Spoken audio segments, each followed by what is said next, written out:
Hello.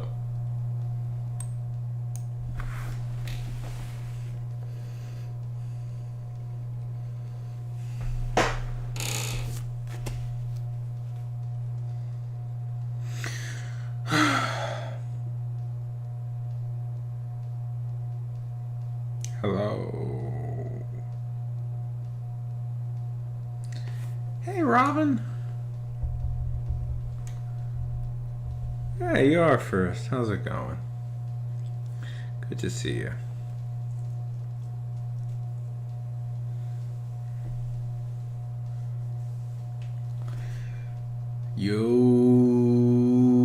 Yoda. How's it going? Yeah, literally 9 minutes ago. Ah, wonderful, wonderful. How goes the deep dive into 2000 era politics?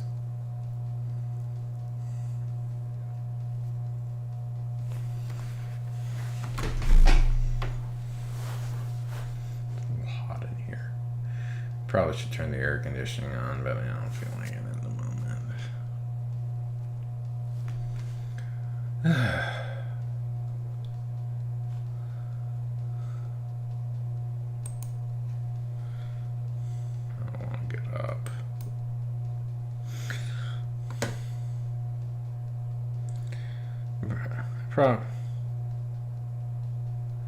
Try Bob Woodward. Purple writes often. Oh, I'm sorry to hear that. School sucks. Try Bob Woodward. He's probably one of the best reporters that ever existed. If you don't recognize the name, and you're smart, so I assume you do, but I'll say it anyways because I like the sound of my own voice. Bob Woodward and Carl Bernstein are the ones who exposed. God, if I get that name wrong. Woodward and Bernstein. Yeah, it's Woodward and Bernstein. Are the ones who exposed Nixon initially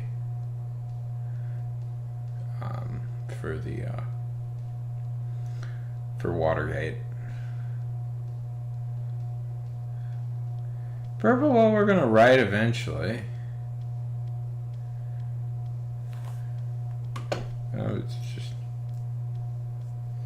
Anyway, we're gonna write eventually, but I've had a long day, and I just want to chat with people for a minute.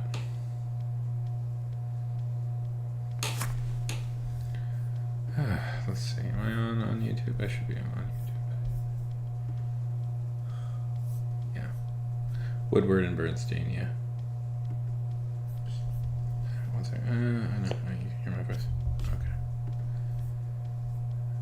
Okay. No, Purple. I'm not doing that.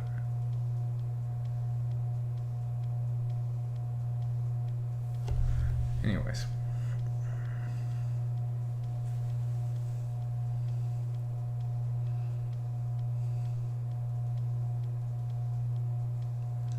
If I do that, I'll tell people I'm doing that, but I'm not doing that tonight. I don't want to do that tonight. I'm not interested in doing that tonight.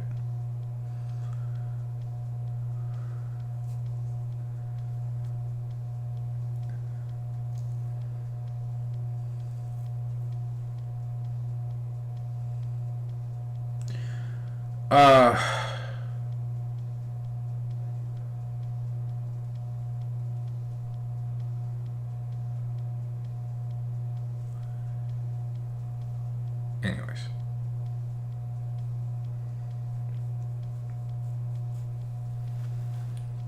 What am I saying?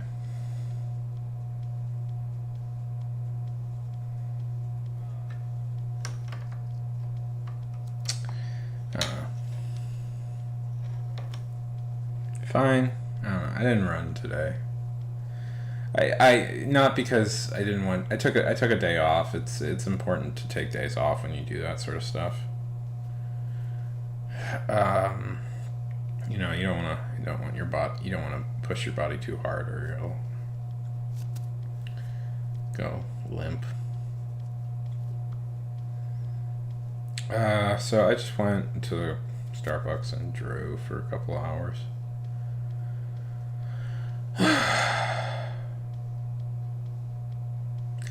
Not. Yeah.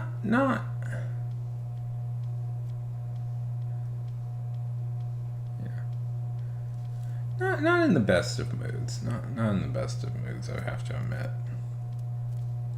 There's, yeah.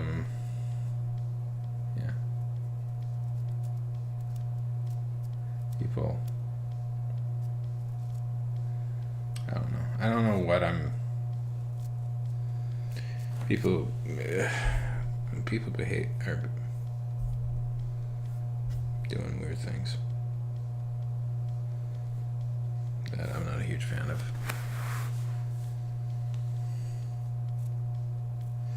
Like, here's the thing yesterday, and like I got off stream. I don't know if you guys were here for that, but I got off stream. It was a minor. It wasn't a huge thing, but I got off stream, and I'm like, I had the thought.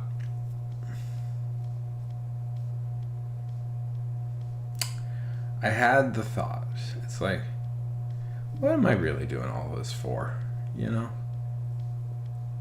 Like, I could just stop streaming and I wouldn't have to invite all this bullshit into my life.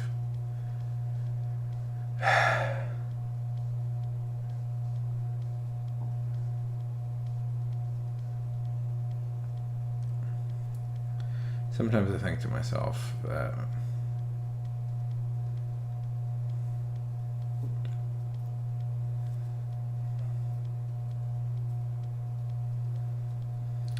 eventually maybe I'll just take all the people I like from here, start a podcast with them, and then that'll just be my thing.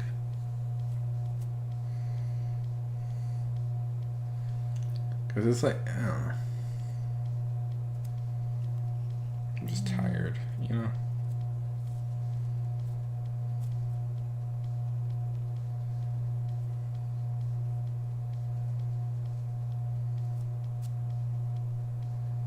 Just makes me tired.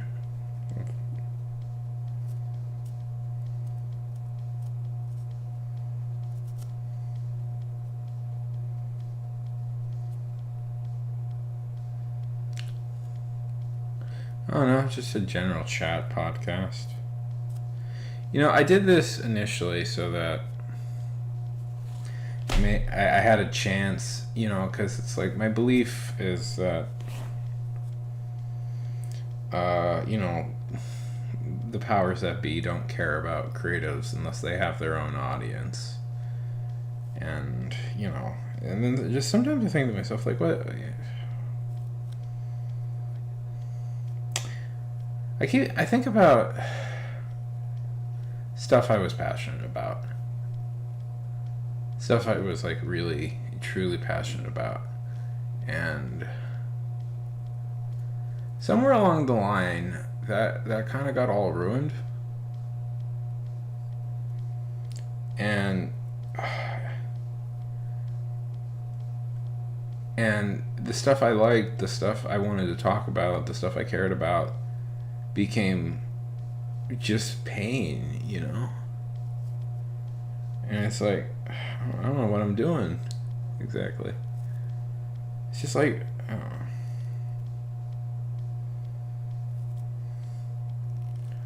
Would I want to even be a successful writer?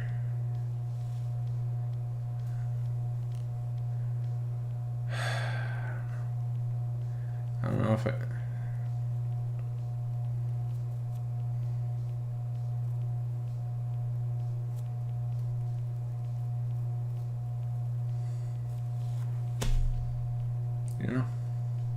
Who knows? Who cares? I'm sure everybody's just waiting to talk about their own stuff.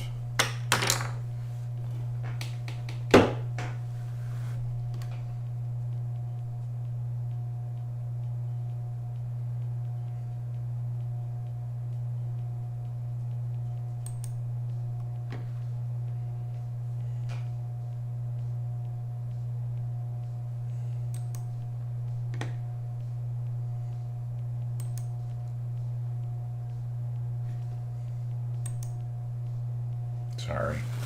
There it is. Yeah, there we go. I ate more than I should have today. I was full, but I was bored. Now I feel like crap.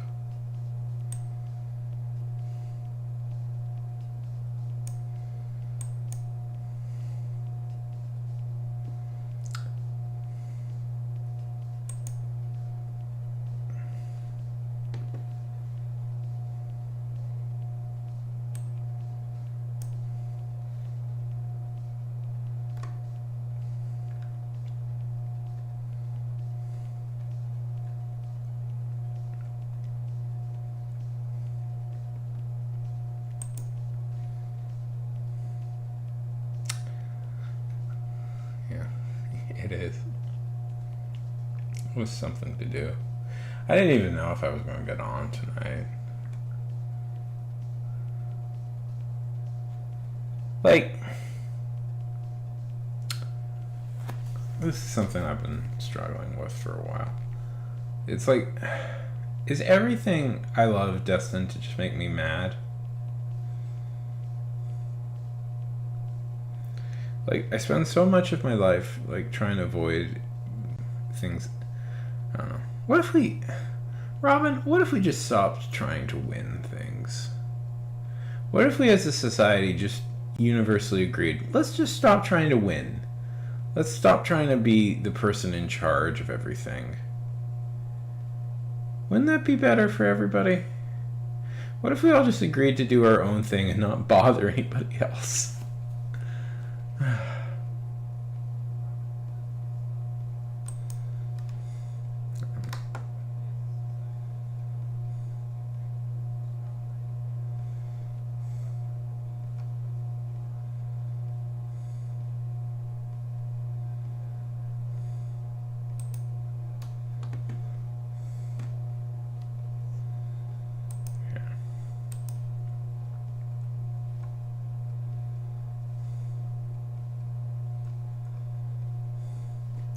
So, Sam Bankman-Fried was imprisoned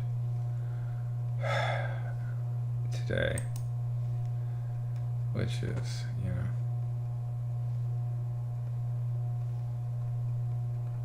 not today, a few days ago.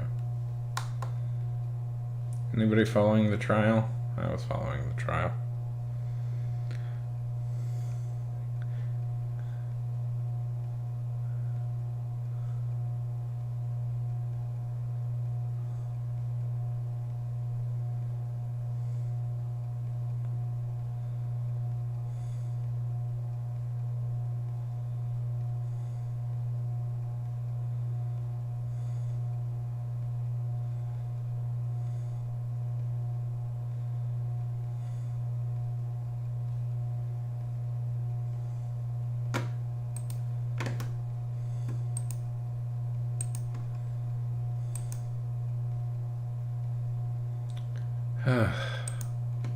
Is this fun? Is this fun? Is everybody having fun?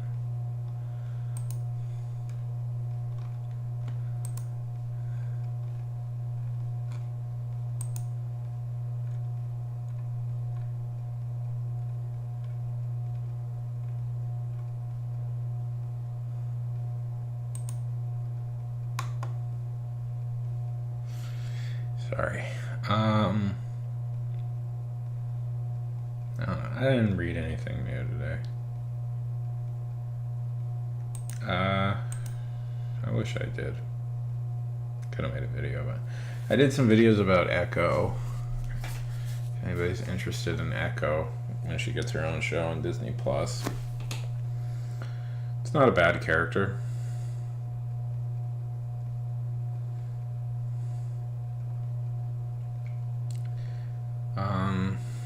So her first arc was pretty good, I guess, you know. Daredevil goes through the Daredevil comic. You know, it's funny with Daredevil, if you read Daredevil comics, is that there have been many times where like the Daredevil comics are like the best comics being produced, and then there are many times where like nobody gives a shit about them. and like nobody could care in the least about what Daredevil was doing. And for a character that has attracted so many good stories, he never considered like a top flight Marvel character, which is I guess strange. You know.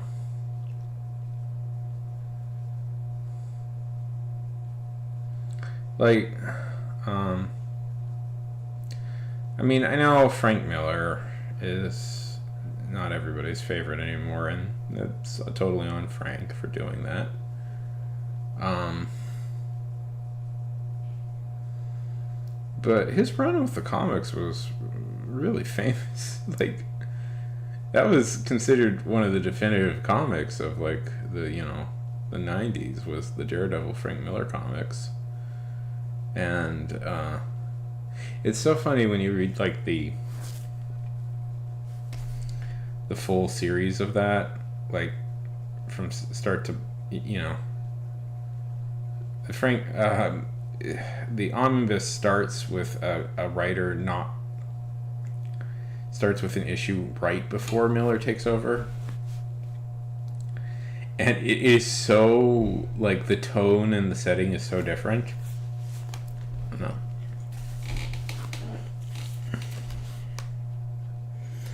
If you hadn't become a little bit of a creep. I don't know. Not in that way, but who knows? Maybe that'll come out at some point. But yeah, he got Miller was so the deal is with Frank Miller. If people don't know, Frank Miller, a few famous things: The Dark Knight Returns, his run on Daredevil, Sin City, and then famously the graphic novel 300, which inspired the movie 300. Those and a few independent things he did built up like quite a legacy for himself. There's also Batman Year One. He writes a lot of Batman stories. If you can't tell, he's a pretty good Batman writer. I'm just saying stuff until people interrupt me.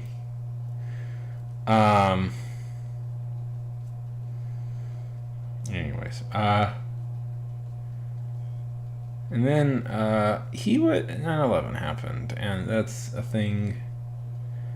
He saw it happen. He was in New York when it happened, and he saw it happen, and I guess that kind of like messed with his head a lot, and then he just went on this whole dark descent into like madness and fascism and stuff like that, and it had issues with women. I don't know. He had a very like particular issue with female characters. And the comics got bad, like embarrassingly bad for somebody who had been so strong a writer in his early years. And they got bad, and they got racist, and they got fascist, and it was not a pleasant thing to be a Frank Miller fan at that age, as he just got worse and worse and worse. And I don't know. He has since apologized for a lot of that. He said he was in a really bad place in his life, and I believe him. He was in a really bad place in his life, but also like it totally fucked up his legacy. And I imagine people coming into comics now, people wanting to, all the like bullshit history that he put everybody through, and they go like, I don't like this stuff, and I'm like, you know what? That's fair. That's really fair. Frank Miller is not somebody. I think if people want to go like I don't like his stuff because of this, and then that happens, it's like, well, it's on you, Frank. That's on you for doing that to yourself.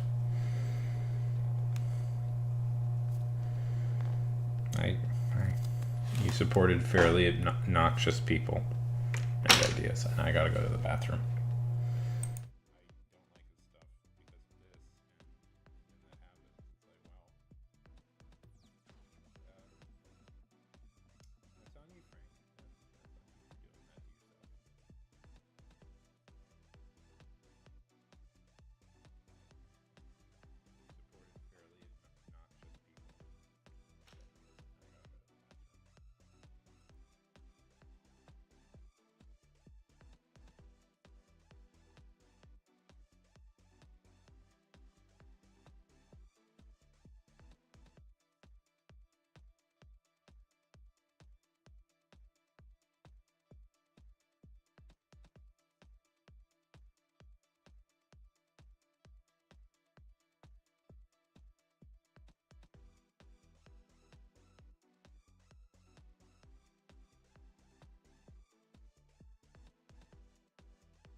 Aren't they cool?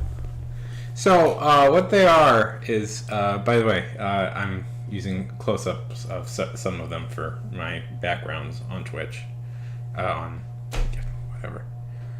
So so fun story. They're actually like posters that NASA put out. They're supposed to look like old travel. They're supposed to look like old travel posters, but for different planets. I love them so much. They're like my favorite thing. They're like my favorite design thing in the world.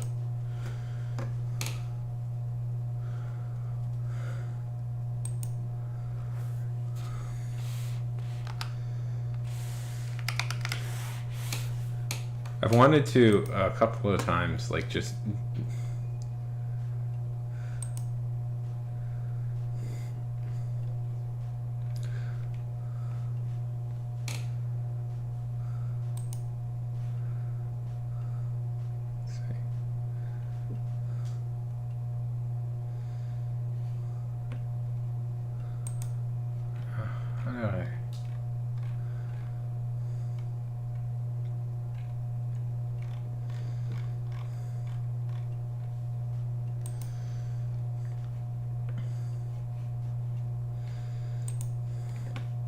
see.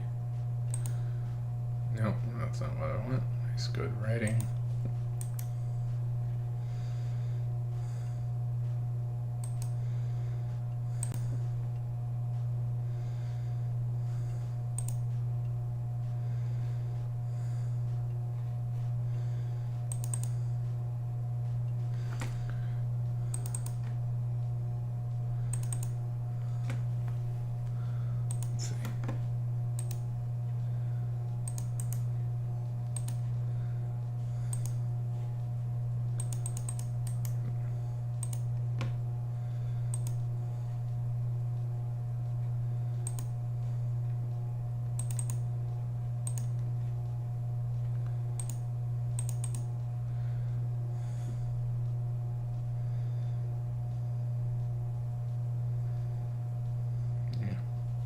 You should. It's a classic movie. Yeah, he's written books about almost I think every president since Nixon, and he always gets like really good access too. Like it was a big controversy. Like he revealed a bunch of like wild information about Trump. So these are it was a design thing called the Grand Tour. It's super cool.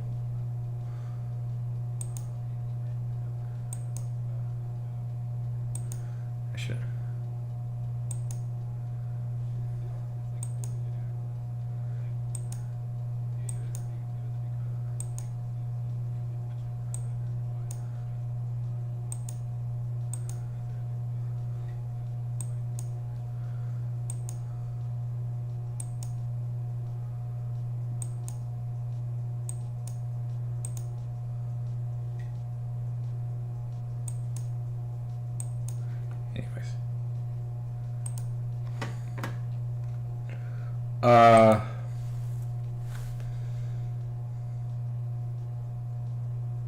you should watch the W is a pretty decent movie.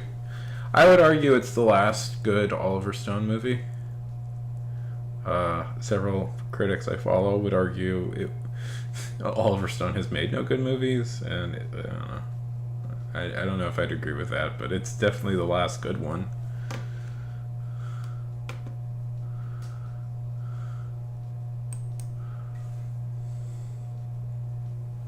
Oliver Stone is a little bit of a pretentious hack.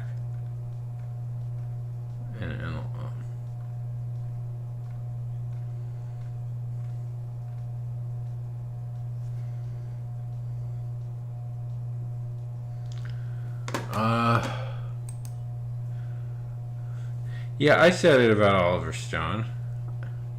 He's kind of pretentious. What, Oliver Stone?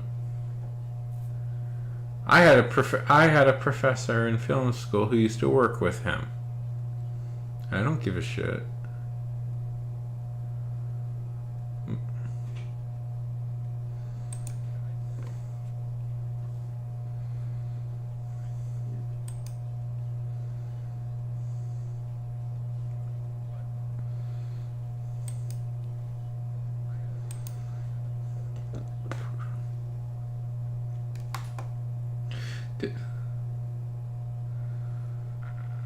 Oh, well, that's good. Then yeah.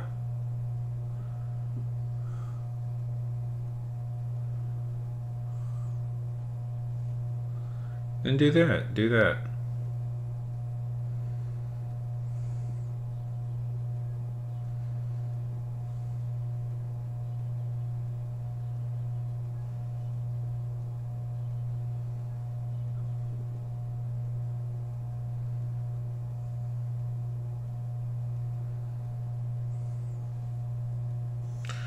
I do. Mostly comedy ones, not so much the political ones.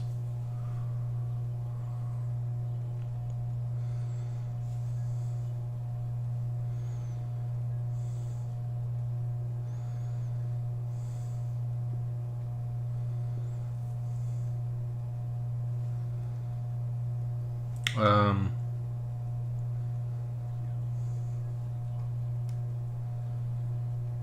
that's good. What's Slow Burn about?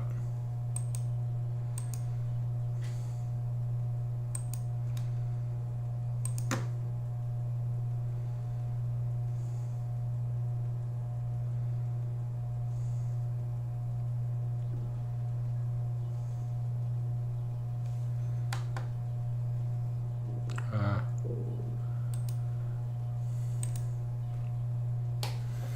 yeah. I wonder what's he. Hmm. Those are the two big ones. I wonder what the next one, what they'd probably cover next. Iran Contra, maybe. That's a big one. Um. Oh, what else are they covering? If they don't cover Iran Contra, seems like the other presidential thing that they usually cover in those sorts of things. Um,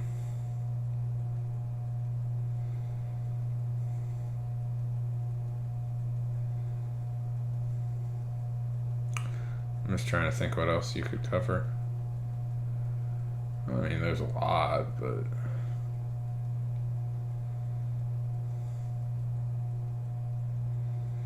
there's a podcast about Spiro Agnew. If you're curious, I think Rachel Maddow hosted it. I forget what it's called. Uh, if you, Spiro Agnew, which is he's a kind of a side story in the Watergate thing, but there's actually a big country. He was going through a separate scandal on his own Spiro Agnew, and it's like he was corrupt as shit. Spiro Agnew was Nixon's vice president. Spiro Agnew was corrupt as hell, and they while Watergate was happening, there was a group of FBI, I think it was FBI, who was trying very hard to get him convicted because he'd be president. David, Big Ant. Wasn't there news about Biggie and Tupac? Didn't they? Aren't they pretty sure they know who killed Tupac at least? No, like didn't a guy just come forward that?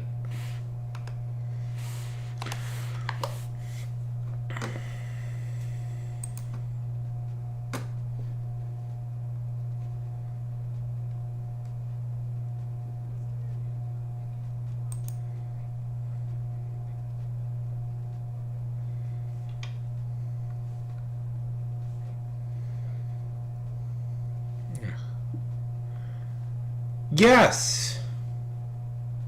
Yes, they have. There is a. Yes, they have a potential suspect.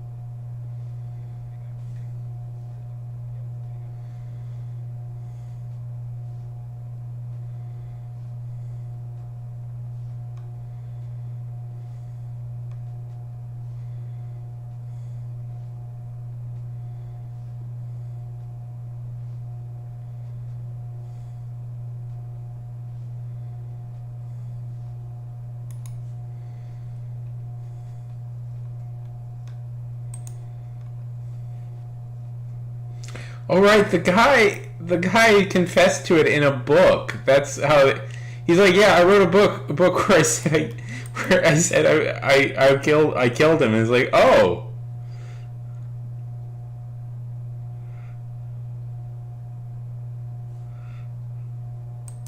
yeah. And it's like, how did they catch him? Well, it was a difficult investigation, but when he wrote a book admitting to the fact that he did it, we were like, I think that guy may have done it.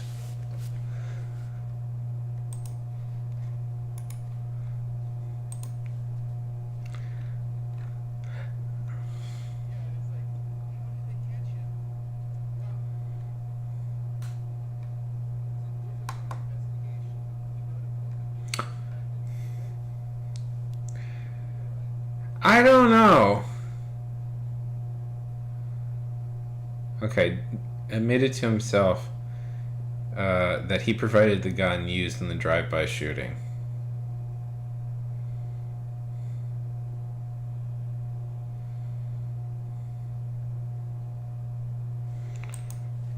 Yeah.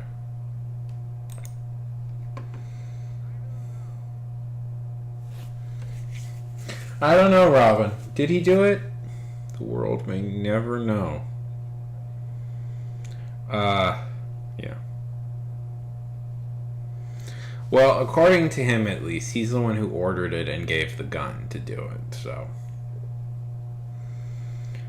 I guess they had suspected him for a long time, it's just they never had, like, proof of it. Like, that's one of the things you'll find with, like, some of these, like, really famous murder cases. It's like, yeah, they know who did it. The problem is, they're pretty sure who did it. It's just, can they get, like, evidence to, like, convict him?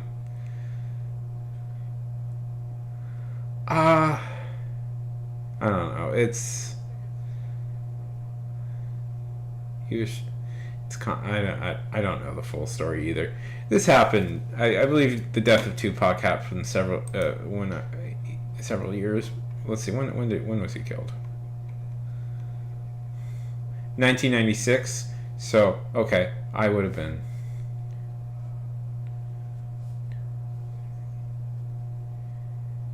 I would have been 4 years old at the time. So, uh, I don't know the intimate details of Tupac's death.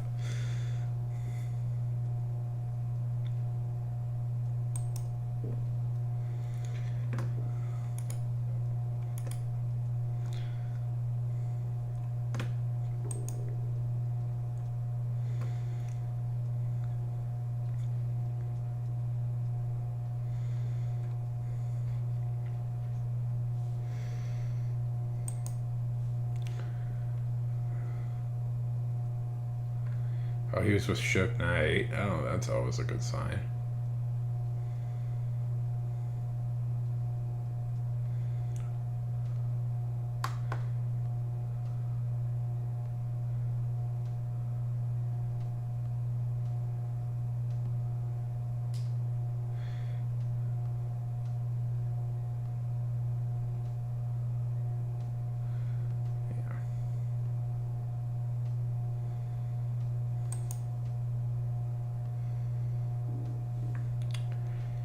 Yeah. For 2024, a bunch of cretins and losers, and Bobby Kennedy Jr., who's also a cretin and a loser. Ugh. Like, I don't want to get political here again. People yell at me when I get political, and I'm just tired of dealing with it. But, I'll say this: Bobby Kennedy Sr. was one of my heroes as like a teenager. I was obsessed with Bobby Kennedy particularly. There's just, he was so he was like so he you know he was so he was in so many ways he was like one of the driving forces behind JFK's presidency. He fought for like for integration and all this kind of civil rights and all this stuff, and I really love Bobby Kennedy, and I feel that his assassination is one of the great like tragedies of the modern times, that we lost a potential presidency of his. Um, there's some great documentaries about the Kennedys directed by D.A. Pennypacker. I think it was D.A. Pennypacker who directed them. If you ever want to, and it was like a rare time to be. It was one of the few times like a filmmaker was invited into the White House to go behind the scenes. Anyways, I want to say all this to emphasize.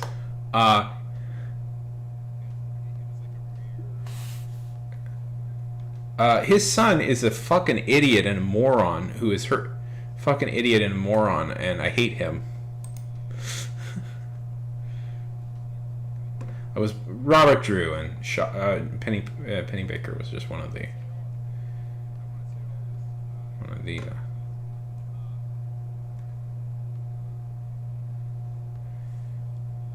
Anyways, and I hate him, and I despise him. That the Kennedy. Yeah. Which is weird because it's not always the case. But for guys like him, he's a fucking nightmare.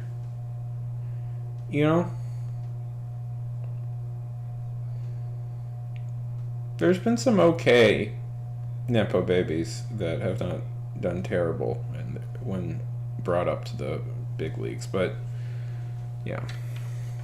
Fuck him. Fuck RFK Jr.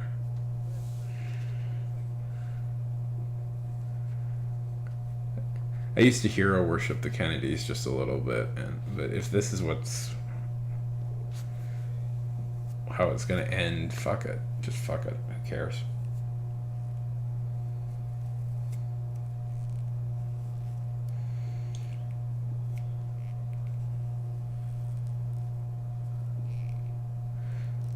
And Patrick Kennedy made an idiot of himself on a grand stage.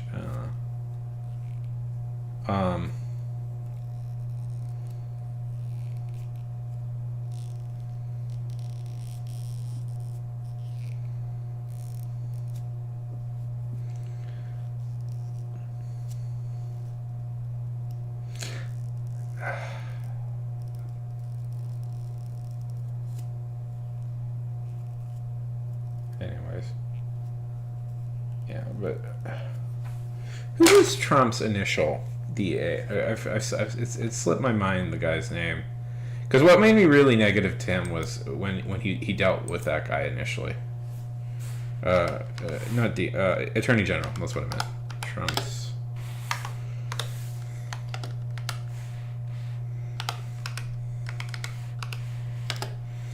Because he was a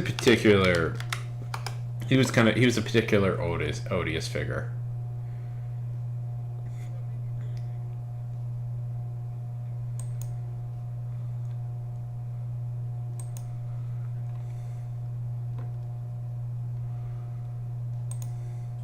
Jeff Sessions. Oh, fuck that dude. Yeah, that's who it was, Jeff Sessions. So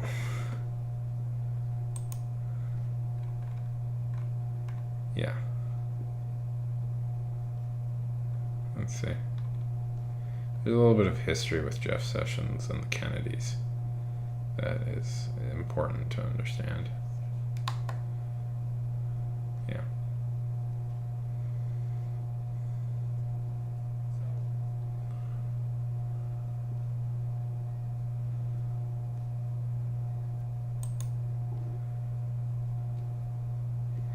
So,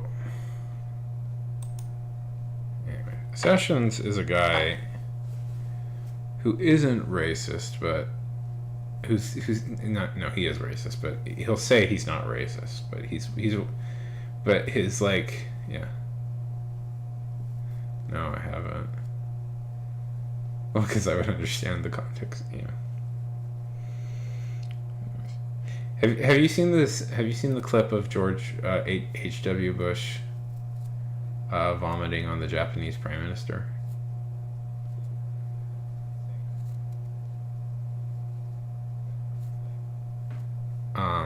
So anyway, yes, that was a real event that happened. Bush vomited on the Prime Minister of Japan.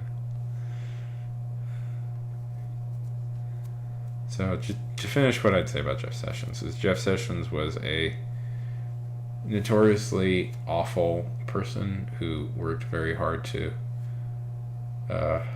put down black people as DA of Alabama, and as RFK's father made quite a name for himself.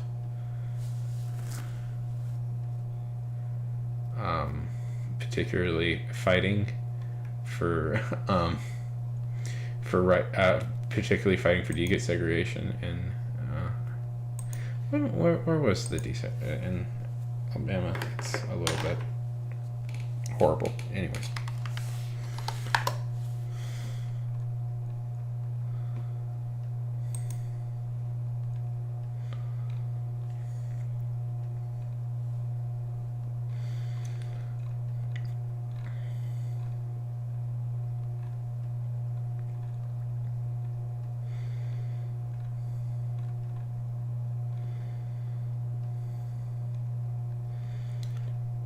I'm pretty sure that was in Alabama specifically.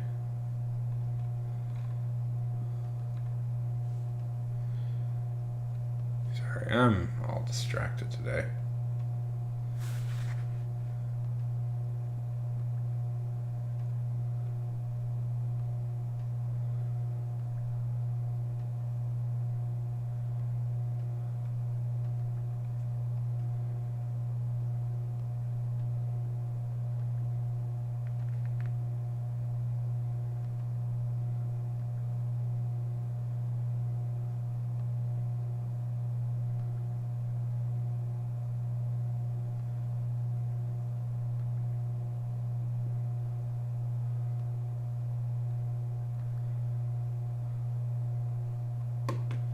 I was in Mississippi. Anyways, I'm all wrong. I'm all mixed up. Anyways.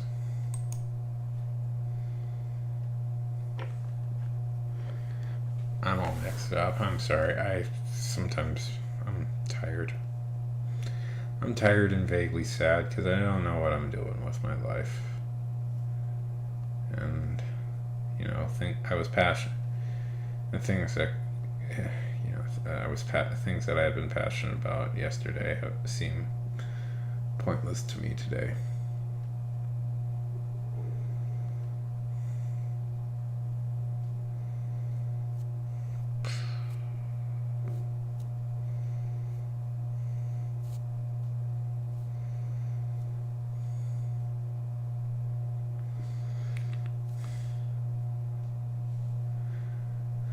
I don't know.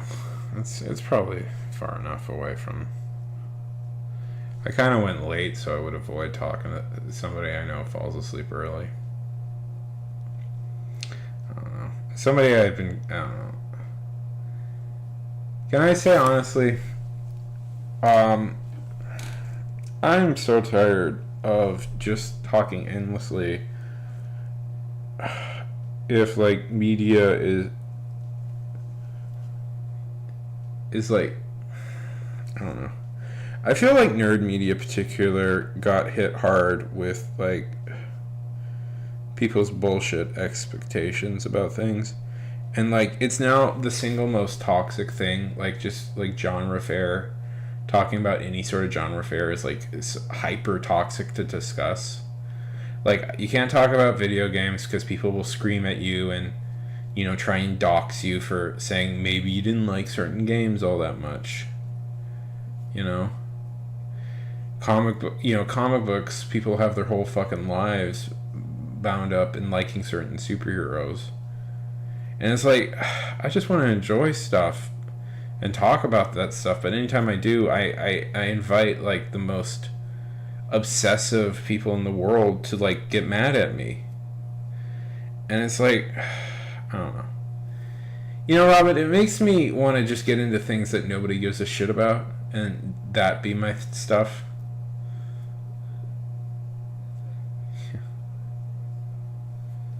Hey, Toast.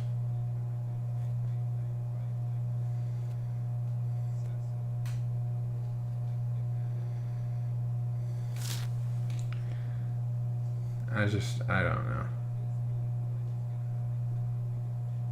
Just stuff I used to love that brought me joy. It kind of just annoys me now. Makes me want to get into things that nobody gives a shit about, and then that be my stuff.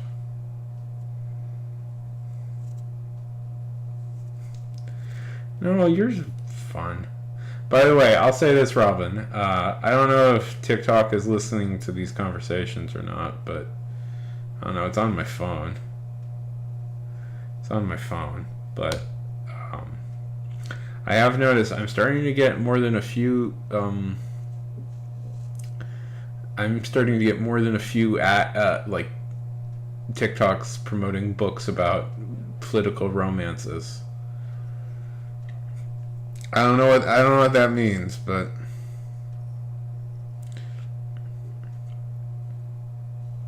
yeah.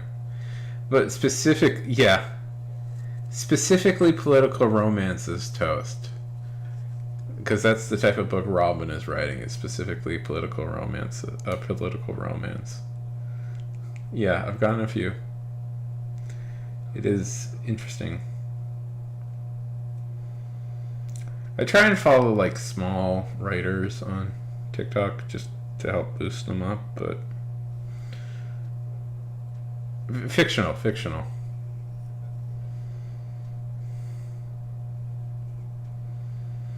Oh, if only there was a real life situation.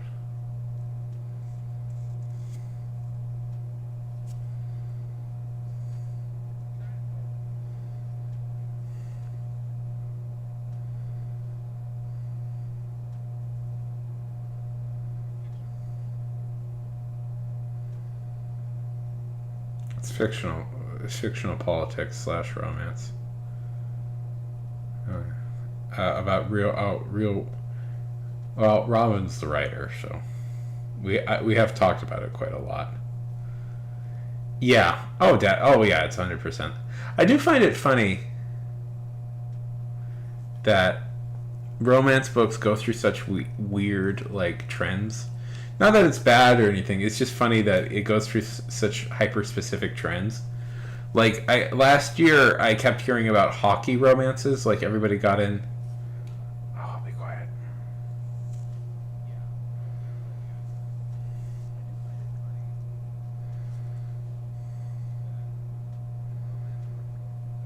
We're being quiet for ads. We're being quiet for ads. Okay, we're back. I do find it so like funny that like or interesting, I guess. That like there is such specific romance genres, seemingly kind of outside of like the thing. Like I know a few years ago, I know that this is probably still going on, but like I know the big thing for a while was like hockey romances, like which was popular, and I'm like, it's a real specific thing. Oh gosh, there, you know, guys with like no teeth, and I know, I just find.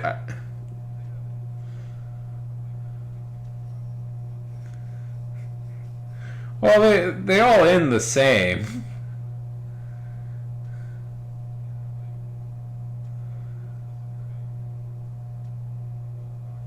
Yeah. I don't know. I find that so. It's good. It's good. Um. So well, the older you get, the less romance bog.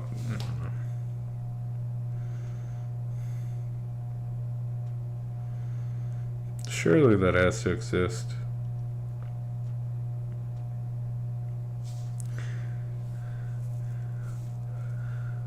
Uh, I want there to be a totally new genre to pop up. My pitch was for a wrestling themed one, but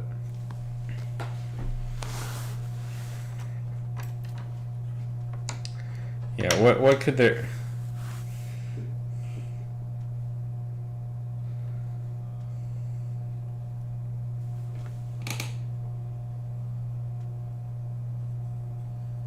Could be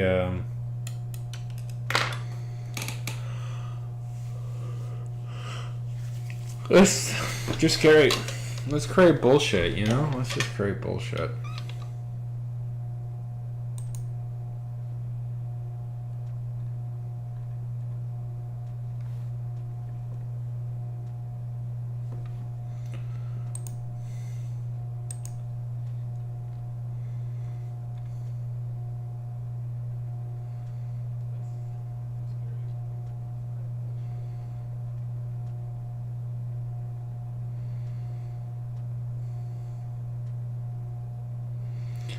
True. I think that's just because that's a scary one to us. That just scares people. I know that scares me.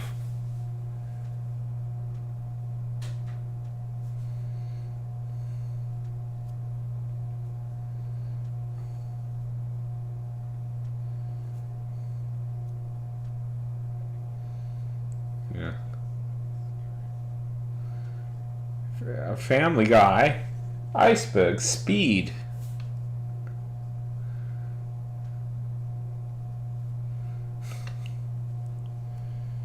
Yeah. There we go, Robin. There's all your. Yes, yes.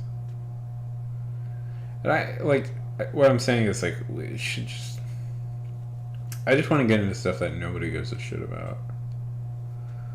Like nobody has childhood. Nobody has like nostalgia for it as a kid, so they don't have a weird possessiveness as it as an adult. I don't know.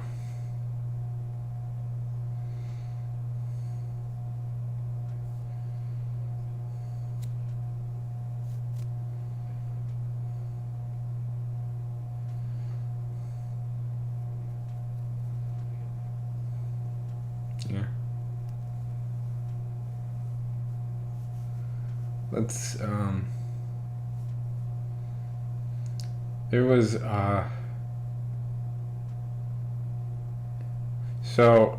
there's a real life story that I've always thought would make a good like movie or book or something. And it's just kind of a romance story, but it's an interesting one. So one of the most important books in architecture is a book called what is it called? It's like in Las Vegas, and it was about it was two architecture professors and their students went to Las Vegas to study. I think it was called Studying Las Vegas. So two architecture professors went to Las Vegas to study the architecture of Vegas to kind of see what they were doing, because in architecture Vegas was very dismissed as a kind of a learning from Las Vegas. Thank you, Toast. That's the one. As like trashy and not worth it. So these two professors, they went to study it, and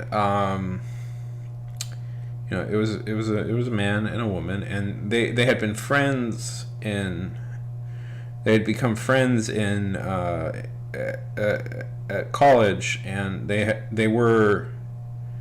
And she and the female professor, her fiance had just died, and they ended up writing this kind of really interesting book about called Learning from Las Vegas, that kind of changes the way architecture is done for a while. It introduces postmodernism to architecture, and there's a lot of ideas that postmodernism was a thing that didn't last very long, but there's a lot of ideas that they still use there, and inexplicably they talk about it, and they said, well, we kind of fell in love while doing this study. You know, they had been friendly. They had been friendly, at school. They had been friendly while working together, and they just got quite close while in Las Vegas studying the architecture of casinos. And I always thought that was like a really good story. You know, um, it's just a strange place for two people to find love. So I've always thought, I don't know, if I were to write one, that's maybe something I'd do. Um, just about two people who have somewhat similar interests and a shared passion for, uh, the world around them. Yeah, that would be kind of my that if I were maybe or maybe a little bit of a rom-com, maybe just a sincere story about two people who have a shared passion and shared ideas about the world coming closer together, in a very kind of surreal place. Yeah, dramedy romance. I would feel weird about that, a little bit weird, because I think they're still both alive, because I heard about this story on a podcast where they were interviewed, but that's when I've always had that idea in the back of my head. That would make a good...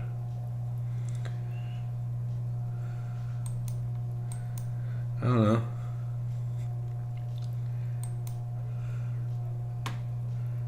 I like it when characters have shared interests, Like, one thing I always have a problem with, like, in romantic movies or comedies or whatever, is when it's like the only thing that I see the only thing these two people have in common is that they're just good looking people.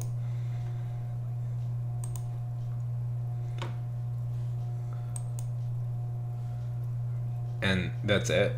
Like, they see each other and it's like, oh, I'm good looking, you're good looking, let's be together forever. And I'm like, okay.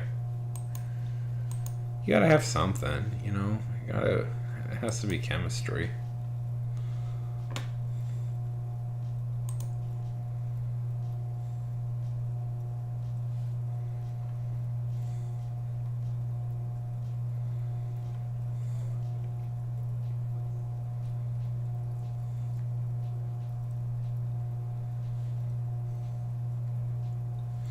Yeah. I mean, I kind of think, in a lot of ways, that's kind of what the genre is about exploring interesting chemistry, interesting chemistry that people have. And without it, I don't see the point of it, really. Unless you get, like, a vicarious thrill from, like... I mean, in movies, there is a vicarious thrill of, like, watching two very attractive, very famous people make out on screen, and I get, there's it's not exactly a very deep interest or a very pointed interest, but it is an interest, I guess. I spent 2 years writing a romantic comedy, so a lot of the stuff is on my mind. I should finish that someday. Get that out there to the world someday.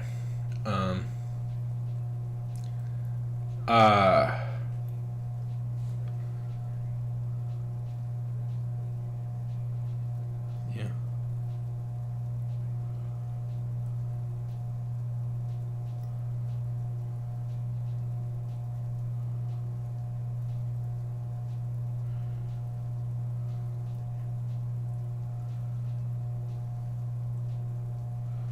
Yeah, maybe something like that. Yeah.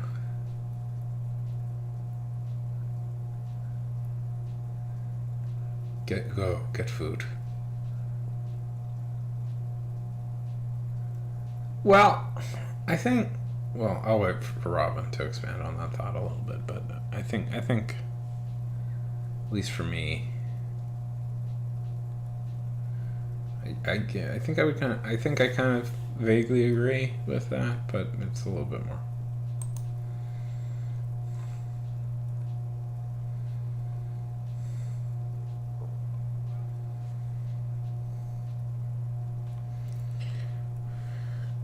Okay, what is that? Is that a welcome back? Is that a character who was isekai'd, went back to the real world, and now is back in the isekai world? That's an interesting thing.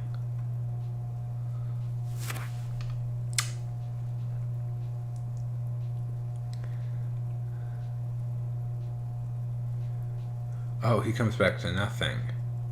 So he was isekai'd, and then he returns, and nothing's there. That's interesting. That's a good idea. No, I like that. I think that's a cool idea. I actually had sort of a similar thought process for a story once. Um, the basic premise is that he was isekai'd as a teenager, and he returns, and he kind of becomes a like cult leader. He becomes a cult leader essentially, and he promises to like be able to isekai um, other people to he promises to isekai other people, but he's just running people over with a bus. He just ties people up and runs them over with a truck after he like siphons all their money from them.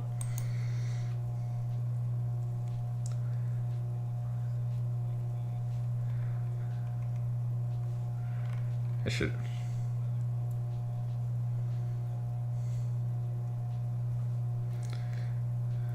Yeah, because I thought he's a lot in my head. This character was kind of supposed to be a kind of L. Ron Hubbard figure, but you replace it with like anime stuff. And he had written a popular series of books, isekai books, and then he starts claiming that they were real, and it may have been true. He may have actually been isekai, but nobody knows for sure. He's not a good. He's the villain of the story, if you can't tell. He's the villain. Yeah, and people get sucked into his cult, and the ultimate thing is that they just kind of run you over with a truck.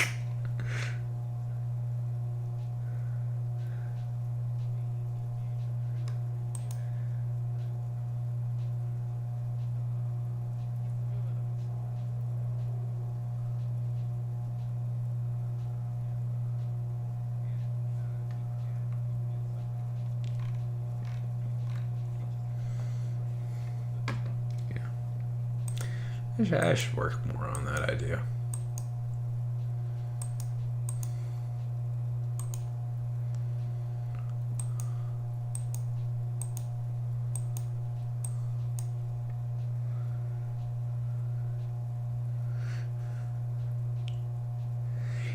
Yeah, that's pretty much it. That's his whole plan is that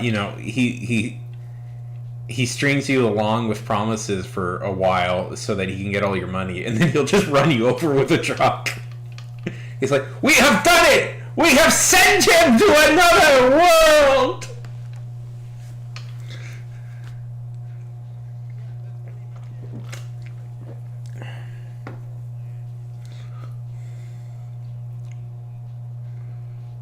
Anyways.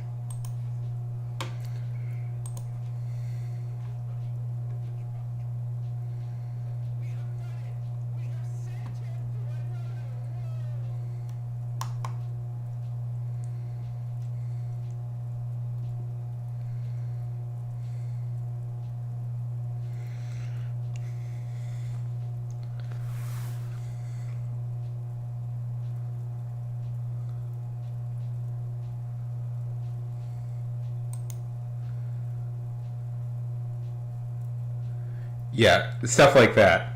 I had a scene where like I had a scene where like the story it wasn't necessarily about him. It was a guy who falls into his trance and stuff. And I had a scene set in the church, the main church, and it displayed like what is it? Stained glass. It was each scene was a stained glass of one of the many girlfriends he had in the alternate universe that he was king of, and stuff like that. Yeah. I guess I'm a smart. I guess I'm a good writer who comes up with compelling ideas, and I should follow through on them.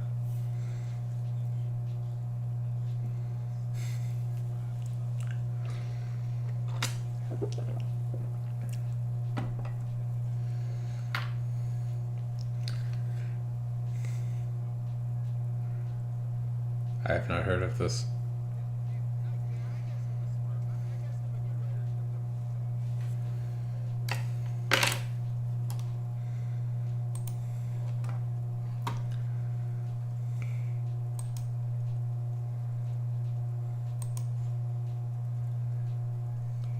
Yeah.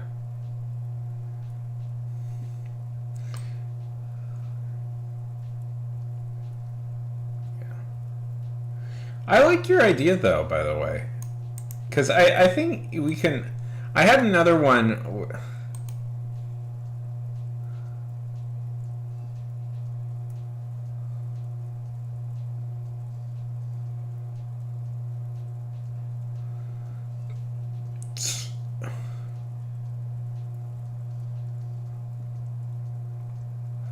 I had another idea. Yeah. No, but your idea, like, no, but your idea is like real. Like your idea is like a real idea. Like it's an actual character drama that uses isekai as like a jumping off point to like a examining a character, which is usually a good sign. You know, there's a lot of people that want to write isekais where it's just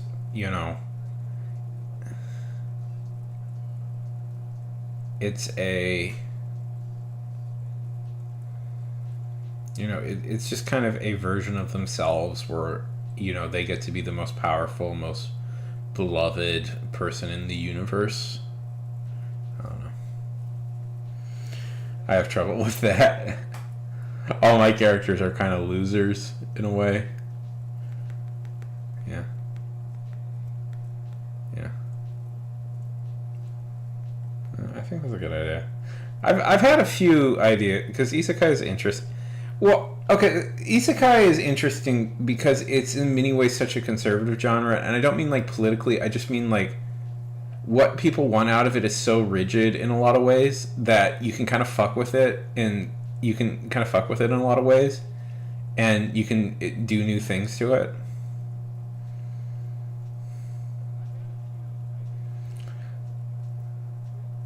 Anytime a genre has rigid expressed genre conventions, it's really open to yeah. Yeah. I had I had another idea once. Oh my god, I gotta go to the bathroom again. I'm sorry, guys. I'll be back in a second. Anytime a genre has rigid expressed genre conventions, it's really open to yeah. I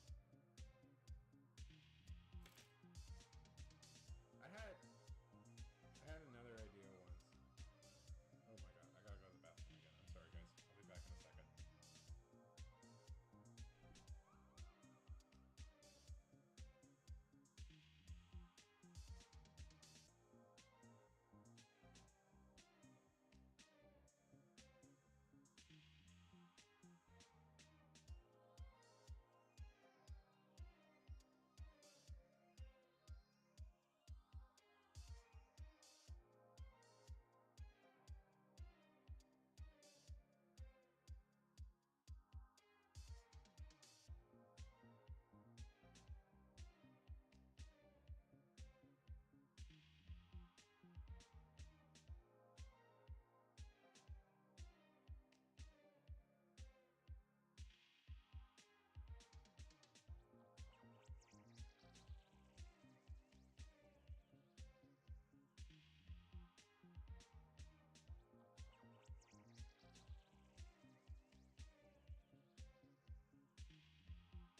Boy. Uh, should we write?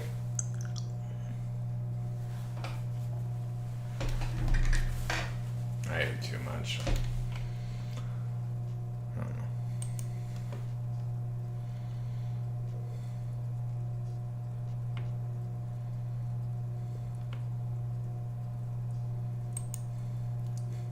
Oh, that's funny. Truck-kun has its own Wikipedia page. I'm back. Yes. Do you know that Truck-kun has his own Wikipedia page?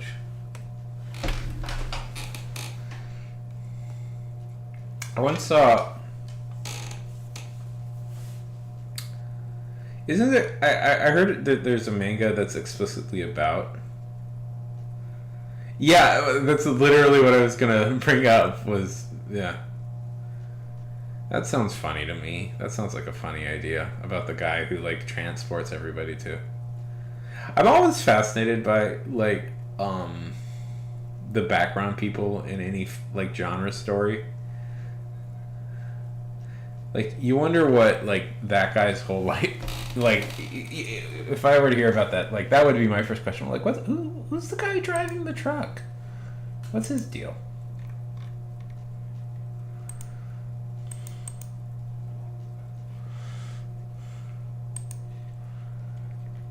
I have a similar thing I'm doing with the story.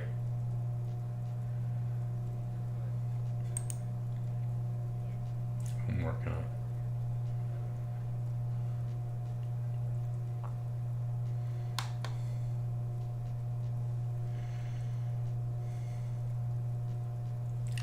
Oh boy, do I have had that idea for a while. I have a very specific. I've had two basic ideas for an isekai project at some point I'd want to work on. And one, oh my god, I have to go again. I'm sorry, I have to go again. Be back in a minute.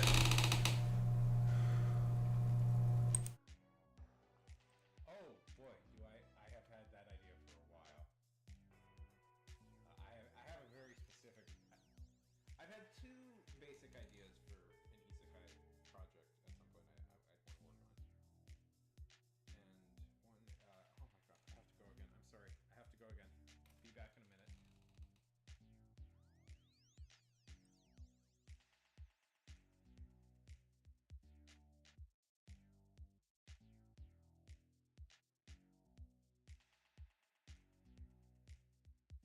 minute.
Sorry about that.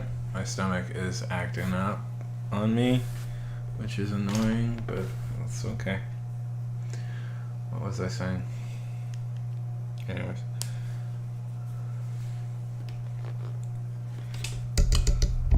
I just like the idea of that there's a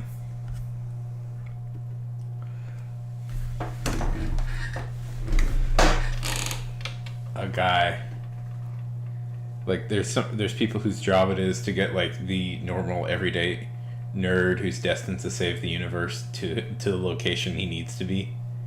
Like, you know, my job isn't the one to save the world. My job is the one to get the guy who's going to save the world to the location he needs to be.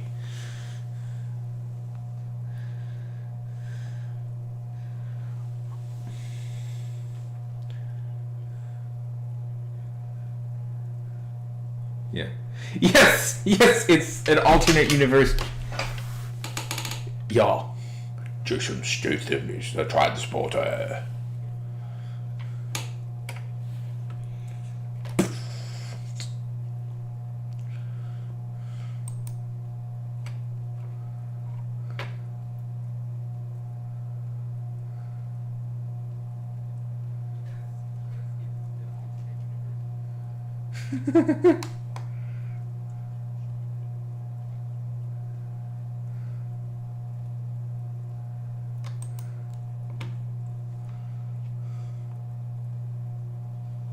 Yeah.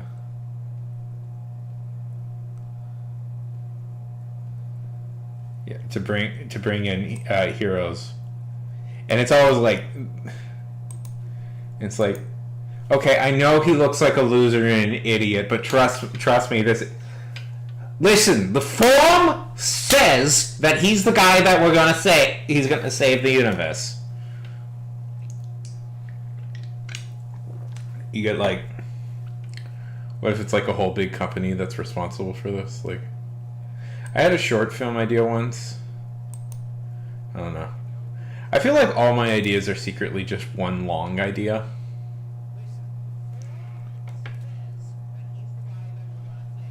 Yeah, exactly. It says what it yeah, yeah.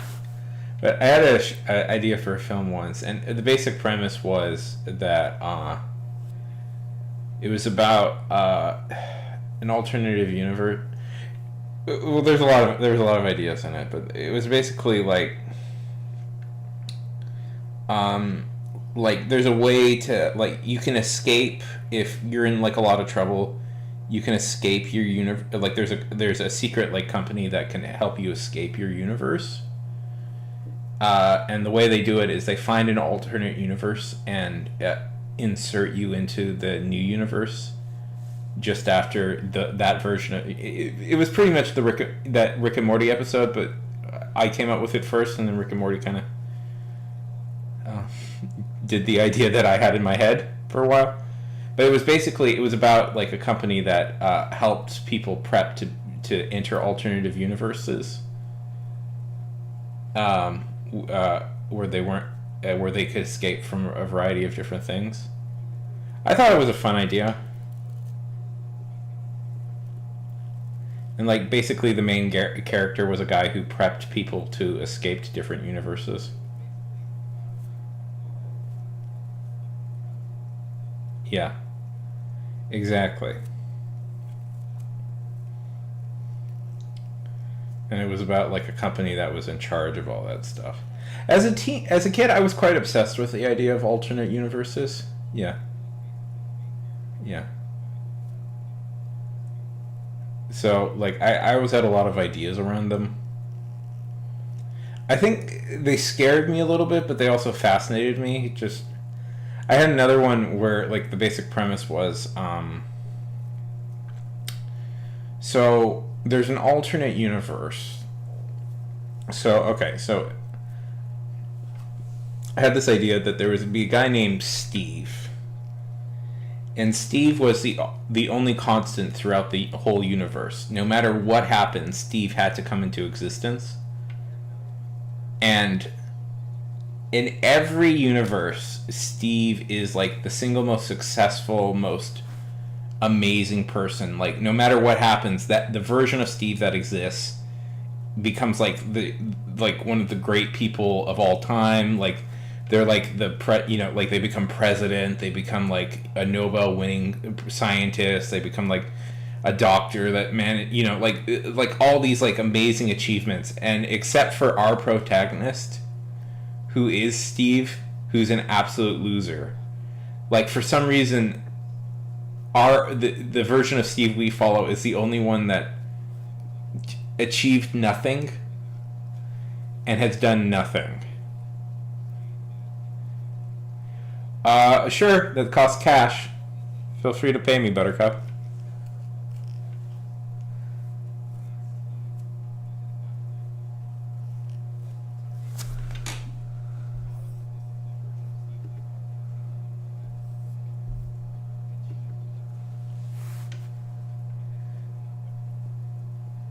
Yeah. Sure. How much? Sure. I mean, I have a PayPal account. Yeah, sure. Fuck it. Yeah, $30.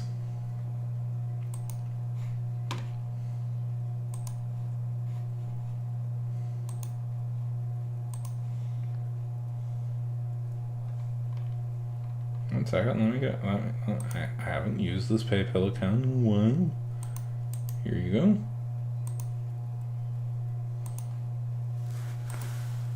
Right there, my bud. Feel free.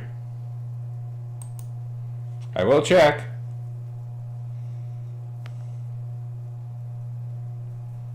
Yeah, exactly.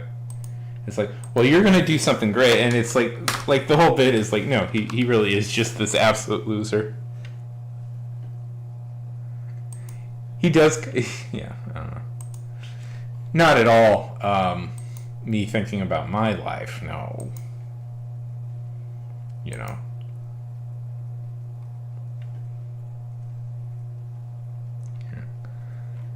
I need to read those books.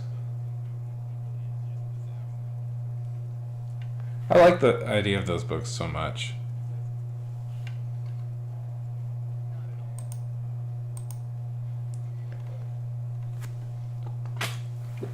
$500 words and it's not 500 words and 500 words and I don't edit it. Yeah.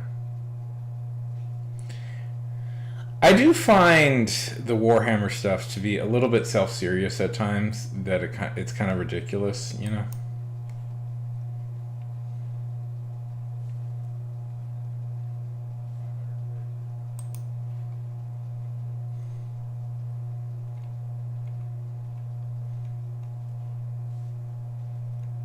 So.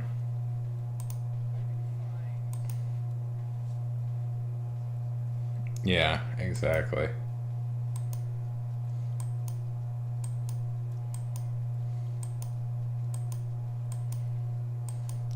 What do you think? I guess there's a TV show coming out of it.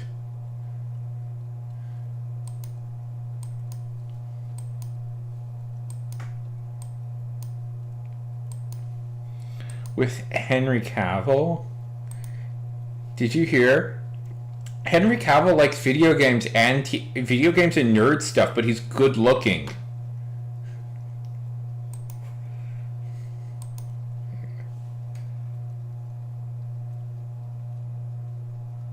Yeah. Well, we'll see. God, what a disaster that was. God, what a disaster. You know, there's a little part of me that is sympathetic to, say,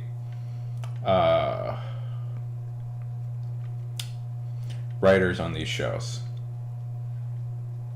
So the problem, I think the problem that everybody is dealing with is this. Like, TV show, like studios and stuff, you know, they do produce original stuff, more original stuff than I think people give credit for, yeah.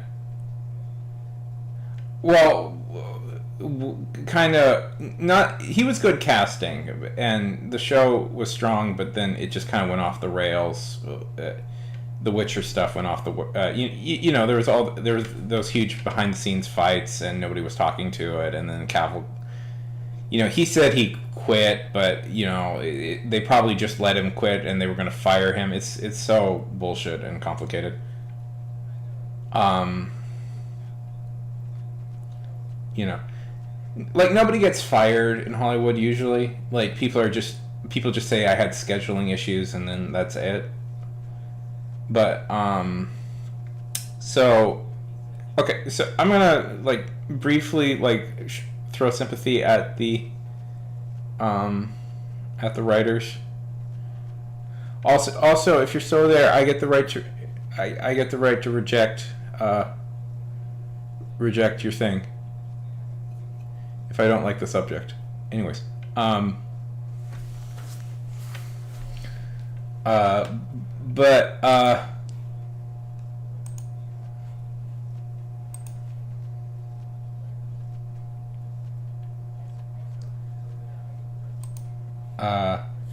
what was I saying? Yeah. Oh, I don't think it's gonna happen, but I don't think it's gonna happen. But if I do, it'll. That's my. That's not my actual limit. Is a little different, but usually I'm gonna throw it out there. Usually, when people come in immediately and demand that I write something for them, it never goes well for me. So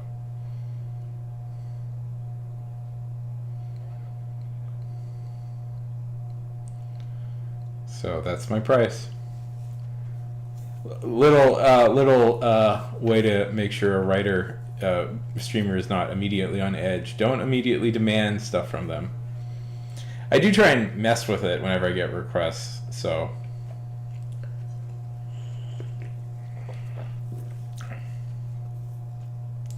anyways,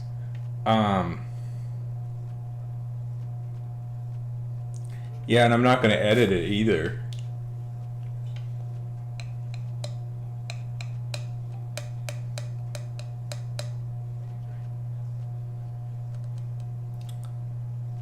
What was I saying? Oh, anyway, so I throw out some sympathy. So studios have been very clear very often that they don't really want like original like franchises or ideas from people. What they want is for you to just take an old thing and readapt it to fit your sensibilities. And I think that's kind of a shitty thing to put on writers in a lot of ways. Because it's like, well, they're not interested in this project, but they can't really say no to a big project like this. So they don't really get it. They're not that interested in it. So they try and readapt it to fit their sensibilities, and yeah, and they just try and make the thing that they think would be good. And the thing is, like, nobody wants this though. Like, what people want when an adaptation is announced, what they want is an adaptation. Like, when you adapt a book, you know, you have to change things around, you have to streamline things. That's all fair. That's all fair, but it's like nobody wants your original story. What they want is a good adaptation of the story they already know. And I think it sucks, and I think it's unfair that, like, people don't get to do their original ideas, and they have to kind of sneak it into they have to kind of sneak it into like some book that they don't care about that they have to adapt. It's just kind of an unfair system for everybody, I think. Like, we don't get new original interesting ideas that these writers may have been capable of, and we don't and the books that we want to adapt don't get the proper adaptation that they deserve. And before you say, well, they would be good, I would like to point out that the guy who did the Chernobyl and the Last of Us series initially got his start writing like disaster movie and like writing stuff for terrible, like, I believe he wrote like Scary Movie 3 and 4, so if I remember correctly. So it's like it's very possible that these people are just biding their time till they get to do the project they know they can nail. And I just think it sucks. I just think it sucks. Because original projects still have a lot of power and people get very excited for them.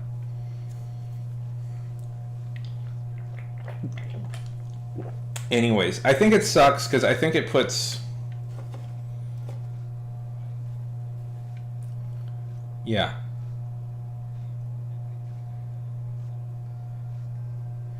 Yeah, which I think is totally bullshit. I think is 100% bullshit. Because what is Netflix's biggest series? Just talking about exclusively about Netflix. What is Netflix's biggest show? It's Stranger Things. Now, Stranger Things is many things, including obsessed with like pop culture references. But it's an original enough show. It's done in the style of like older movies from the 80s, but it's an original show in and of itself. I think it's totally disingenuous for Netflix, for these big studios to go like, well, we don't want to do original projects. And then their big hits are all original projects. I think it's bullshit and just totally disingenuous.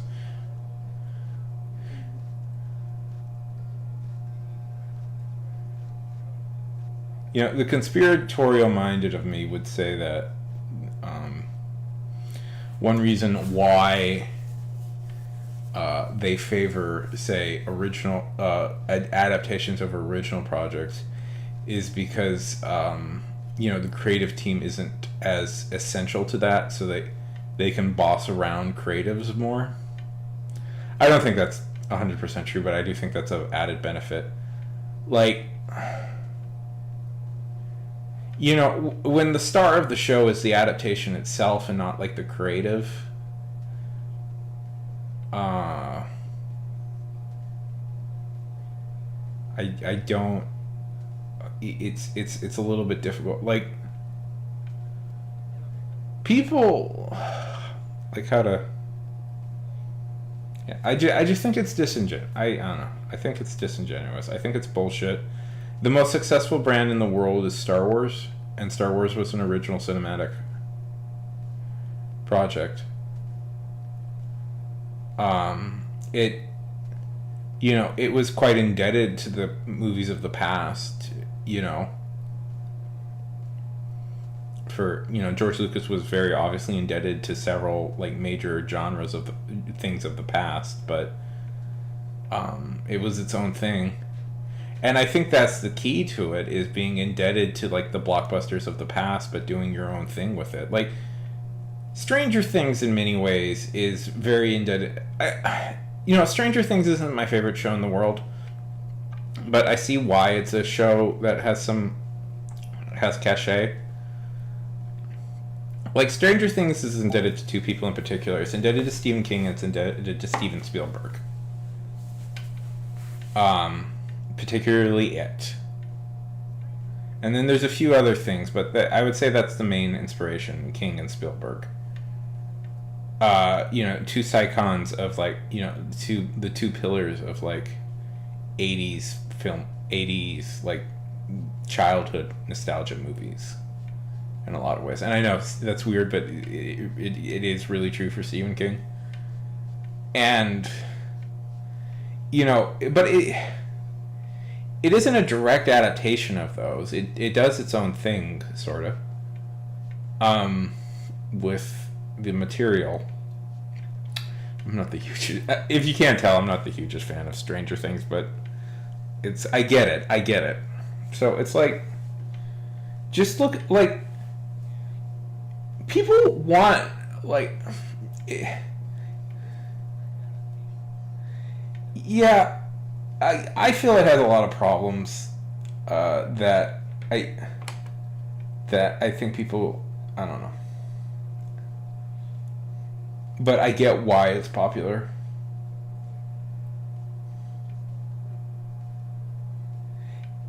Yeah.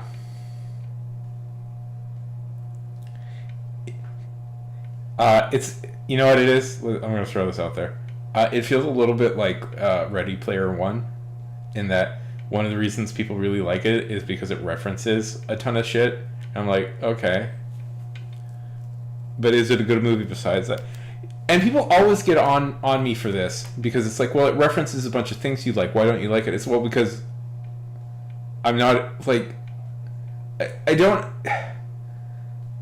don't know how to explain to people that just referencing a movie, just saying, "Hey, remember this movie? Remember this movie? Remember this movie? Remember this movie?" is not instantaneously the be all and end all of things I love. You know what I like, Toast? You know what I like? I like a compelling character arc. I like interesting world building. I like witty dialogue being exchanged. I like themes. I like deep introspective themes. You know, I like artistically directed shots. If it's a movie.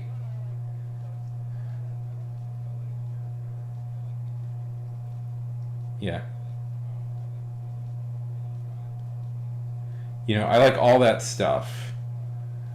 I like if it works well, I like a compelling. I like stories about compelling character dynamics. You know, I like there's a lot of things I like in a movie and a TV show, TV show, book, comic, what have you, that will make me want to read and continue going on with the characters.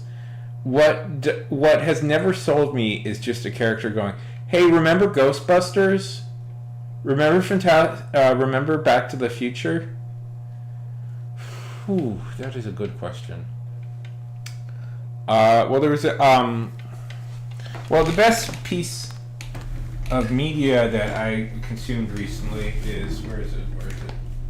I had it here a minute ago. People must not move my things.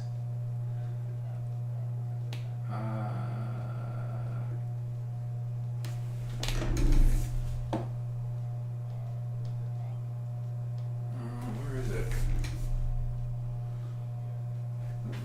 Oh, there it is. Haha.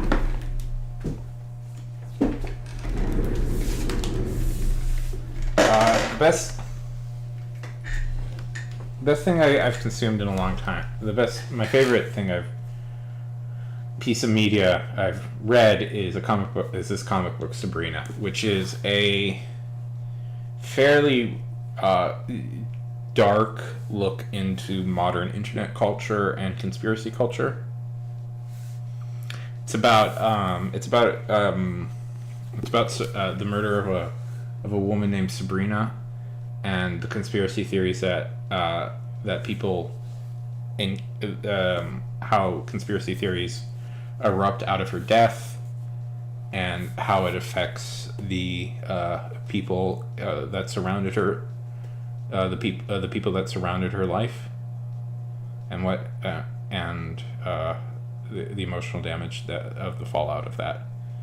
It is maybe one of the best pieces of literature I've read of all time. Anyways, that was a compelling story. Because it had actual deep themes, characters with concise arcs, and compelling narrative. I read a lot of comics. I don't know if you can tell.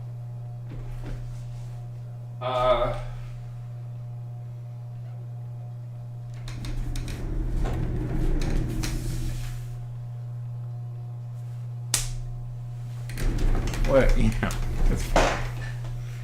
reading takes time, and it's hard to quiet your mind, especially in the modern day.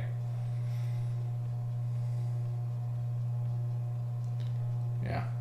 I need to watch more of The Expanse. I saw the first 2 or 3 episodes and I really liked it, and then I just stopped watching it. I should sit down and watch it. Because every time I hear about it.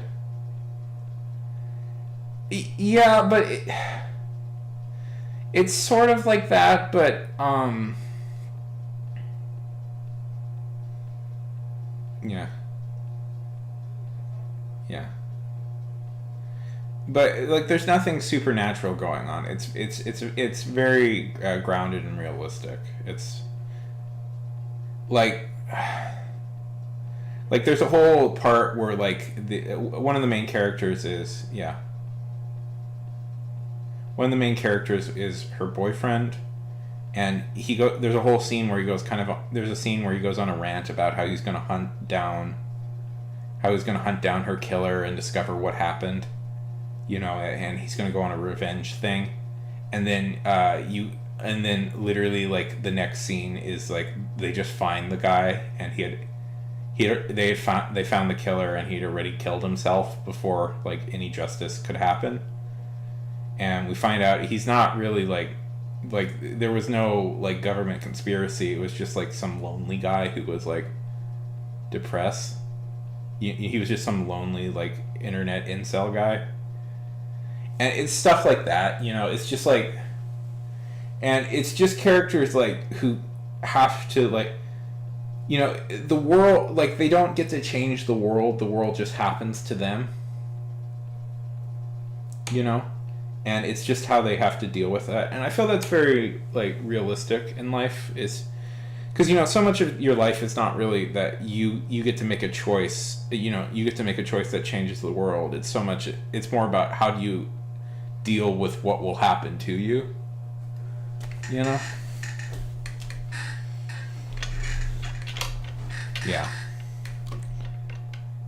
I mean, the instinct is right. Your instinct is good, I think, in your story. Of like, it's more about a character just try.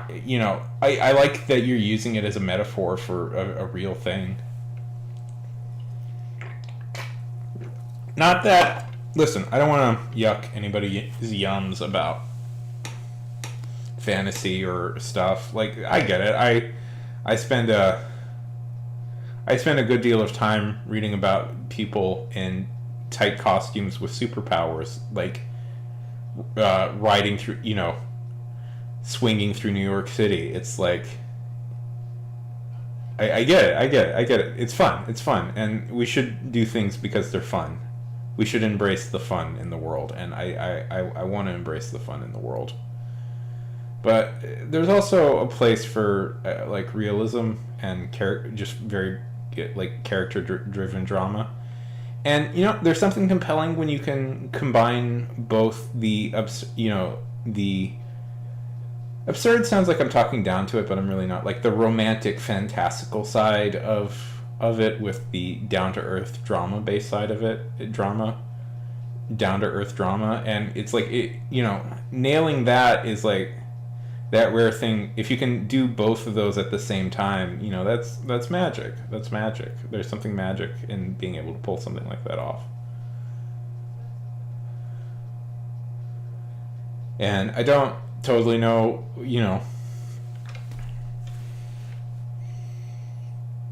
I think, like, not to go into a rant about superheroes, but I think that's why, like, say, like, Spider-Man was so compelling when he came out, is because that was what they were trying to do.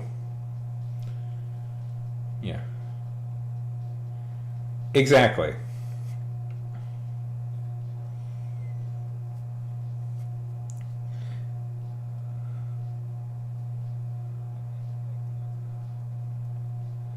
Yeah.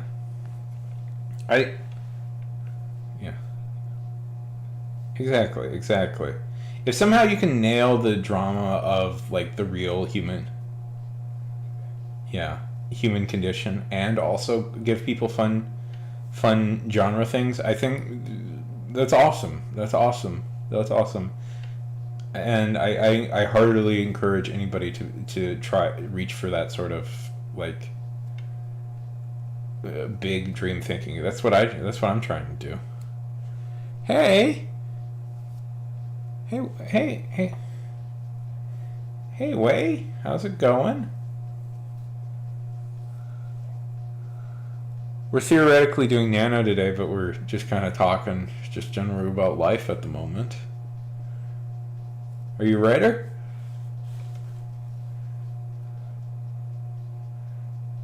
Yeah. We'll do it. I'll do it in a minute.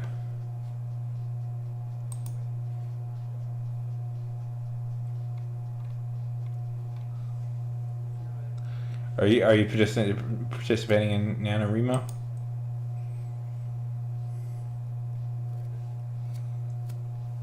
Tell us, what type of stuff do you write?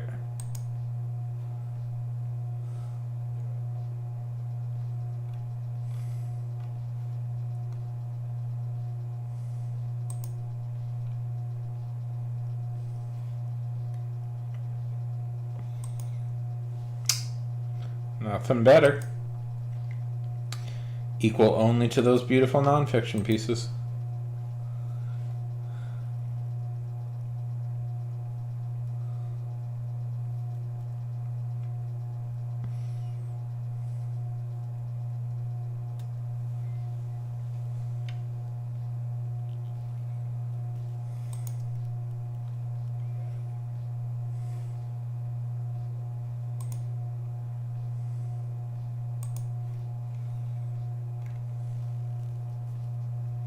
Oh, you're working on a Yandere story. Tell me about it. Tell me about this. Yeah, that's I should point out that Marvel actually has a isekai story going on right now. If you're aware of Gwenpool, she's pretty much an isekai story.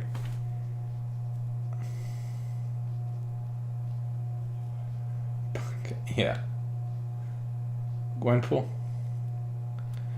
No, there was a mini series running. I don't know. I hope they bring her back. I liked her. Tell us about this Yandere story. They haven't killed her off. I didn't read the new one. Please tell me they haven't killed her off. I hope not. She's a fun character.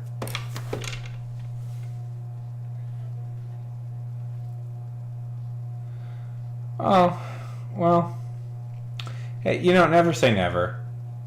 There is a rumor that she might be the villain for the. There is a rumor she might be the villain of the new Deadpool movie, so, they might bring her back because of that. Which fan base? Tell me about which crazy fan base. Yeah. I don't know. Never say never. There's a chance she'll be back.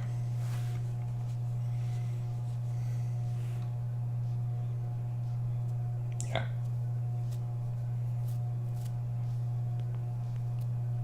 Yeah, exactly. The BTS fan. The bulletproof boys. What was it? The bulletproof Boy Scouts.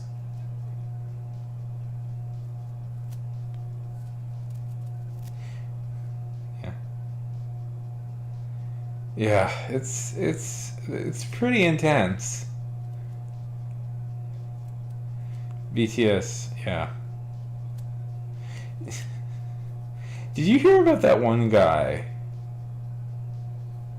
I think his name is Ollie. Their name is Ollie London.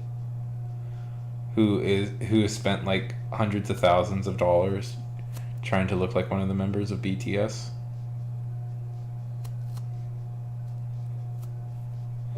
This is a real person who has spent pretty much his entire life savings.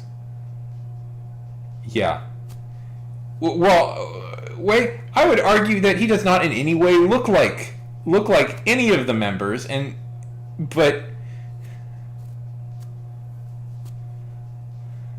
in any way look like any of the members. He looks like a.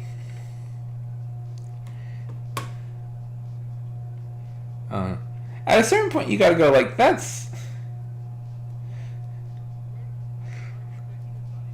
Dollar Tree version, yeah.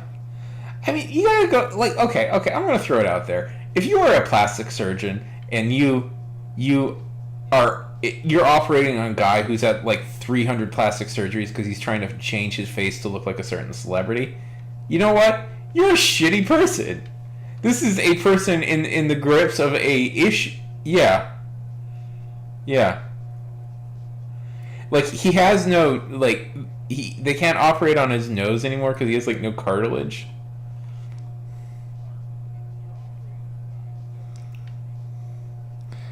Kim K. Listen. Here's the thing about Kim K. Kim K has a lot of, working class fans who, they look at her life and they say about Kim. Kim K is purely like, the Kardashian stuff is pure like escapism for her fans.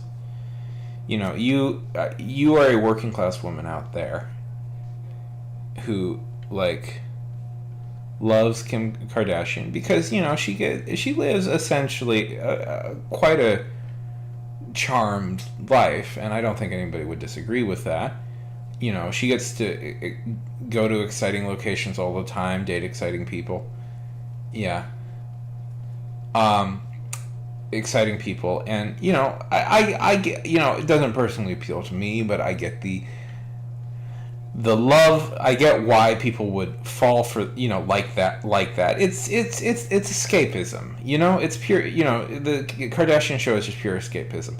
Anyways, and Kim K would like all of those fans that follow her because she lives a charmed life, and watching that they get to gleam at least a little bit of that fun off because their life is hard, and there's a lot of things that have real life for people who aren't obscenely wealthy daughters of well-connected lawyers who went to school with Paris Hilton. It's hard, and you have to work hard, and it's difficult. And here's what Kim K would really like to say to those women who helped put her into that position and made sure that her children will never struggle. Fuck all of you. Screw all of you. You're lazy, and the reason you're poor is because you're lazy. Lazy, and you don't work as hard as I do. An obscenely rich woman who got to where she got to because of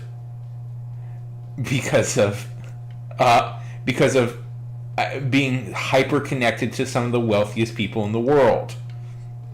That's what Kim K really wants her dedicated female fans to know about.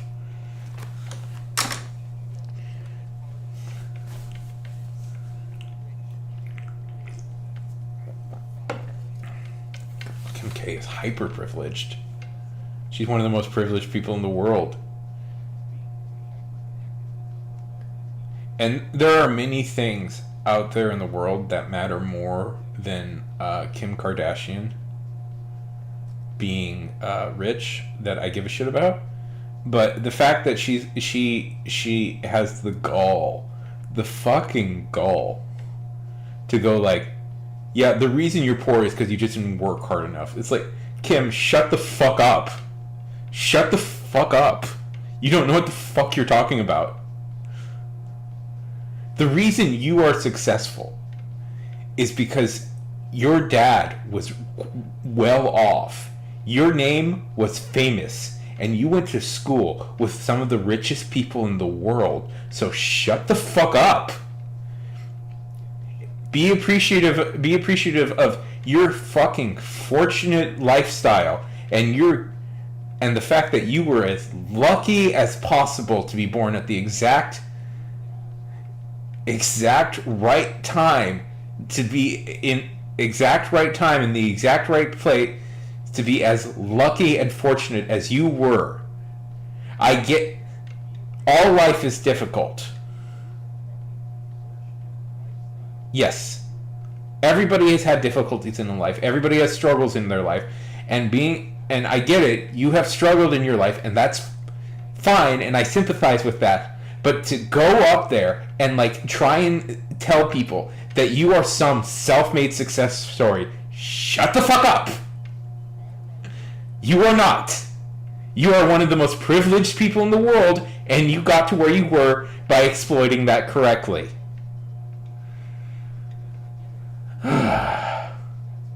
Yeah. Like, so here's the thing. Like, Robert Kardashian wasn't like the richest guy in the world, but he was rich enough to send her to the right. Yeah. Exactly. And it's such bullshit. Like, they weren't the richest guy. Like, they were rich. They were rich. They aren't, like, billionaire. You know, they weren't, like, Bill Gates, billionaire, trillionaire rich. But they're rich enough that she got to go to some of the best schools in the world. And she got to become friends with Paris Hilton because of that. She got to become friends with very, rich people. And their name was sort of famous because of the O.J. Simpson trial. You know, so she was very lucky to be born where she was. And if she simply made aspirational content and her show was luxury porn for, like, you know, poor women who don't get to experience that, but want to have the vicarious thrill of doing that every once in a while, and I sympathize with that desire. Trust me, I sympathize with that desire. I would be fine with it. But then she has, like, the fucking gall to, like, lecture, like, people who are, like, struggling to make ends meet. It's like, well, you just don't work enough. Yeah, exactly. And I hate it. I hate the entitlement of that statement. I hate the entitlement of that statement. I hate how shitty that is. I hate the fact that, like, I hate people who are, like, you know, Well, she said, like, women, you know, to get rich, you just have to work. You just have to fucking work. It's like, I hate the entitlement of that. I'm mad on the behalf of the ladies out there who help. These are the people. Kim Kardashian appeals to, like, middle to lower class. Sorry. No, not ruin my day. It's fun to have a clear irritant like her. So, but it's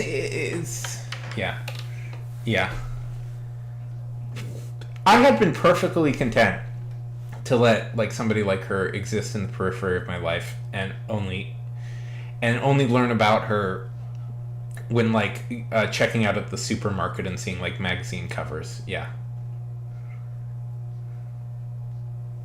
That was as much, but I got so irritated on when anyways, fuck her. Anyways,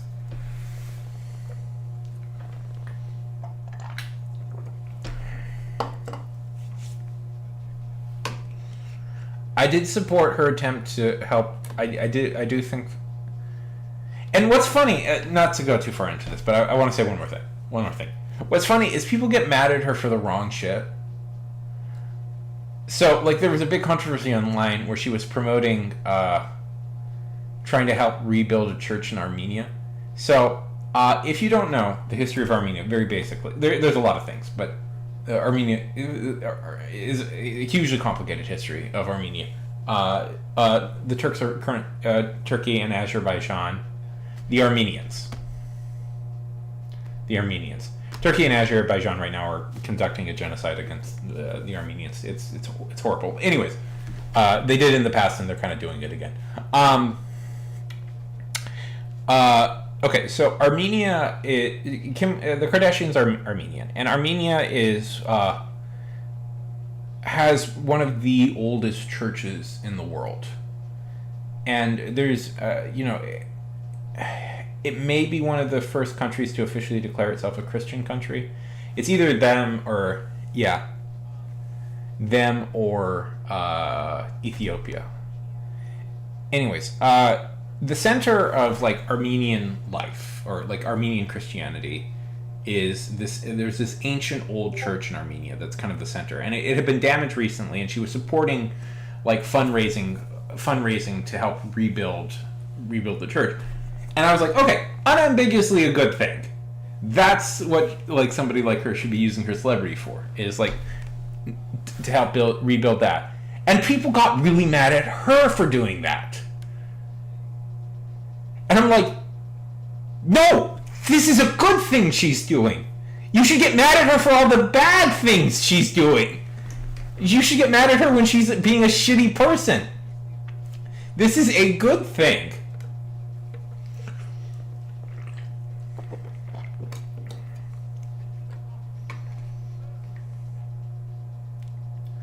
Yeah. Anyways.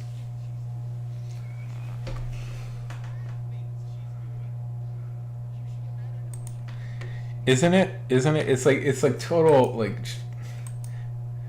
people are dumb. Dumb. People are dumb and not smart about things.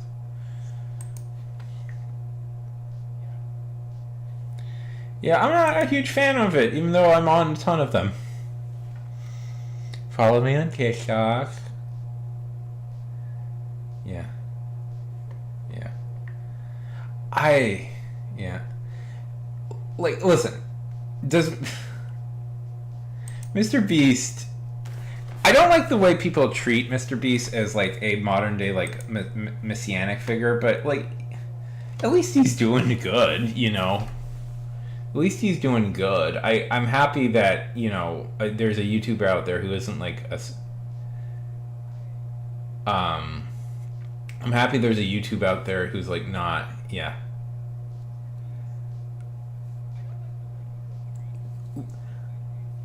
like yeah. Of course, I'm mad. I want. Wait, let me be something. Let me say something very honest. Of course, I'm jealous of him. Of course, I want his money.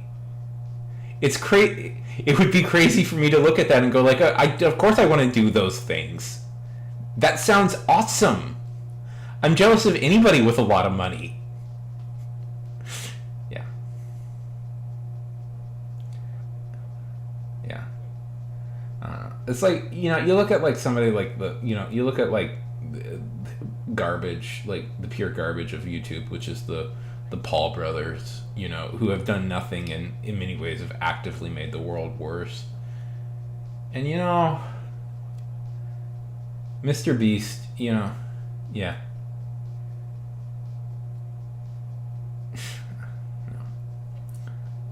I don't actually. Yeah. What do you think? What the fuck do you think I'm doing right now? What do you think I'm doing right now? No. I don't want to actually be rich. I want to. I mean, I do want to be rich, but I want to be rich enough that I can just. People will just leave me alone. Yeah. What do you think I'm doing right now? What do you think? What do you think this is? Dedicating 3 hours of my day to like talking to random people online. It's yeah.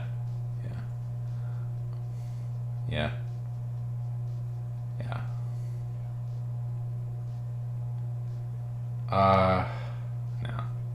In truth, it's because I would kind of go insane without like having an outlet to talk to people. I think is the real answer.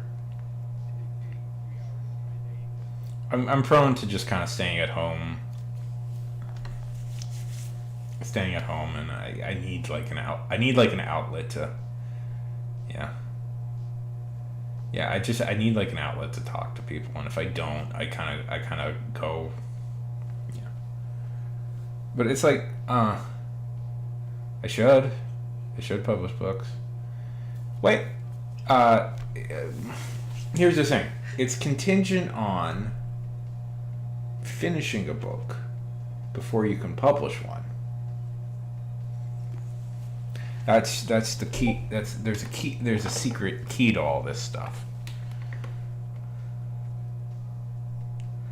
You have to finish writing a book before you can publish it.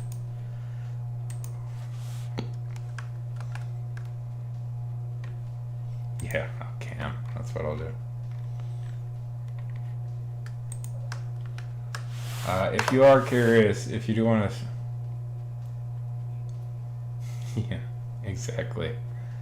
If you are curious, I'll throw this out there. If you are curious and you want to support my stuff, I have a YouTube and TikTok channel where I post like reviews and stuff.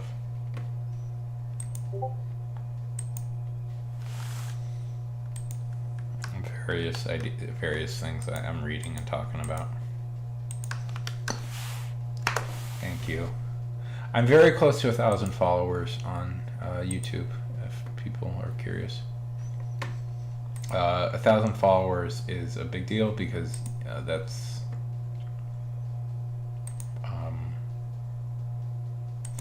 it's one of the first steps that they do. You need 1,000 followers before they start paying you. So I'd like to hit that by the end of the year.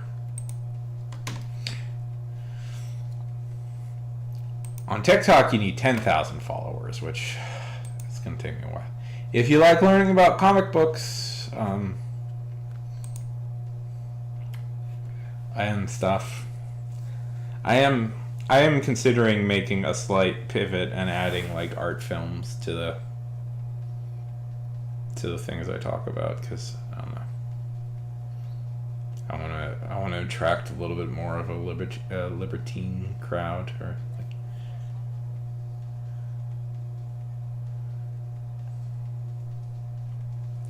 I do cover superheroes a lot, but I cover like other things too.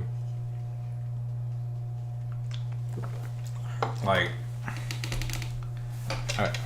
yeah.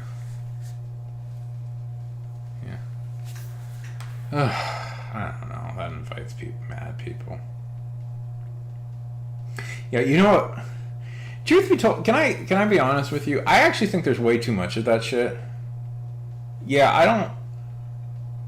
Like, I like comic books. I talk about a lot of comic books. I actually, like, not to go too deep into a rant here, but I actually find a lot of comic book media to be quite, like, TV show, like, stuff, like, videos about comic books to be hectoring to an obnoxious degree. Like, very like, it's always, like, it's always, you know, like, oh, they failed this, this is the worst. The company's gonna die any second now. This is the death of the, it's like, I don't know. Like, I found a thing where it's like, oh, thank you for the follow, by the way.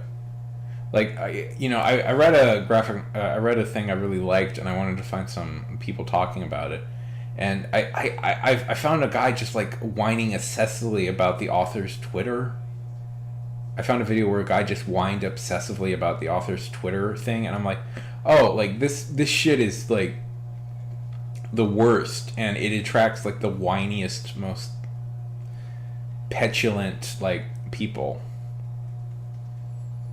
Can you tell I'm getting a little frustrated with certain people?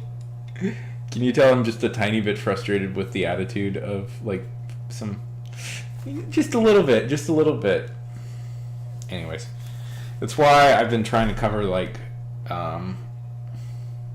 embrace the low. No, nothing's worse than being a locale. No. Yeah. God, what a sad life. I often think, like, people who are stuck in that, like,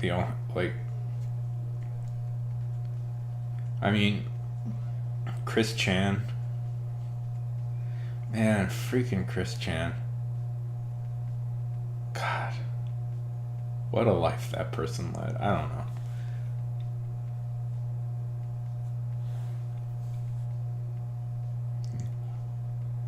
Yeah.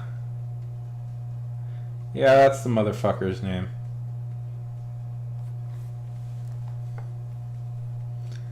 Yeah.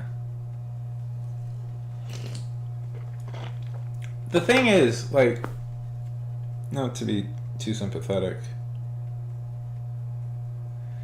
Oh, God. Like, let's, I won't get too far into that. I do remember being quite fascinated by that for a while, but not a. Yeah, I want to poke the bear, not wake it up. Just to say, I am aware of the depth of internet depravity. Trust me, I am quite aware of a lot of this stuff.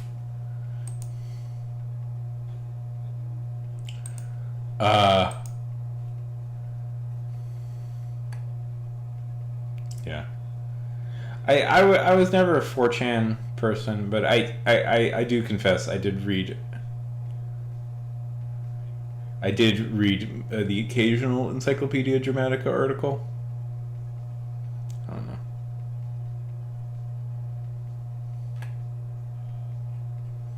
Those guys. Those guys got a little bit too into themselves, I think. I don't know. I don't think any of that stuff probably holds up, and it's like, but it's like, yeah. I don't know. You want to avoid that shit like the plague. Like, I think legitimately, like, there is a few guys out there who are like lol Kyle status, who are like people won't be happy until they kill themselves. Like that's just the truth of it. Like there are like that is what those online communities are set up to do, is to like the final joke is they'll be so frustrated though. And I don't know. Like the Chris Chan stuff, it's like, yeah, Chris Chan is a pathetic, you know, racist motherfucker. But like the people who obsessively follow Chris Chan around, are they really that much better? Are they really that much cooler and better for being obsessed with the loser? You know? Yeah. You know, at least Chris Chan had fans. You know? At least people were interested in what Chris Chan had to say. Nobody gives a shit about the random losers who like imagine saying that to like a date where it's like, yeah. Imagine saying that to like a date where it's like, yeah, I went to like, I went to like a courtroom in Alabama to like watch the trial of this guy because. Yeah, why did you do that? What happened? Who is this person? Oh, they made a really stupid Sonic fan comic, and I wanted to like see them in person. It's like, yeah, are you that much? How? That's so cool. You're so cool. Like, here's.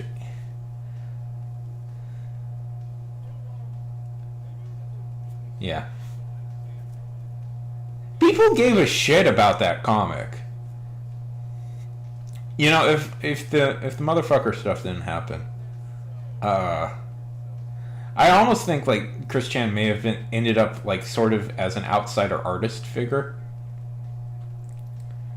You know, like I think that could have happened to Chris Chan. I think Chris Chan, like, there's a good chance like the Chris Chan stuff. Like Chris Chan could have been like an outsider artist, like figure, like, you know, who, you know, is appreciated for making kind of like interesting, like kind of pure art, you know, in a weird way. You know, obviously, but then they're a bad person. But that, I don't know. They never. Chris Chan had never had an opportunity to become a better person.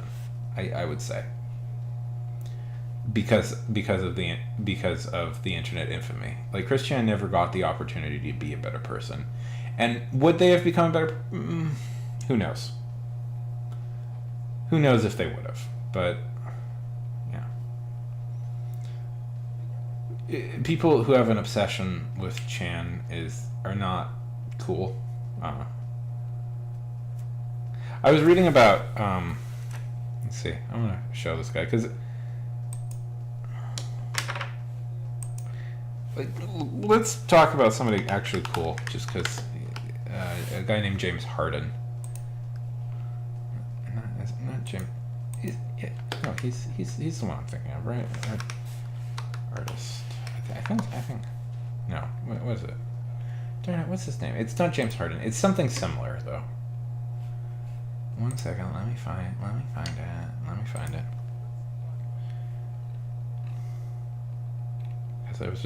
I just watched a video about this guy and he's fascinating.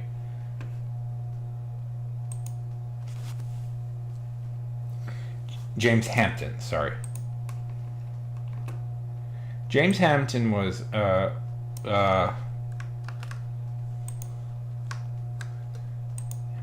maybe do you guys want to hear about Do you guys want to hear about outsider artists for a minute? Like the history of outsider art? Because there's some cool shit. There's James Hampton. The two I know about particularly are James Hampton and Henry Darger. Yeah. Okay, I just want a good picture of it. Of the throne. I really want to see it. So, let's see. Then we gotta probably do some writing in a minute. I know.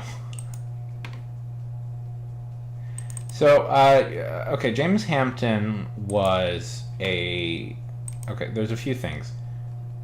James Hampton was a... he was a janitor. When I say... He's a janitor, but he wasn't. He was a janitor, and he was... He considered himself to be a prophet of a new religion that is... Yes, I wanted to show where it comes from. He considered himself to be a prophet of a new religion.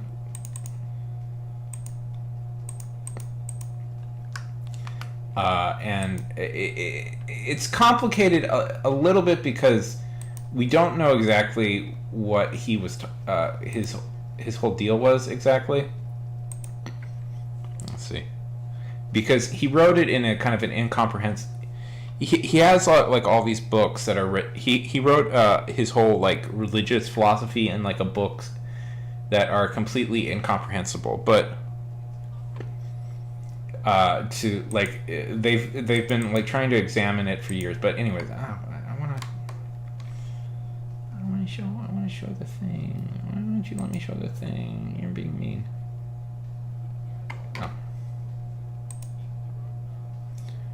But he wrote. What he did mostly was he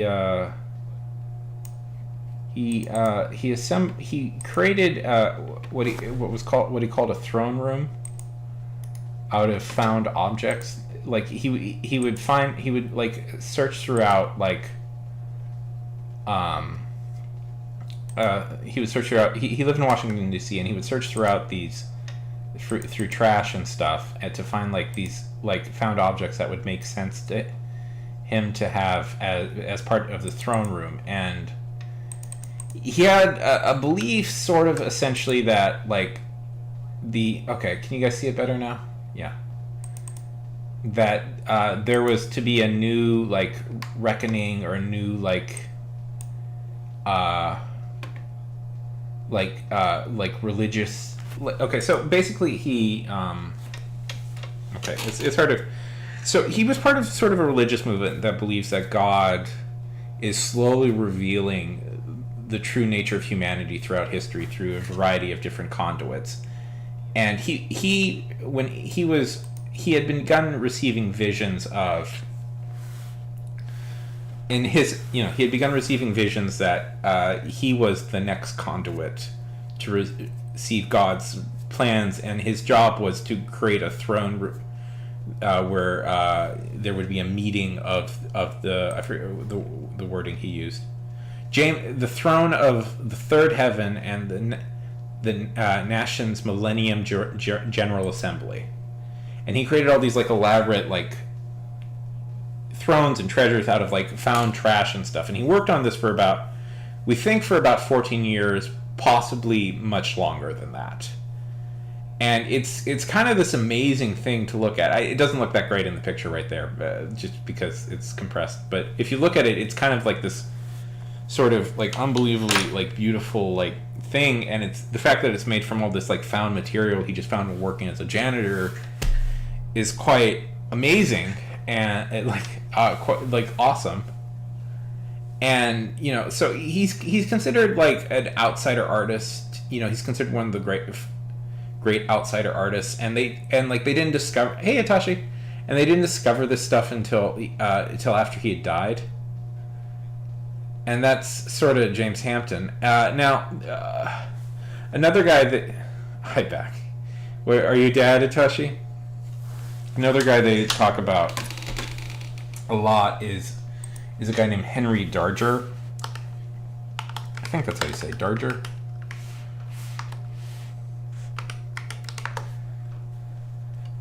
Not danger.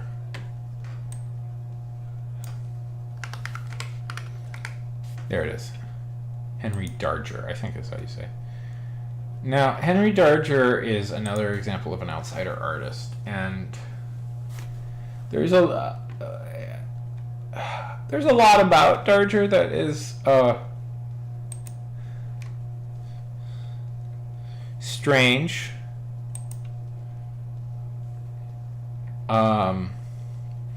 He wrote what is called the okay, so he has an epic fantasy thing he wrote called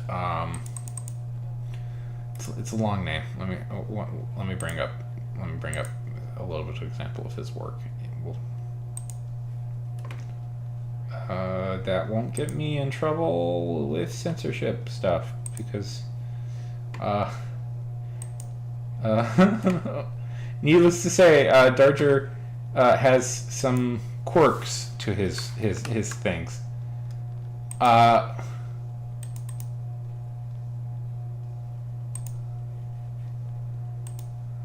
That you will read about if you've heard of him, you'll recognize instantly. Yes, one second. I will give you the name in a second. 1 second.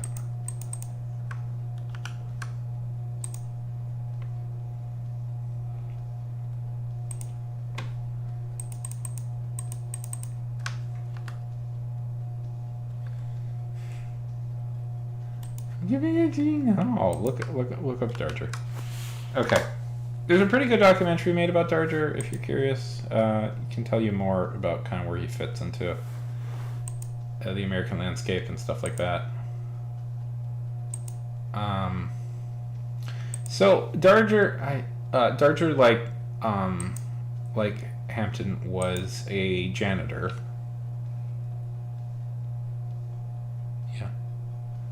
Yeah.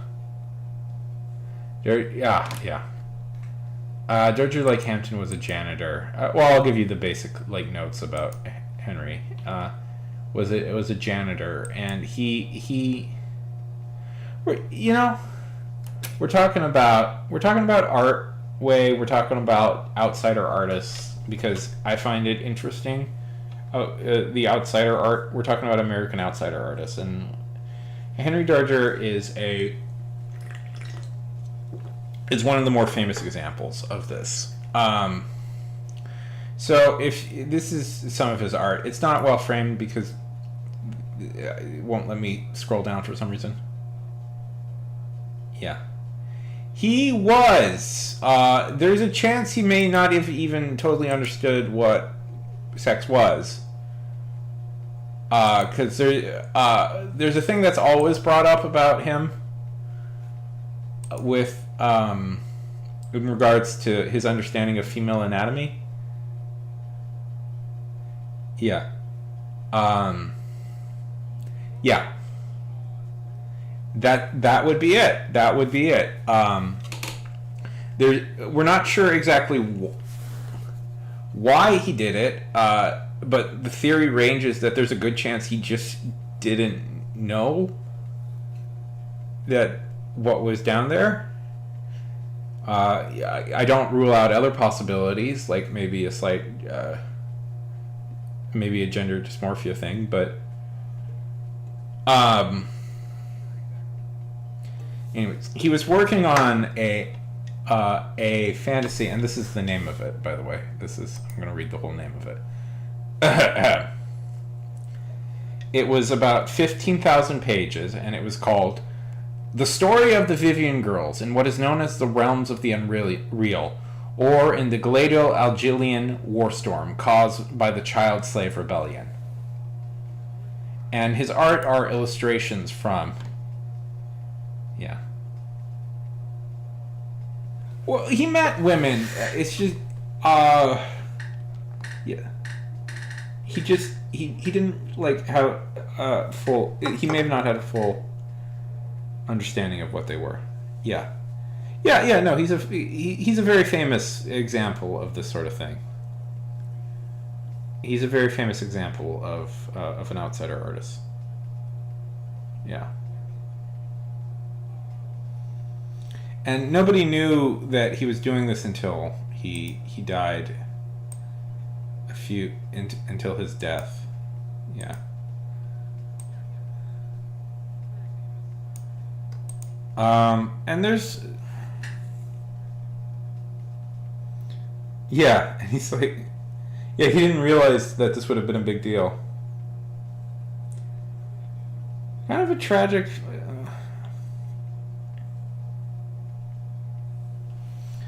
And there's, yeah, definitely. There's also another not as much talked about thing in that he wrote his.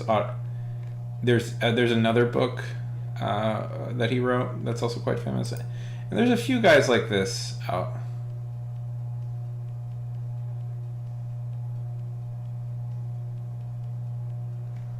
there who are like, it's fascinating, right? Yeah. Yeah, definitely. And why I brought that up? Oh, we were talking about Chris Chan and the potential future Chris Chan could have taken. Yeah. Yeah. Well, I think one of the keys of outsider art is that they are not trained as artists, and that they're mostly self-taught.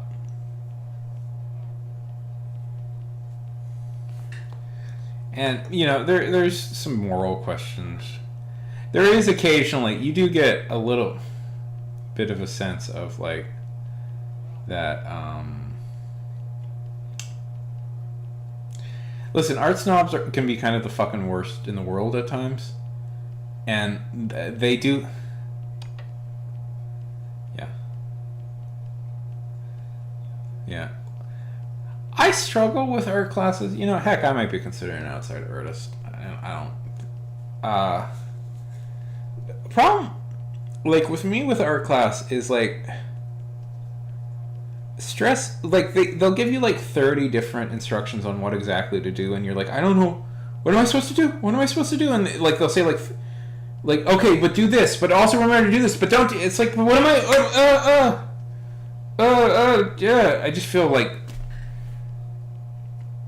I prefer, so.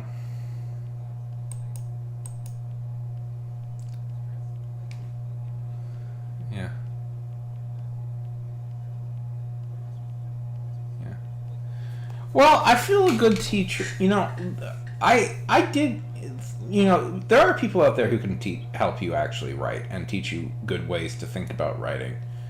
But it turns out like teaching stuff is a skill in and of itself, and it requires certain types of people, and not everybody can do it. Like the best writing teacher I ever had was I'm gonna throw this out to people. If you ever want to like actually take a writing class, that will be really helpful. Take a creative nonfiction class. If you want to take a really helpful creative writing class, try and find yourself a creative nonfiction class. That will help you a lot. That helped me. That was the best like creative writing class I ever took, was creative nonfiction.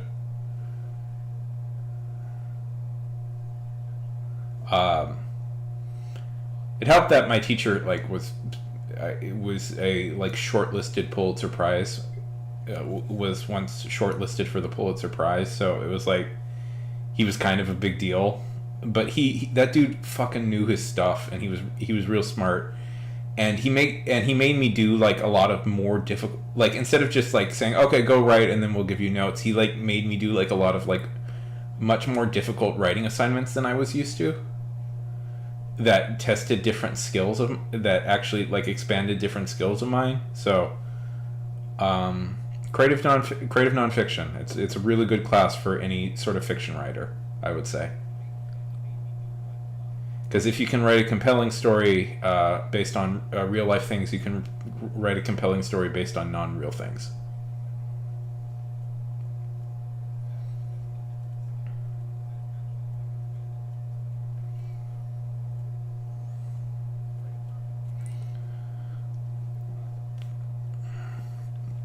way, it is. It is very complex. It is. It is one of the more complex.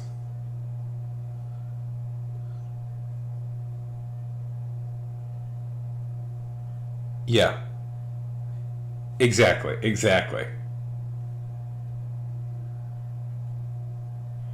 And I know, like, people don't want to hear that. Like, yeah, pretty much. That's the lesson I quickly learned. That because if you can make your real life, which is can be boring and not interesting at times, into a compelling story by presenting it correctly, you can do a lot of things good. So, if anybody's ever in the like, okay, so to go a little bit on, we're so not, it's been 3 hours and I haven't written a word, but whatever, we'll get to it when we'll get to it. To go on just a little bit of a tangent here. Creative writing courses, I don't think actually.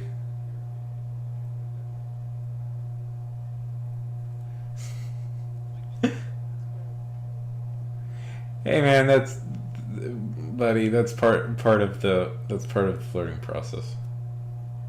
Uh, if I can give you a piece of advice on, if you want, I can. I have thoughts on like those sorts of scenes. Um,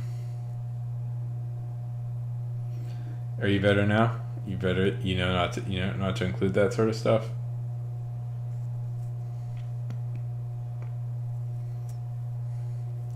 I mean, realistically, there's nothing wrong with including that sort of stuff, but you have to put character into it. That would be my piece of advice. How did they shake hands? How did Dave say hi? How did Dan say how are you? Yeah, that's good.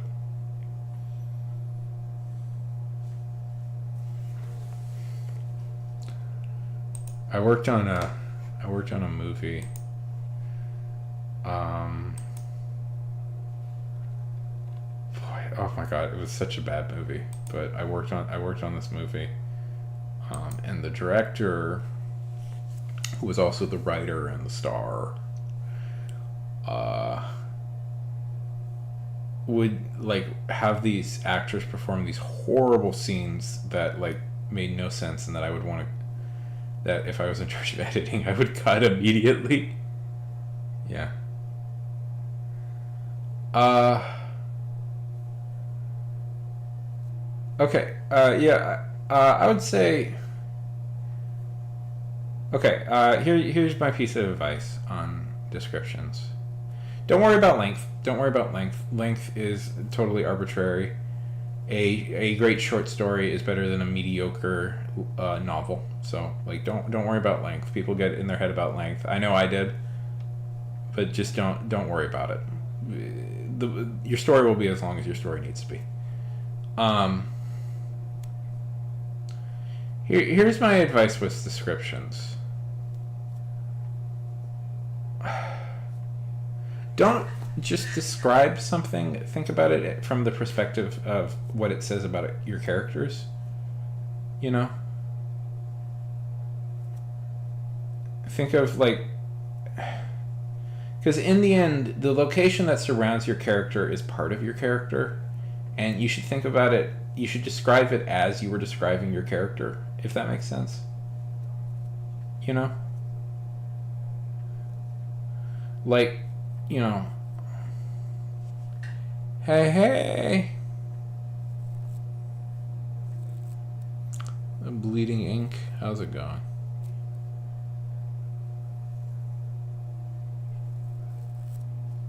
Yeah.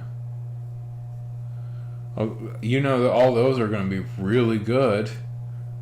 You know those all those people who wrote 50,000 words in like a day. Those are all going to be really good stories. People are really going to want to read. Yeah, I wrote 50,000 words in a day. The point of Nano is to motivate you to get writing done. But a good there. I'm gonna throw this out there. A good story. You can't write writing 50,000 words in one day will 100% be a bad. I'm pretty sure nobody's gonna read that because they actually like the story.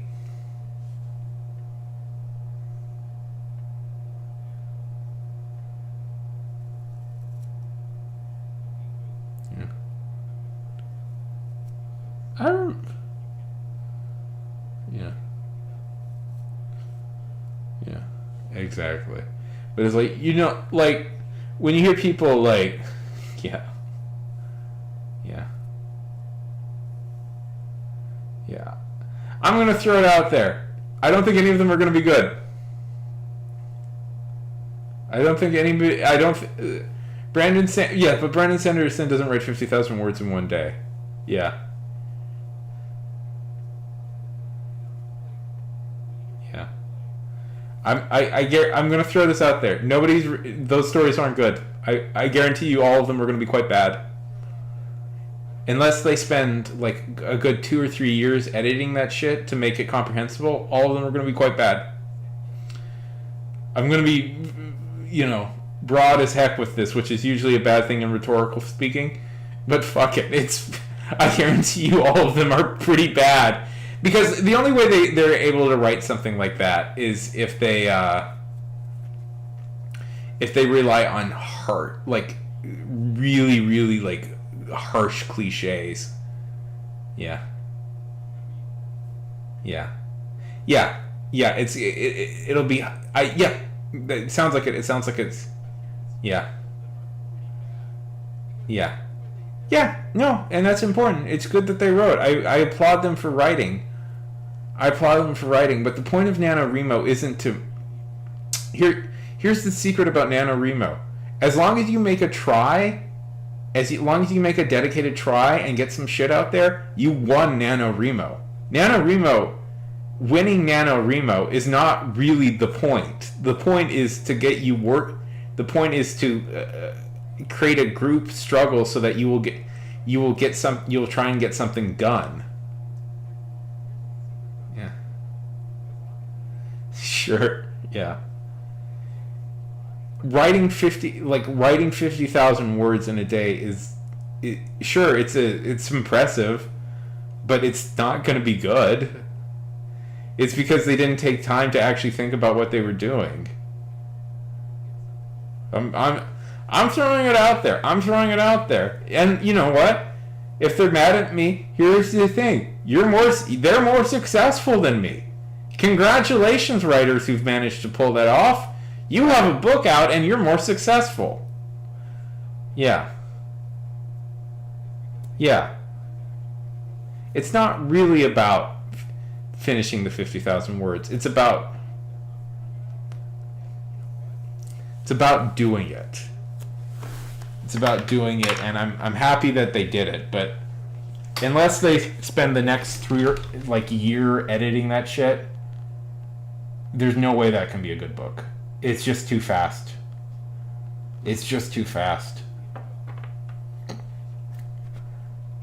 Yeah. Yeah, sure. But unless they spend a long time trying to edit that, I'm certain it's going to be bad. Because the shit I've written, I've been dictating my shit, and it's been pretty fast. It's fine, but I know in the middle of writing it, I need to spend a lot of time reworking it to make it an actual readable story.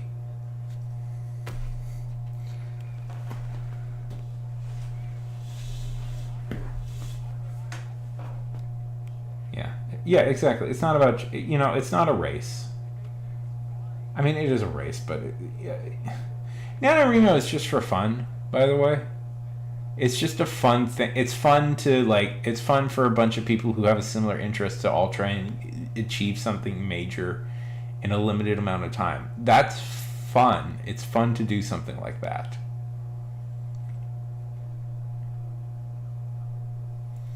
It's not, and if... Yeah, no.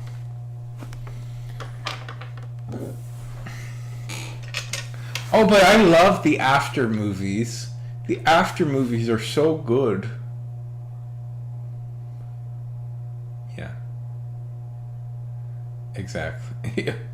Oh God. Yeah.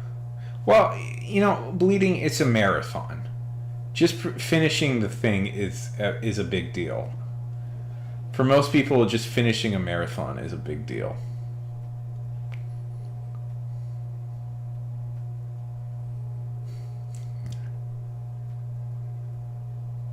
Unfortunately, Toast, you are. It's just the thing.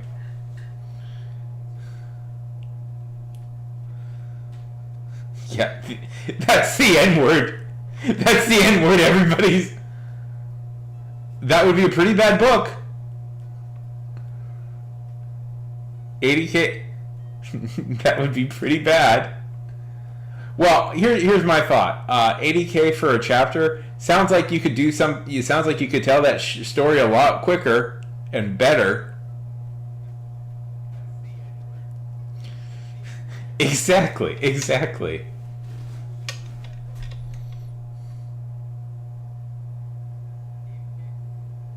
Good for them. Is your friend Stephen King? Inc. Are you friends with Stephen King? You have legally you have to tell. Have I heard about this? I may have heard about this thing. Were they on the no. Were they on the what was it? The web novel thing?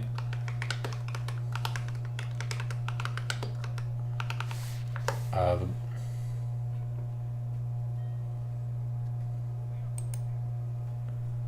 web novel guide, the web fiction guide. Yeah, I've heard of The Wandering End before. That's cool. Yeah, no, I've heard it. That's a real thing. I've heard of that. Yeah. Yeah, no, I've heard of it. I think I may have even interacted with it. I wrote a very unsuccessful web serial once that nobody liked and everybody hated. Yeah. Yeah. So I've been around.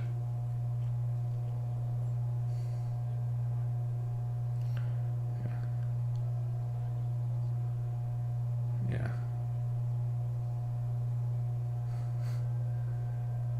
Well, it's the same word. Yeah. Anyways, not that I'm bitter about that at all. Yeah. Oh, speaking of which, I guess I'll plug it. Although the bot has been plugging it. If you want to support my writing directly, I'm taking a little break from this project, but I plan to start back up with it in a little bit. I have a Substack that I would appreciate a follow up. Yeah. On Substack, that's literally why I brought it up on there. If you want to follow, that's where I post most of my writing is on Substack.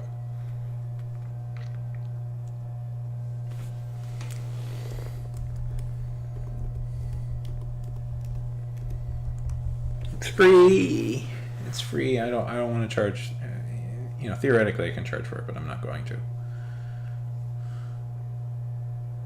No, nothing is required.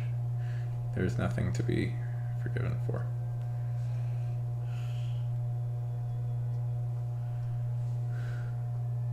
Yeah, because there's not. I don't. You've done nothing wrong. Sorry for plugging things, but screw it. This is my thing. I plug if I want to.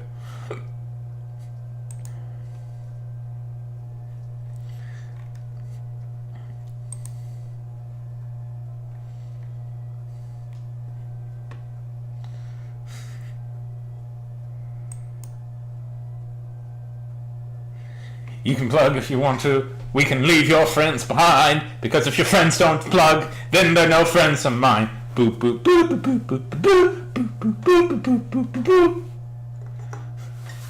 Yeah.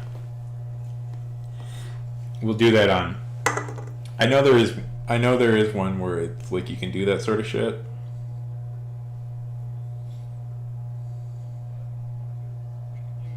Yeah. We are streaming on Kick. We are streaming on Kick at this moment. Don't tell anybody. This is also being live broadcast to Kick, where I'm the most popular writer on Kick. Because I'm the only writer on Kick. They do have a writing category over there. Yeah. And I'm usually the only person on there. It's funny. Oh, somebody followed me over there. That's fun. Yep, I'm still the only person on Kick who's doing writing. So, I've decided to officially declare myself the most popular. Yeah. Yeah. Well, if you guys are curious, I'll throw this out there why I do this stuff now. So Twitch recently has changed its rules about multi-streaming. And you can officially stream to multiple platforms, including Kick, Twitch. So I can stream now on Twitch and Kick and YouTube and TikTok and Instagram. And I do have, I can live stream on Instagram, but it's on TikTok. But TikTok, once all these, like, it makes you jump through a bunch of hoops, and I still haven't figured out totally how to integrate it all. So we're just not doing it yet.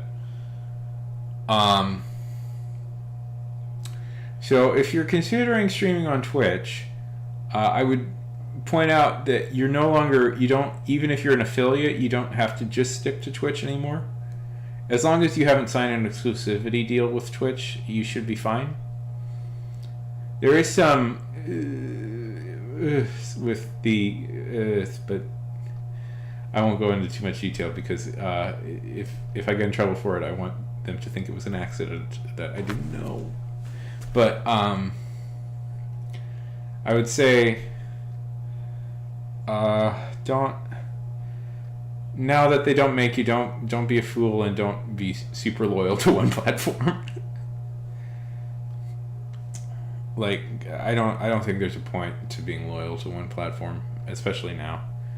The only reason I was loyal to Twitch as much as I was because Twitch was the only one that was paying me money, and I didn't want to lose what little money I made from doing this. But now that it doesn't matter, well, Twitch is still paying me money, but now they won't take it away if I multi-stream, so it doesn't matter anymore. And Kick and YouTube pay a whole lot better than Twitch does, so welcome back. So that's why I'm on there. You hear that, Kick? I'm doing it for the I'm on you for the best reason possible. I want to make money.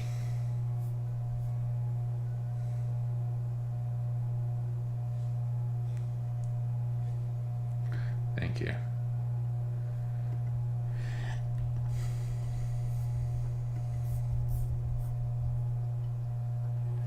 He wants all the monies. Yes, please give me monies. You're not allowed to go over there. It's illegal to go over there.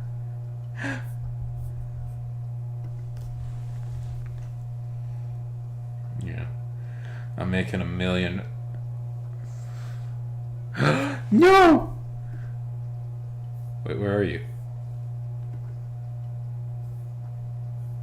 You're still on Kick.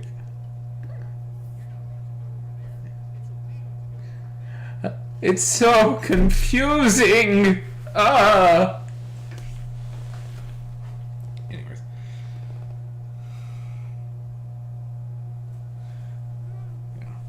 I would just say, like, loyalty.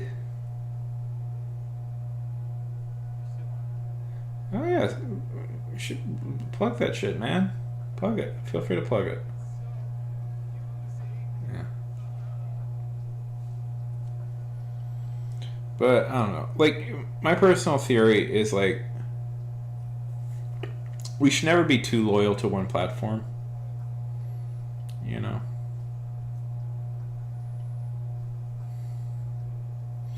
Because that's how they get you. That's how they get you.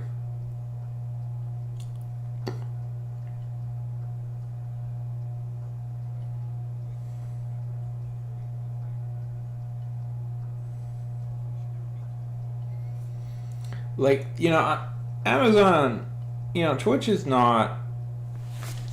Let's talk about honestly about what's for a second, the intricacies of online management, online media, social media companies. Only Facebook has ever made money, and things like Twitch and YouTube, and I suspect Kick also, Kick and TikTok. You know what's interesting about them? None of them have ever been profitable. In fact, they're kind of money drains. Yeah. Yeah. Yeah, exactly. So, like, they're like, well, I guess we'll just let them do it. And I don't know. I have to admit, I was on. Yeah. Yeah, Kick is super fucking sleazy. I'll say that. I'm on Kick right now, and I don't give a shit. Kick is sleazy as hell. And it has fucking shitty people on there. Yeah. But I'll take their money. If they want to give me money, I'll take it. Listen, not that, yeah. Yeah, but let's be honest here. Twitch and, you know, Amazon and Google aren't exactly clean either, so. Listen, if I'm going to sell my soul, I should sell it broadly so that nobody is happy.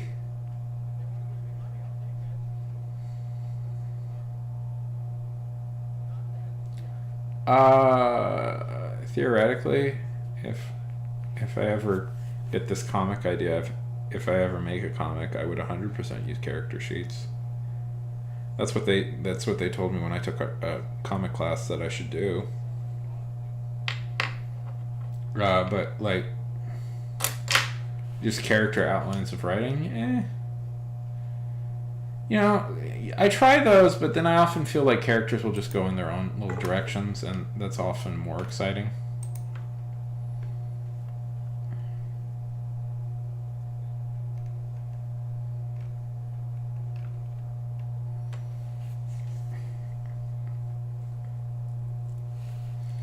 Yeah.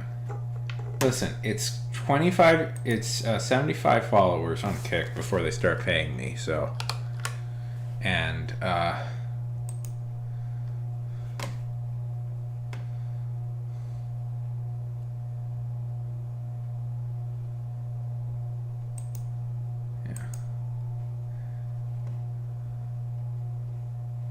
plug your comic, Toast. Plug your comic. What are you doing? Plug your comic.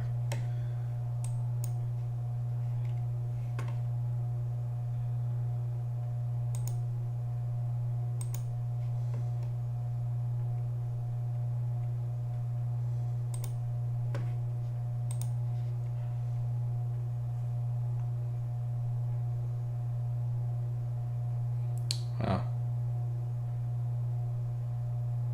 do it. Should we do a sprint? Should we actually do some writing now that we've been talking for like about 3 hours?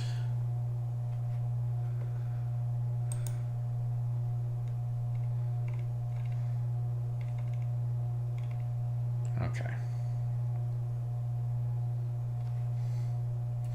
It happens sometimes. It happens. Okay. How much should we do it for? 25 minutes? I think 25 minutes would be a good.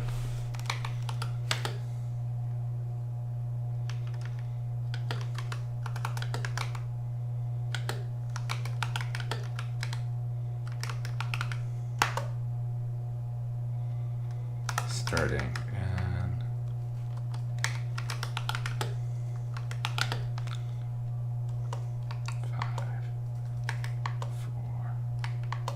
Well, it's not just about writing. It's about art. You can do art or drawing. It's a work stream.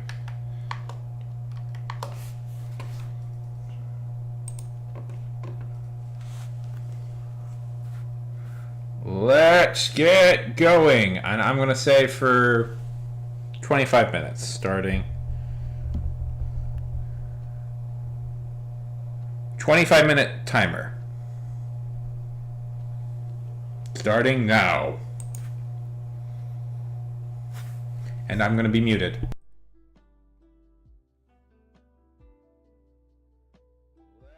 get going. And I'm going to say for 25 minutes, starting 25-minute timer. Starting now. And I'm going to be muted.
Wait, Bree, it was good seeing you. You came in right as we were doing a sprint, but it's good seeing you. I hope you do become an FBI agent. That would be really cool.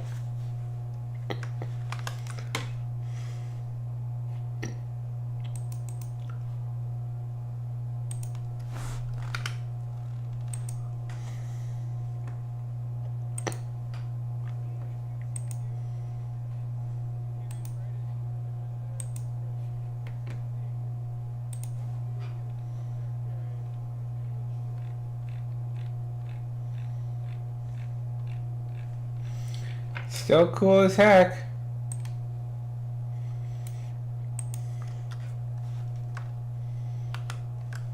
Okay, let's see how many words did I write.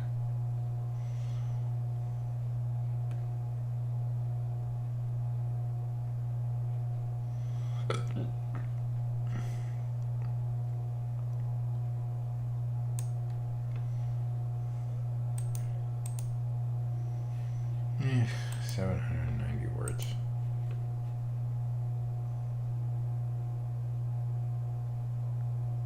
Yeah. If the FBI is listening, I wrote 790. I'd take that job. I'd report on all these suckers in an instant. I personally know that Turf is running weapons. I personally know that Turf is running weapons to the Nicaraguans. Toast, I mean. Does look a little bit like Turf. I personally know that Toast is running weapons to the Nicaraguans as we speak.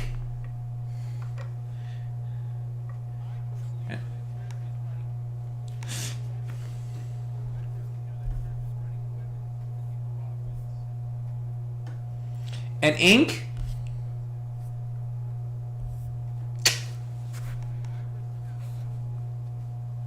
Ink is money laundering crypto thought. Yeah, and Ink helps money launder stolen crypto. Ink knows where Sam Bankman-Fried's secret stashed billion is.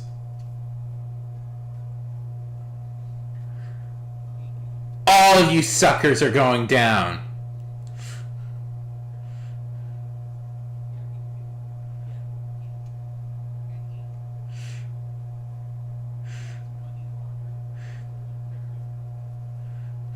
Really? Oh, man.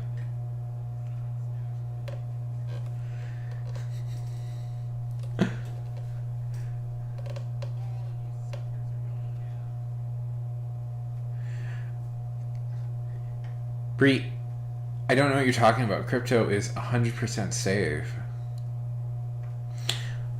All you suckers are going down. What are you talking about? It's so safe. Certainly the fact that there's no regulations on it protect everybody. Yeah. There wasn't just a massive trial about a fucking idiot blowing through $10 billion. Yeah. God. When Sam Bankman-Fried got arrested, yeah. It's totally useless. Yeah. Oh no. I don't know if people are picking up on my subtle sarcasm. Yeah. Listen, as somebody who hasn't, yeah.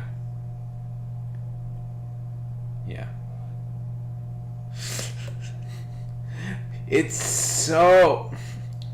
Listen, guys. All we gotta do, we gotta invest in Sonic poop coins.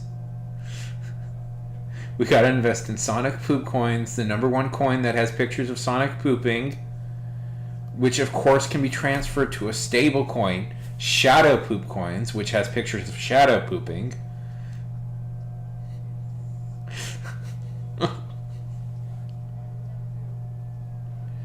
and and use that money to invest in the greatest stock of all time.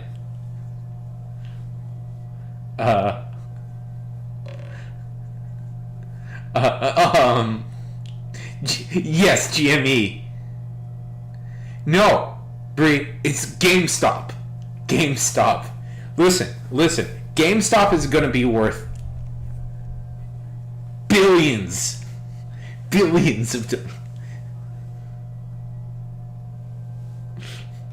billions of dollars. Listen. According to people, every company in the world, every hedge fund in the world has billions upon billions of dollars shorting the shares of GameStop. So as long as we keep buying shares of GameStop, it'll be worth billions of dollars. I've watched that video like 5 or 6 times. Yeah.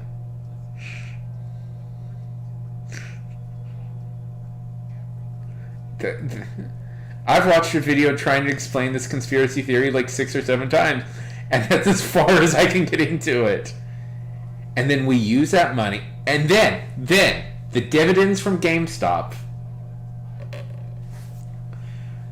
we'll use to invest into more Sonic poop. Oh no. Oh. Okay, guys, we can't talk. Okay, there's a minor in the audience. Let's not do that. We're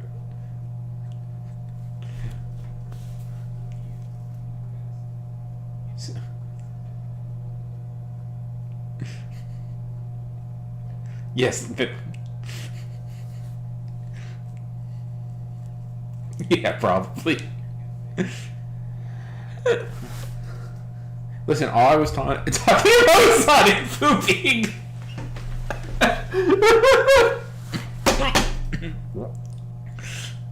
For gold. Okay, it's 1 o'clock in the morning. At least here.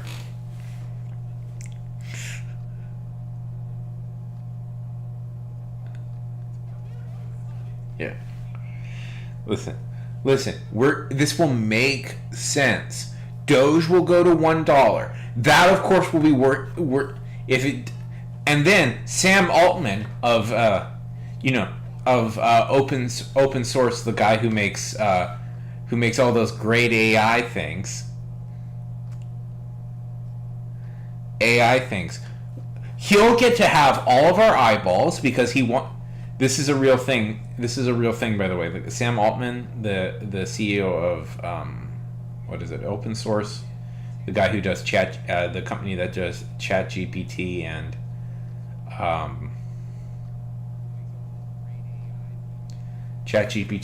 Midjourney and stuff like that. He has this project where he wants to scan everybody in the world's eyeballs for not creepy reasons. It's not that he's using it to try and create.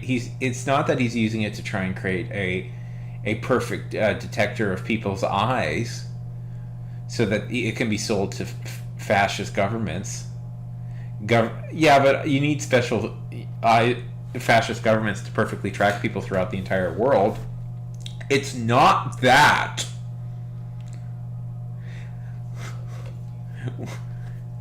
Ways innocent. We must not reveal that poop exists. That must not be revealed. That's a secret you learn on your 18th birthday. Is that human beings poop. Yeah.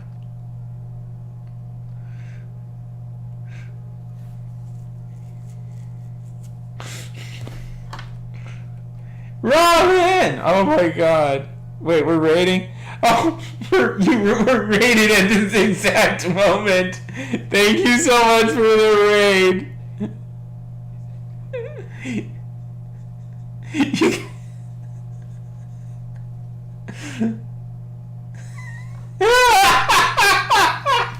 How was your stream? How was your stream? Hi, everybody!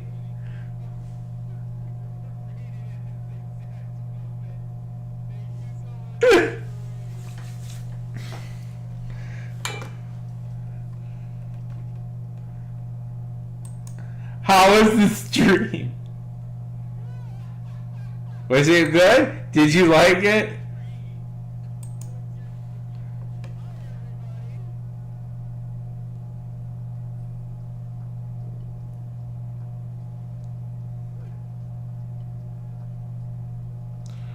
I'm sure that's part of it.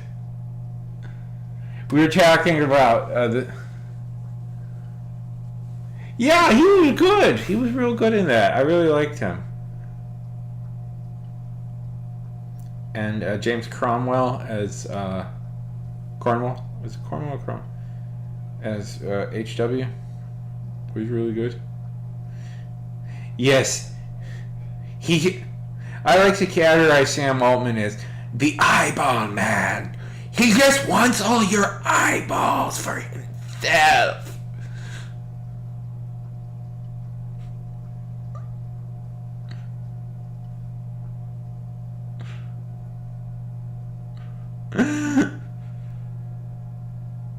Yeah.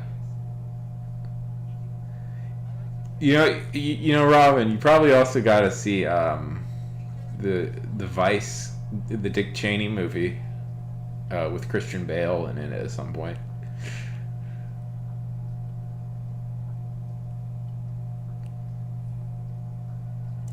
I want your...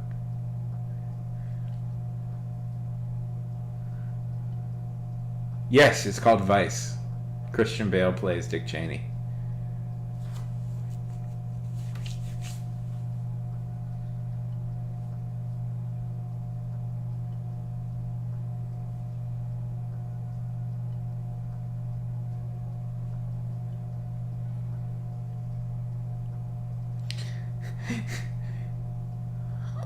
Yeah, oh, right. We can't let... Listen, everybody. We just found out Way is only 16. I'm sorry if I'm mispronouncing your name.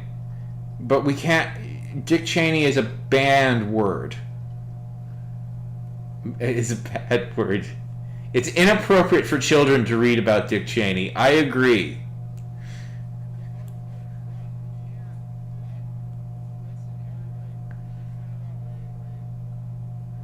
It's just too scary. It's just... We shall call him Richard Cheney. Ooh. Robin, everybody, Robin is very daring. Very daring. Daring to violate copyright.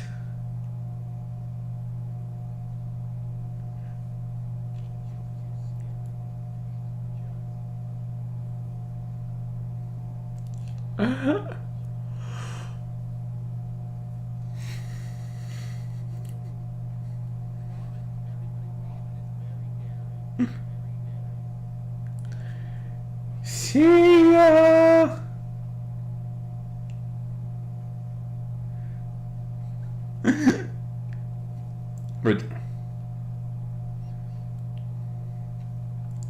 See, there's all these accounts with Toast. Goodbye, Toast. Welcome back. The twist of twists.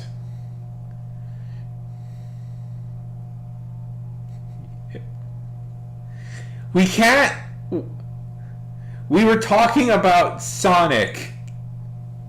The most inappropriate thing in the world.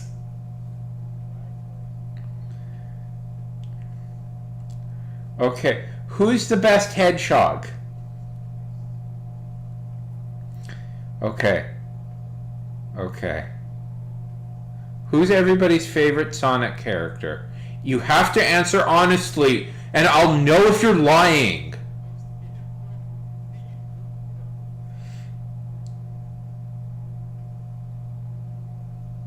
Go to bed. Robin, you must go to bed. You must sleep.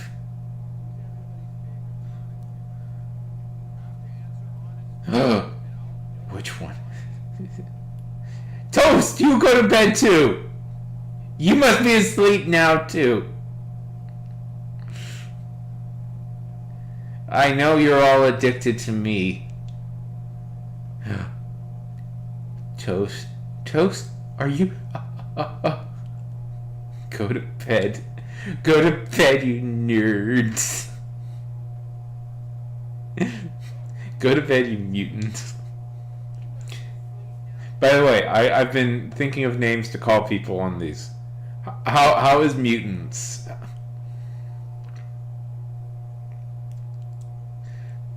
Wait, you go to sleep as well. We have just recently discovered that Wei is still in high school. So fine. I wanted to know I tried. I wanted to know I tried to be the responsible. I mean, I could time him out. I wanted to know I tried to be the responsible adult. What time is it for you? What time is it? What time is it for you right now? Yeah.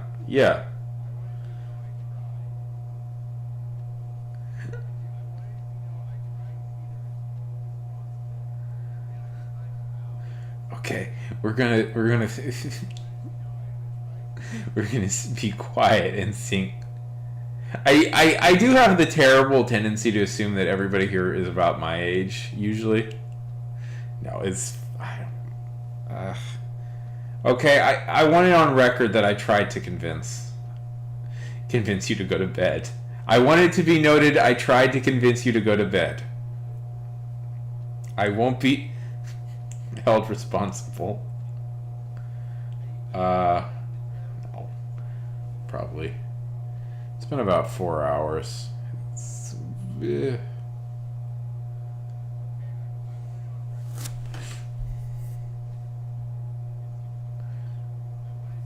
Sure.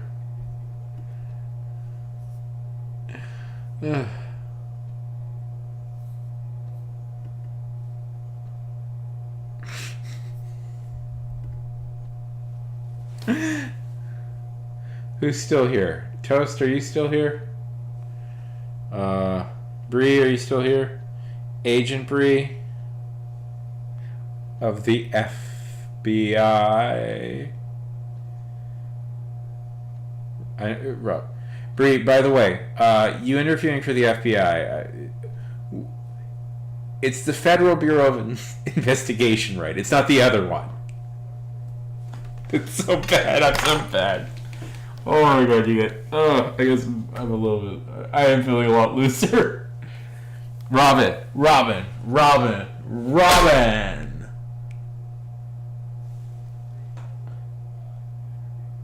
Who's your favorite president?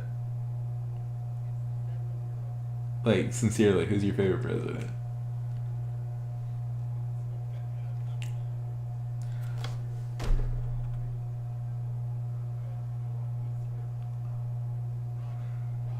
But there's least bad ones. Come on.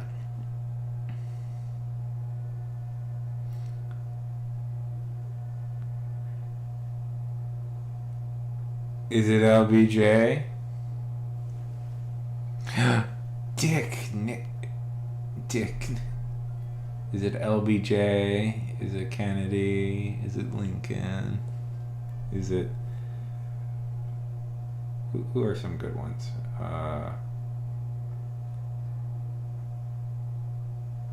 LBJ has really good things about him and a really bad thing about him, and it's a little bit, there's a huge conflict about that in my head, at least. So LBJ is a very important president. He was Kennedy's vice president, and he takes over after his assassination. Now LBJ, arguably, is the one that is responsible. Not arguably, he was the one responsible for passing the Civil Rights Bill. and he gets a lot of credit for it. One, because he was, I believe he was the House Majority Leader, right? Yeah, he was the House Majority Leader. For a long time, so he knew how to operate, wheel a deal in Congress like few other presidents did, and so that's very good. The Civil Rights Bill is maybe the most important bill, one of the most important bills that America passed, maybe the most important bill. So that's a positive. That he gets a lot of credit for that, and I think justifiably. And then there is the slight negative in that he's the one who started the Vietnam War. So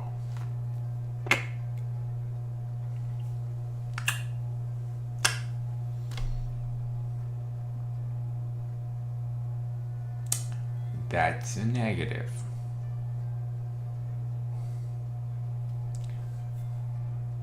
A real big negative, I would say. Maybe one of the biggest negatives you can do as a president, starting one of the worst war in America, the worst war America was ever involved in, and we were definitely the bad guys in that war. Unlike any of the other wars we were in.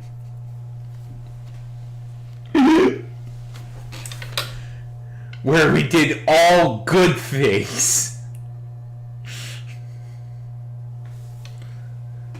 What's so funny, about the Vietnam War, just to go in a little bit, if America knew anything about the history of that region, that was never, it was never. We did so many good things. Well, yeah. The Iraq War is, I will point out, as somebody who lived in the Middle East at the time of the Iraq War happening, I will say that it's more complicated than I think people understand. But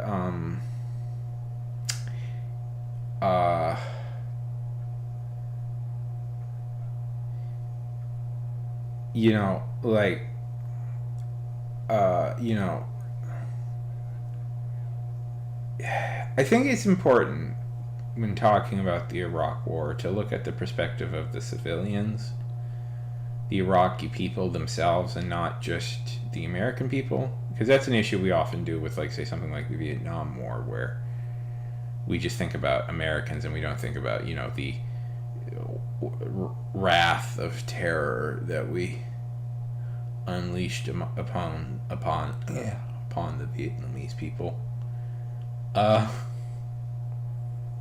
And we did not great things during Iraq.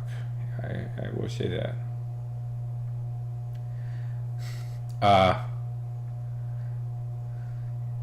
Yeah. But, I'm going to throw out something a little controversial here. And follow me on this. Iraq is kind of stable now.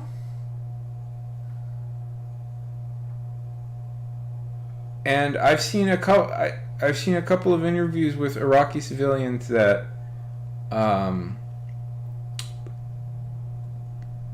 prefer the way things are now. Tourism is kind of returning. So I'll say this: it's more complicated than I think people appreciate.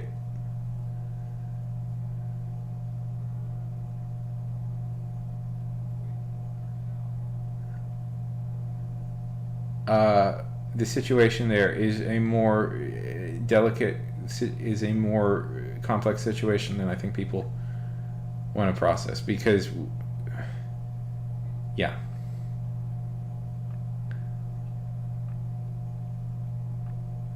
I'll throw that out there. It turns out world politics is a lot more difficult than what we think it is. It is a super corrupt place with a lot of problems, but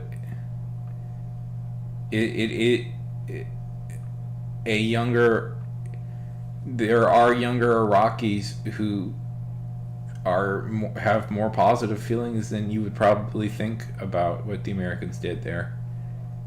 Um, so, and yeah, ISIS happened, but we that's been mostly taken care of. I think almost completely taken care of.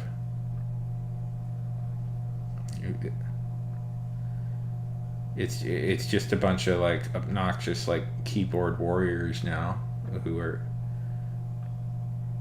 still carrying the flag of that stuff. So you guys, I'll just throw it out there. I know that it's complicated. But it's important, and it's important to remember the perspective of the people who actually live there as human beings. Yeah, yeah, yeah. In a lot of ways.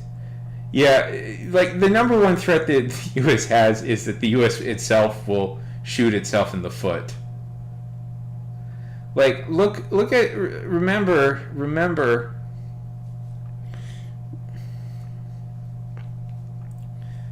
that the U.S. is, you know, in many ways the U.S. is, you know, the heir to England in a lot of ways.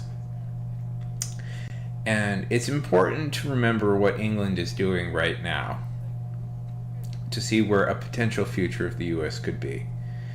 And England right now, succumbing to sleazy and idiotic forces within its electoral system, have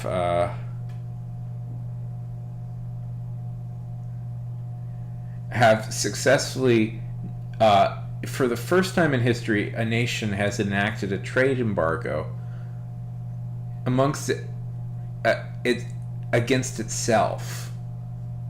And this was cheered as a general good move by many people within the nation. And listen, the U.S. at the moment can feel smug about doing this, can feel smug about this a little bit, because we haven't done something that stupid yet. But I'm going to be honest.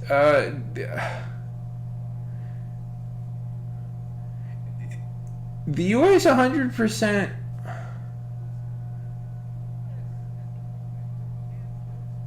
This is something 100% the U.S. would also do, if tempted. It would. In fact, in my home state of Texas, we already did something like this.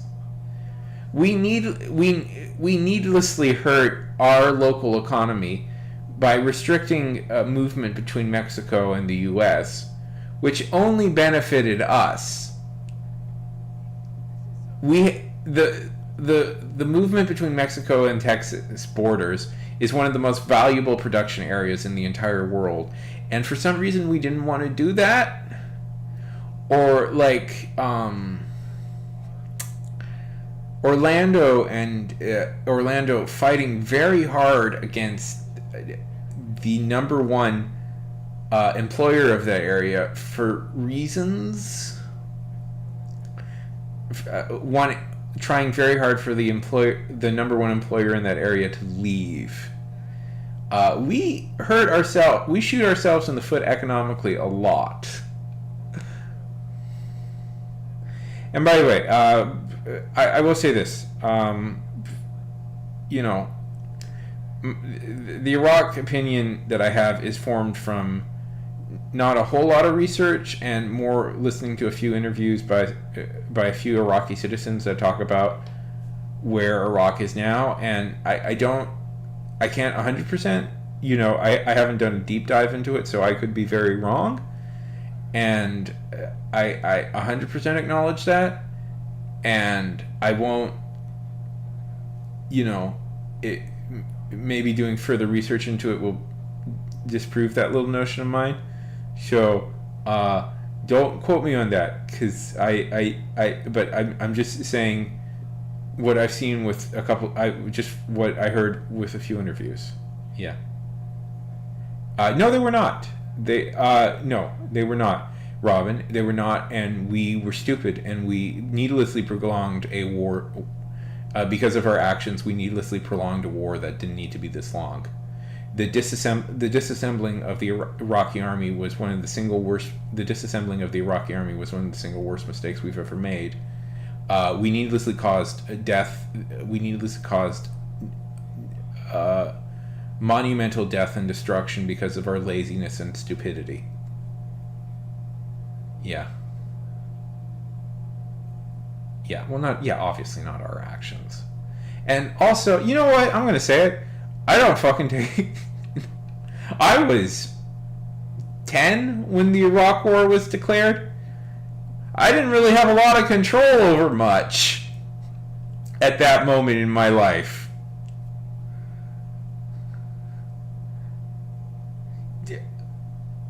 Wasn't exactly voting at that moment when I...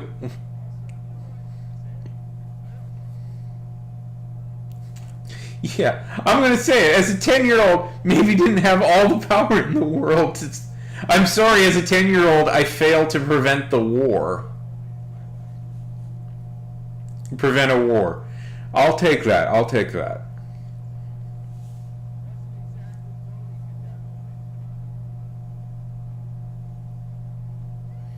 Listen, I was very concerned with what... Frank Castle, the Punisher himself. Let me tell you what... That is a poster I made. That is me and a couple of friends.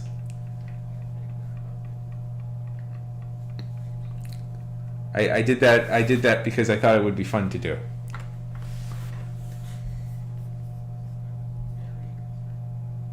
Where are you? Are you on YouTube?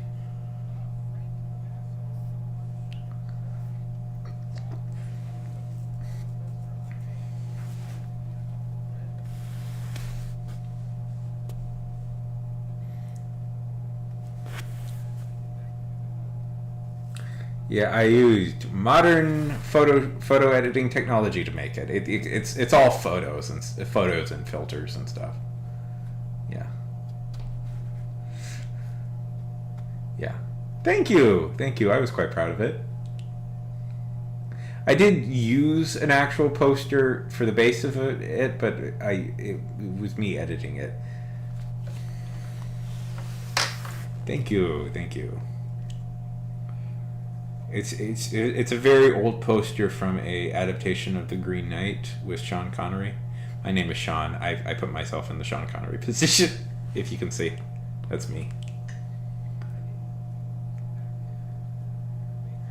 No problem. I was making a point that the Iraq War was badly run and cost needless lives, but some Iraqi... I watched an interview with an Iraqi citizen who seems to have some positive...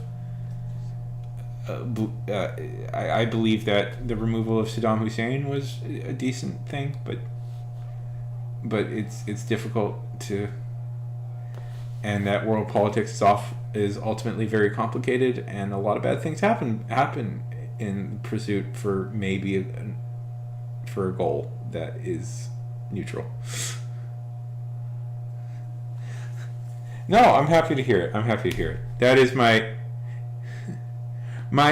political take on everything is it's complicated, bro. It's real like complicated. Yeah. Yeah. And that I was about 10 when the Iraq War started, so I didn't have a lot of say in the matter. Frank, I'm going to take it you might be a fan of the... I think you're a fan of a certain comic book character, possibly a Mr. Starts with a P, rhymes with sure. I'm trying really hard to think of a different character other than the Punisher. Punisher to complete this bit, but I can't think of one.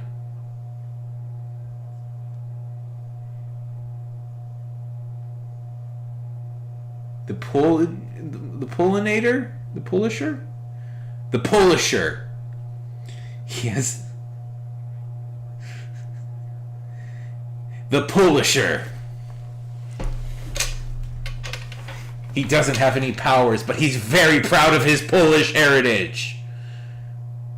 The Polisher.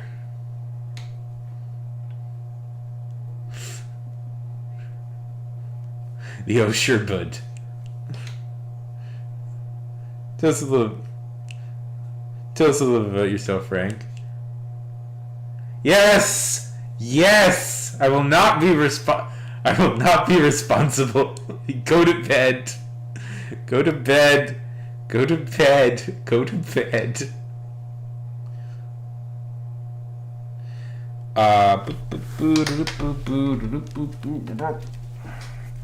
Second.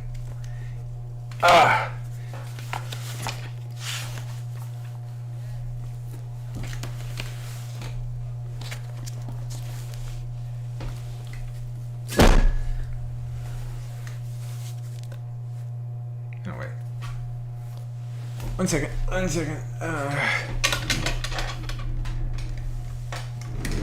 Everything. You did everything.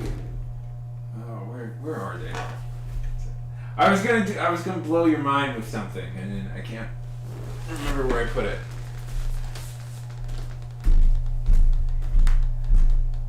Yes, the Garthinus Punisher is very good. I have the whole collection somewhere. That's the thing. Did you find? Are you Frank? Can I ask you a question? Are you a subscriber to mine? Are you a subscriber of mine, or did you just find me by random? I'm curious. Because I release a lot of comic-related stuff on this channel.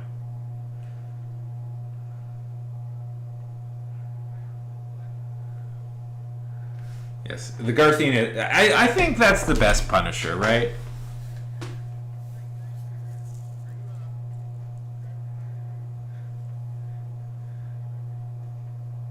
Yeah, I have them somewhere. This is gonna drive me crazy all day now.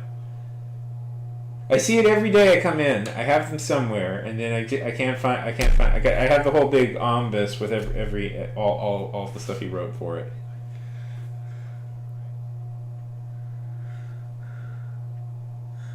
Oh my goodness! Thank you so much for.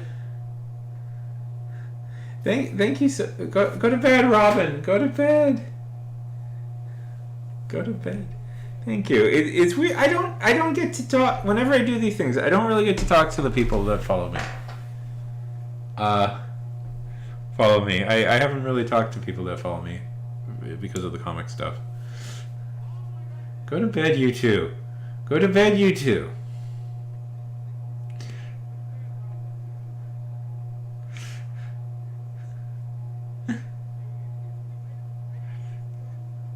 Don't go to bed. Stay up really late and be tired for tomorrow. I dare you to.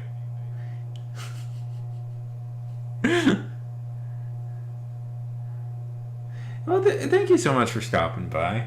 You know, I was in a real crappy mood today. Coming on has given me like a real boost in energy. I'm happy to hang out.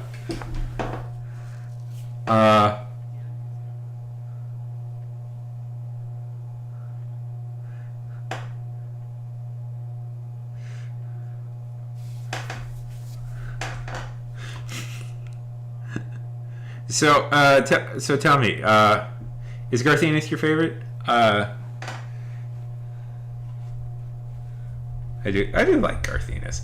Sometimes he can be kind of super edgy dude, but I think he's the one that pulls it off a lot better.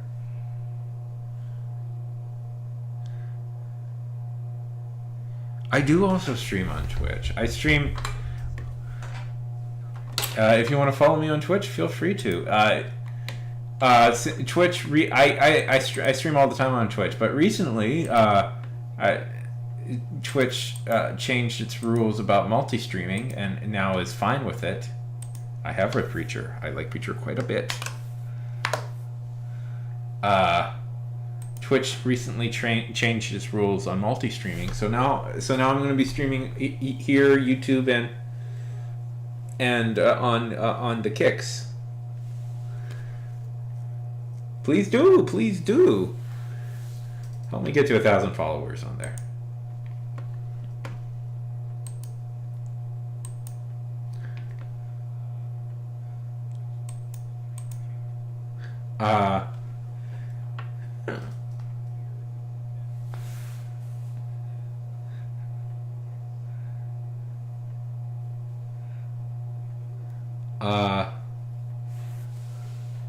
And if you're on Kick, I'm also there. They pay.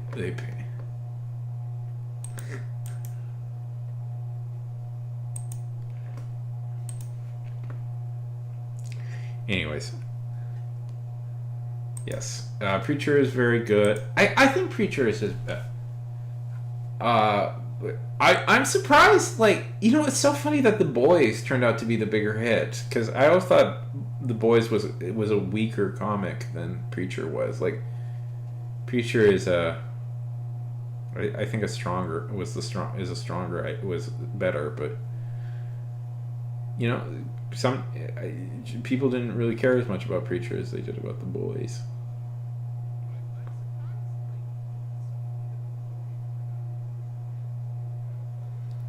Da da da da da da da da da.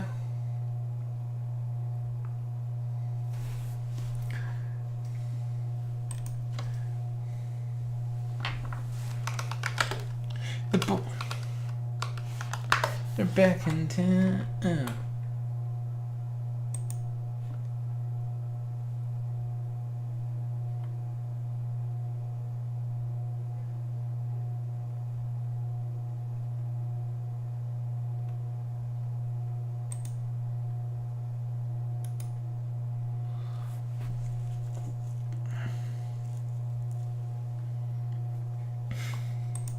Go to bed.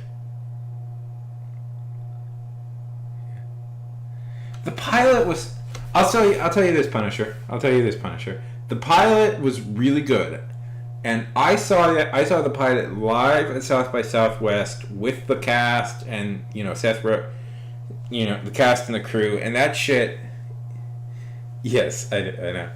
That thing, like seeing it there, it was so awesome, and then the rest of the series was kind of mid. But the pilot was really awesome, and maybe I saw it at the most optimal condition, But yeah.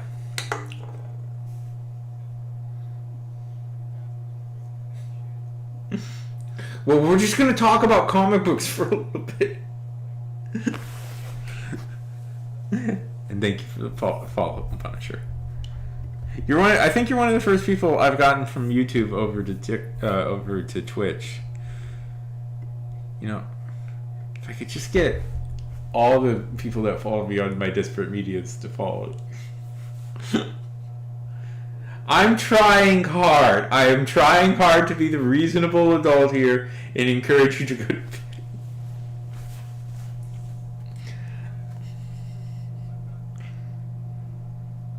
Yeah. No, I mean, I love the I wanted to like it so much more than I did. But I guess it turned out to be kind of a dry run for The Boys, which was also really quite good. Wait, yeah, I'm having fun with you. I'm having fun with you here, but it's also I want you to go to bed, man. I want you to go to bed.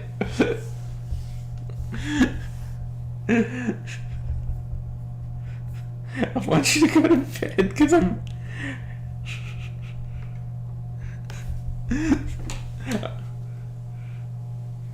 I don't know. I try and recently I've been reading. Since you're a fan of the Punisher, you might like this one, The Killer.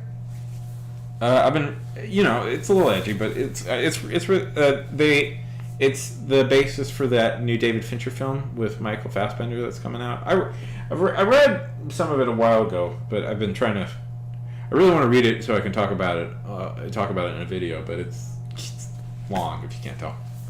I try and read. Punisher. variety is the spice of life, I think.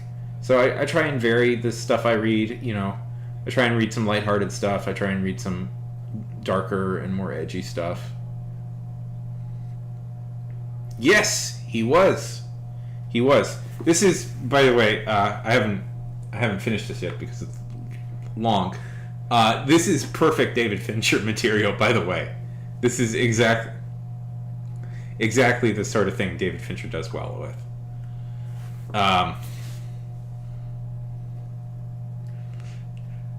Thank you. Yeah, I feel better. I'm in a good mood now. I'm having fun. So I try and read as I try. I consider myself nothing. Like I'm not. Nothing's too good for me. I got like, lighthearted. I got like The Tick here. I've got like darker stuff.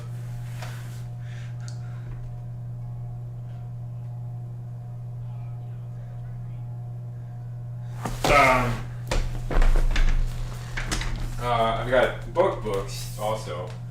Like, there's recently, I don't know if you saw my video on this. Nobody saw my video on this one, but I don't know if I did a good job talking about this one because I really liked this one.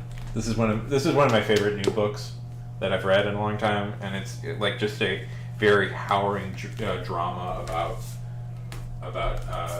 what happens after somebody gets killed. Let's see, what else do I got? I guess now that I'm just looking through my books. Oh, this one's cool. This is Flash Gordon, the original like the first volume by Alex Raymond, one of the greatest original artists of the Golden Age. This is a newspaper comic, if people are unaware. This is what the art looks like. But I got a ton of mystery books.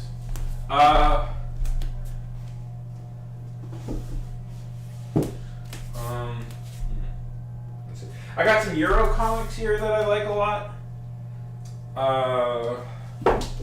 This one's rare. This one's actually really rare, especially the English version of this. This is called The Invisible Frontier.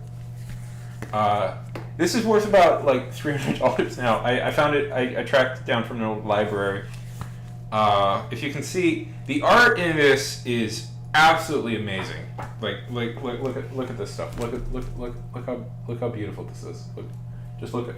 This is like there's a lot of nudity in this, so I'm trying not to show it.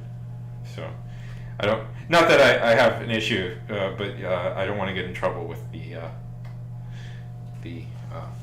censors and stuff. Yeah. This is one of the only copies that exist. This is one of the few English language copies that exists within the U.S. Yeah, they're about. This is about.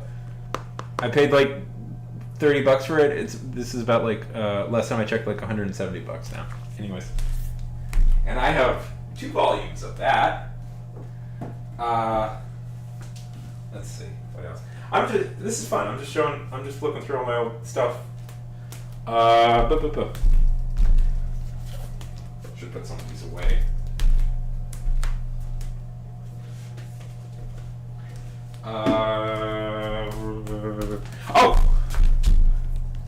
This is the.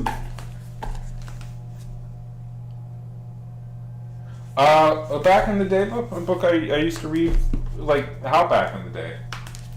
How old do you want? Like, do you want like books from like the 40s or something? I got some stuff from the 40s.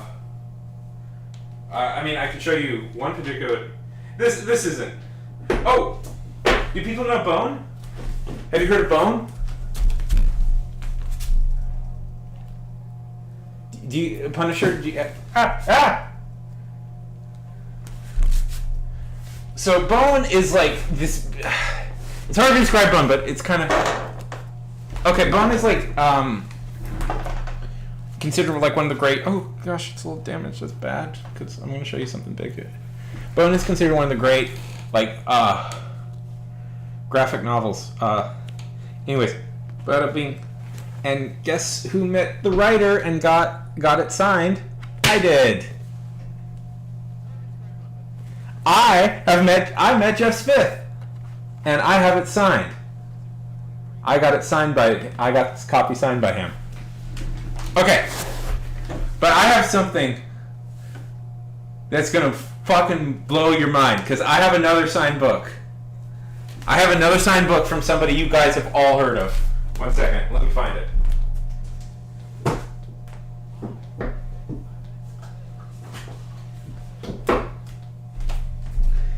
Old heads who've been here for a little bit know the book I'm going to show, but where is it? Oh, I need to stop moving it around because it's 1 second. 1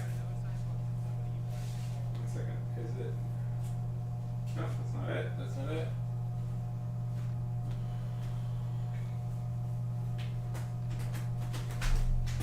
It's from a guy you definitely know. This is it. Aha! Yes, this is it. Okay. This is it. Yes, Bone is very good. Okay. So I'm telling you guys a little bit backstory around this book. Because you're gonna. Oh boy. Ooh, I don't like the cover. So, I'll say this right now. This is worth about $2,000, maybe $4,000. I need to get it officially graded, but.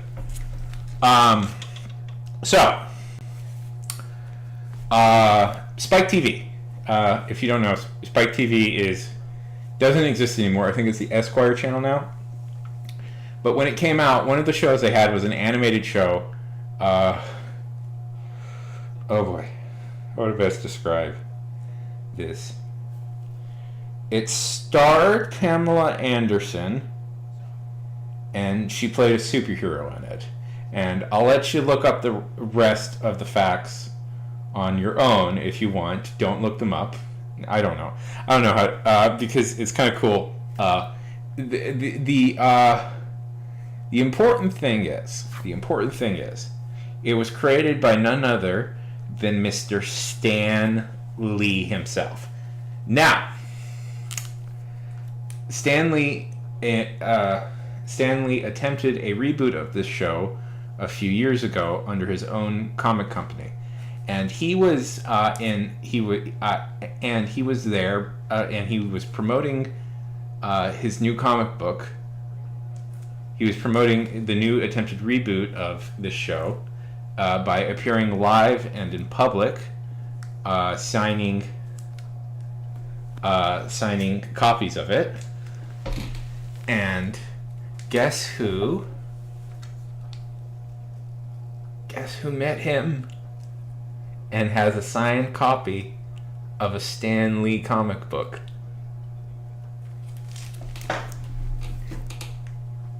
Yes way! I have met Stan Lee for like a second. I was briefly in his presence.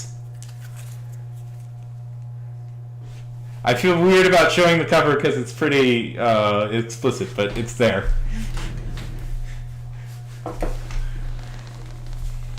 Yes way.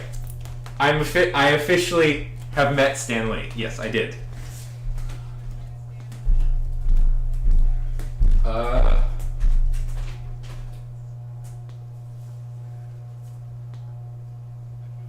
Let's see. Ooh, where else do I got?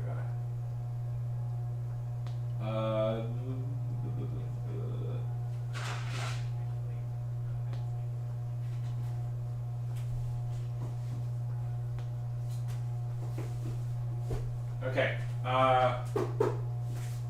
So this is a graphic novel called. I've talked about this before, but nobody watched that video. Yeah, right. It's kind of amazing. I have his autograph. I just randomly, I have his autograph. It's from a comic literally nobody cares about. Yeah, I've had it for a good decade. It's from a comic literally nobody cares about, from kind of a failed, not that great TV show, but still, it counts. It counts. It counts. I will. You know, it's worth about $4,000 on the open market, which is you know, kind of good money. I paid about like $20 for it. Let's see, what else do I have? Are people fans of Doctor Who? I guess I'm just showing off my library. This is another one of my favorites. It's called Here. The Stanley thing was the killer. The top. That's the top thing. Yeah.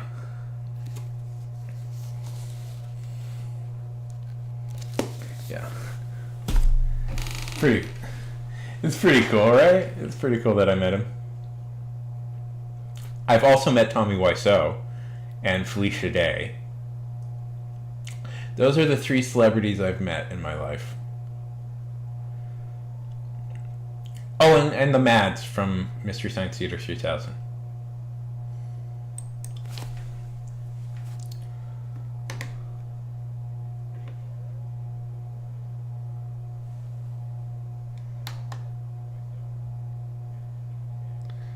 Yeah.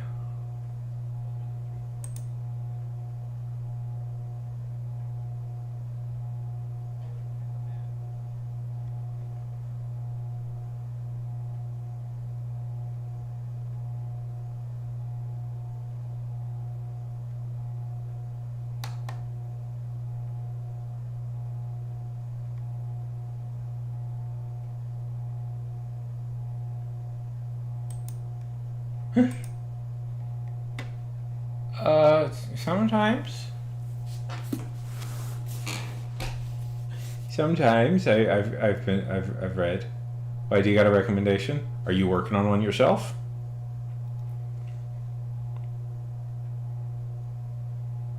Oh, Queen Boxy. Thank you so much for the follow. I am sorry I didn't call you out.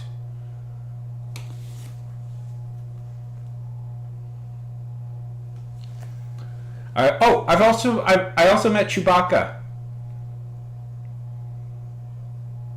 Thank you so much for the follow. Sorry, you deserved a how do you do? Hello, how's it going?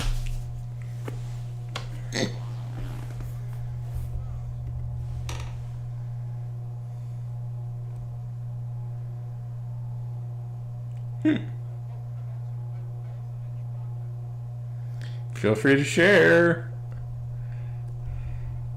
Tell us a little bit about yourself. Oh man, that's so good. Oh no. Warren Ellis makes me feel a little weird nowadays, but oh god, I love I love that book so much.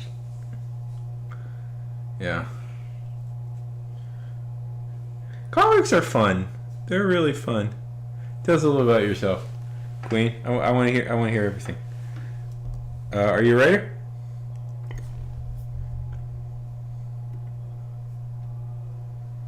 Yeah.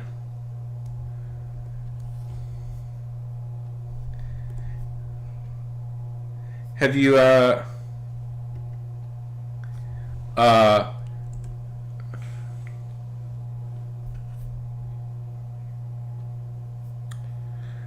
Punisher is a vigilante character from Marvel comic books.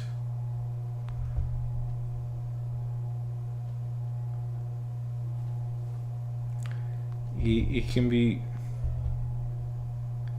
quite fascinating. I was very obsessed with him as a teenager. Have you ever read any Hunter S. Thompson? Do you read DC? Get out of here right now.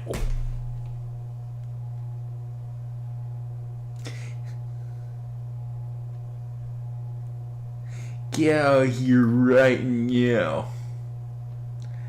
No, we're not like that. We're not like that. We love all. There's no competition. I mean, there is. Yeah. The Garthianus stuff is like, I think, the pinnacle of the thing. What are you talking about? Punisher, what are you talking about? The Punisher. You just rented the Punisher a jet ski. Prepare. What is it? I always forget the name. Oh, I love that. I love that cover so much.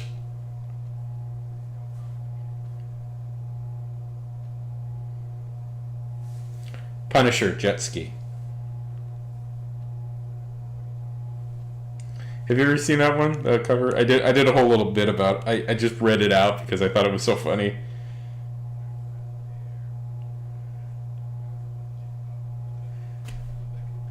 You just rented a jet ski to the Punisher. Kiss that baby goodbye.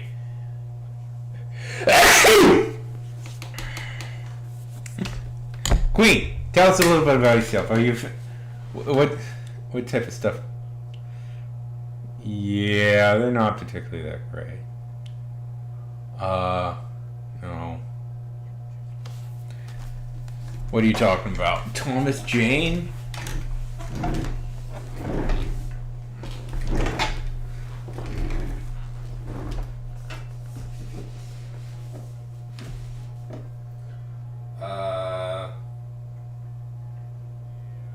See, you're kind of interesting ones I could put to share. Let's see. Yeah.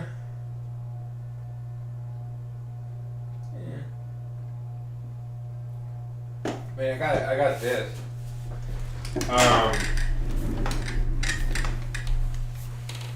Yeah. Punisher Warzone probably was the best one. If you're curious about like real, boy, I might get in trouble for showing escrow. It's a cover of Mouse. If I get in trouble for this, they're stupid. Yeah. Go to bed. Yes, go to bed. This is another. If you are curious, so Mouse is the only. Good night. Good night. So Mouse is rare. I believe it's the only graphic novel up to this point that's won the Pulitzer Prize. It is a true story. It is a memoir by Art Spiegelman about his father's experience in the Holocaust.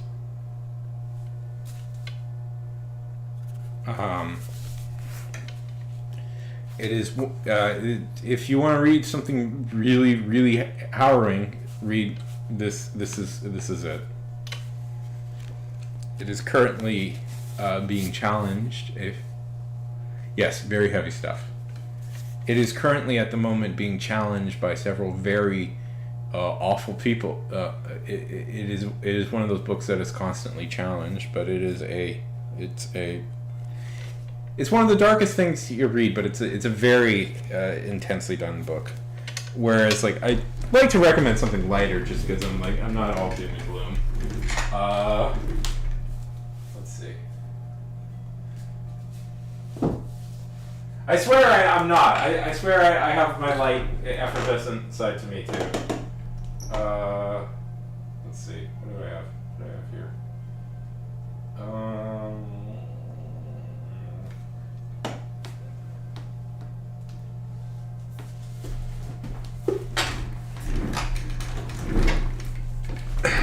Guys like Donald Duck in Disney comics. Carl Banks, the good duck artist. I have a signed Don Rosa print in my bedroom. If anybody knows anything about Disney stuff. Yeah. So I'm not all doom and gloom. I have fun stuff. I read fun stuff all the time. I also have a ton of. I have the original run of The Tick in here.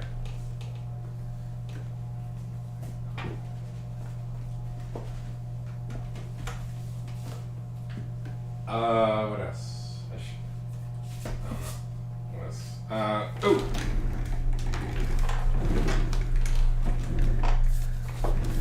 And one of my favorite characters. I'll plug one of my favorite characters.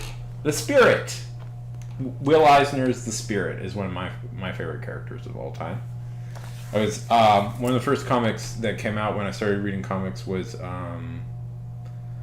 reboot. They did a reboot Spirit a while back, and it was very good. It was who's the artist? Oh, it's so bad. He's such a famous artist, and it's slipping my mind at the moment.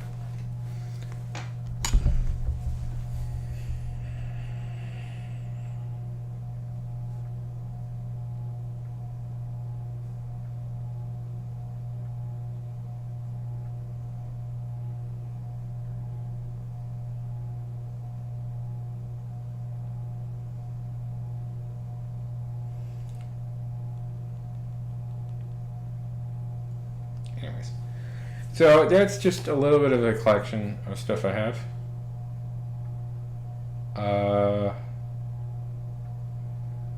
Don't sorry.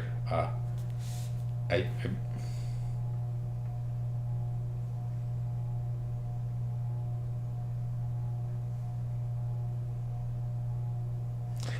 I'm being recruited into ordering something from.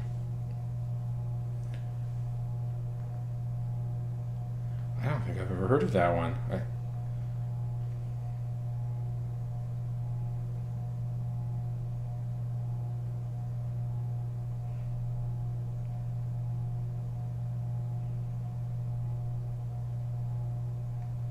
One second.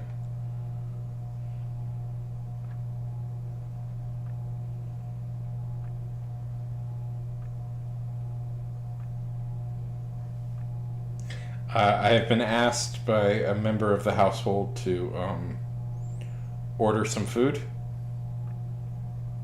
One second. Martial law. Martial law.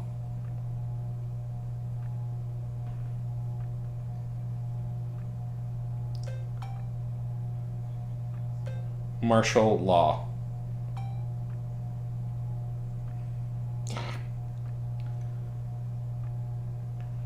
Comic book 1980. Oh wow. I figure it was a satire. This thing looks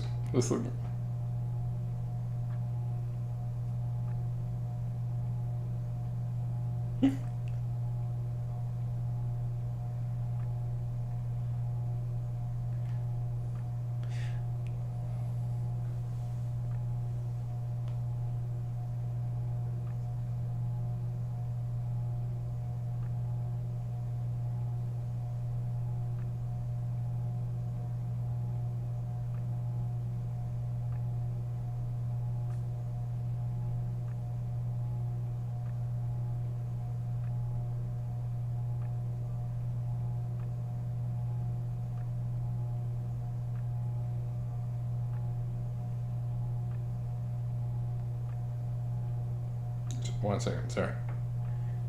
It looks published by Epic Comics. Oh right, yeah, that was Marvel's attempt to do Vertigo. Yeah, I mean that was a good idea. God, I love Vertigo so much. You know, I know it seems a little bit like I'm a bit of a Marvel fanboy, which is true, but my real favorite publisher of all time, or like imprint of all time, was Vertigo Comics. I think like most of my favorite comics are like, yes, the Mask comics are very different from the Mask movies.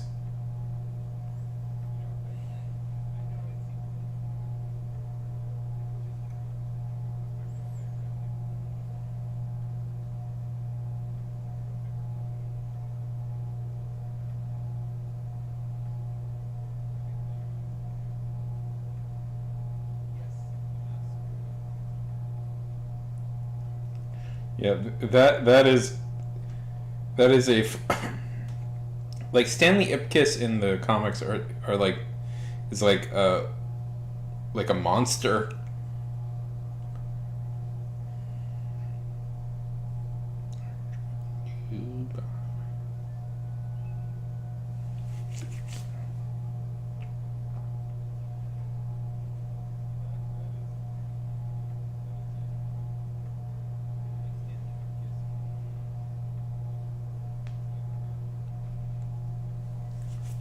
Second, sir.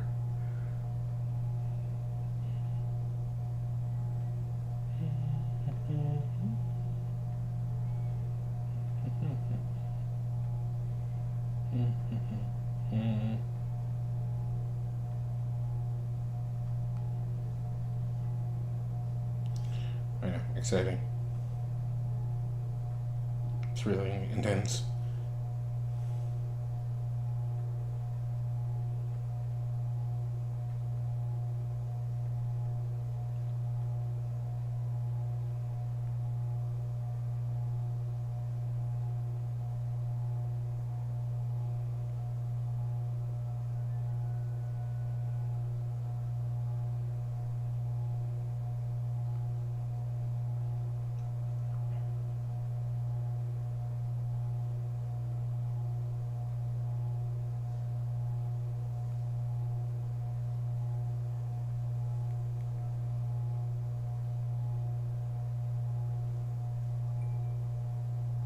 There we go.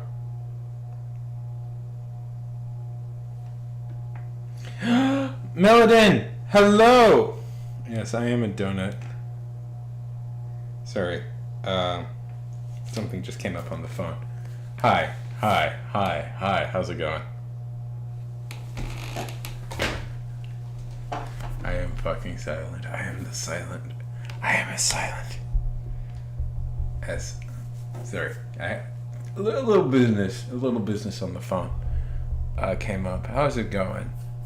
Let's see. Yeah, figured. I am from the great state of...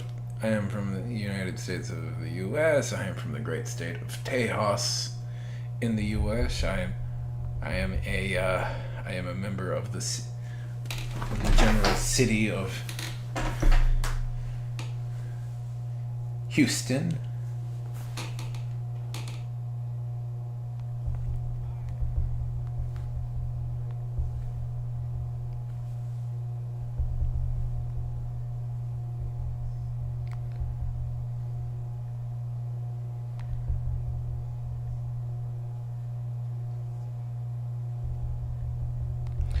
What about yourself, my friend? What about yourself? Where do you hail from? Where do you hail from? Where do you live? Where do you breathe? Where do you exist? Where do you walk up and down? Where do you walk down up? Where do you walk down in the middle of the night and you go like, at this moment I am at peace. I am free. I can see the world and it is mine. What place drives you? What city, what town, what location will you always carry in your soul from the day you were born to the day you die? What is it?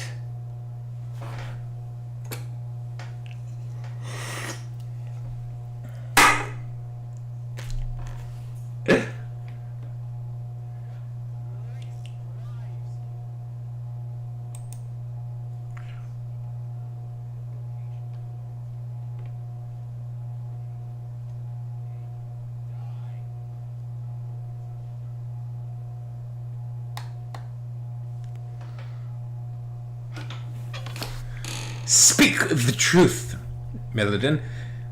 Do not let it fall trippantly from your tongue.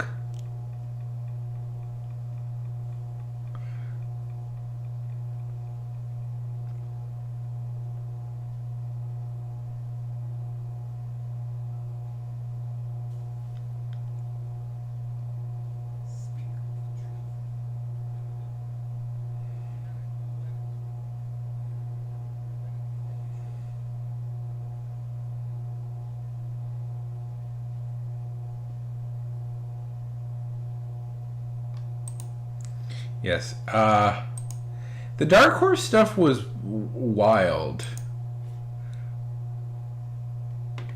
Dark Horse had its own like universe, which is like attempted its own like universe for a while, which is kind of wild. It's like been totally forgotten by. I don't know. I liked the Dark Horse stuff. I liked Ghost. I thought she was a cool character, and X is a pretty cool character. And literally nothing else is memorable, but those two were pretty fun.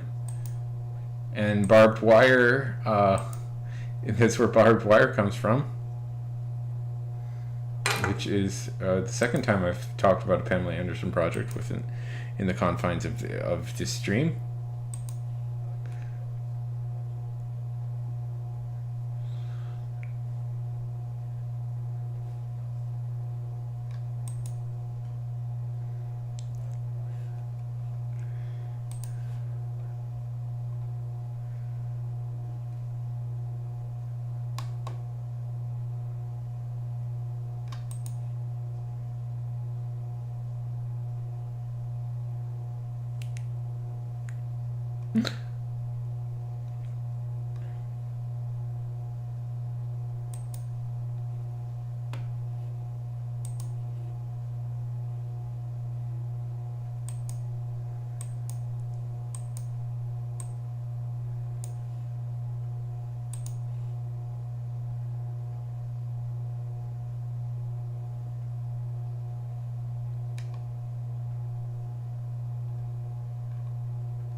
I like how I said, speak trippingly. Do not let this truth. Gosh. I'm so bad at delivering Shakespearean dialogue. This is why I never worked out as a Shakespearean actor. But it happens. It happens. Speak. Let the truth not. Darn it.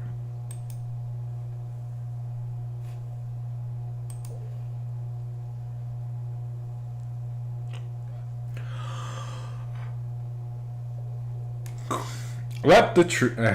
Words.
Should watch.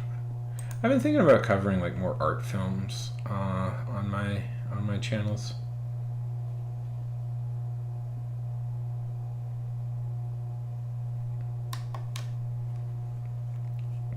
I want to cover it a little bit more.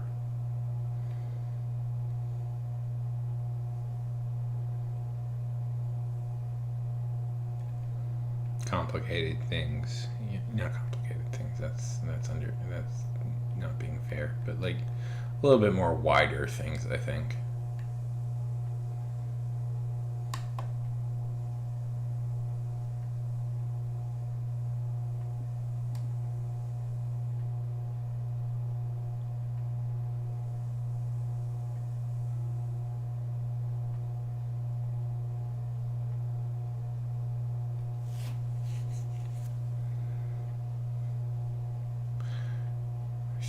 Seven. I should cover some Ingmar Bergman movies.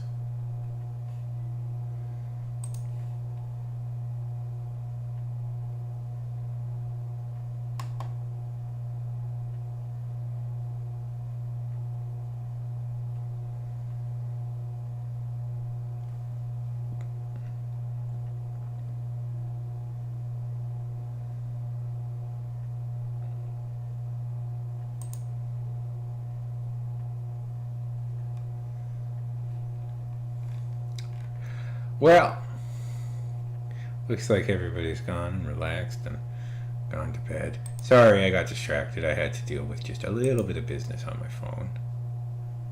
That's the way life is at times, is that you must deal with the business of the phone.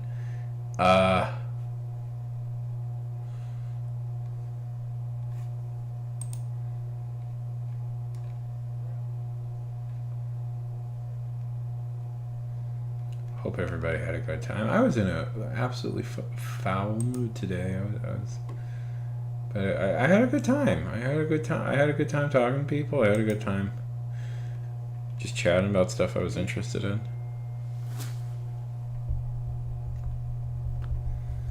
And it was good. It's good. It was good to meet people. Good to meet. You know, that kid. I feel bad for that kid. I don't. Did he fall? I couldn't get him to fall asleep, but whatever.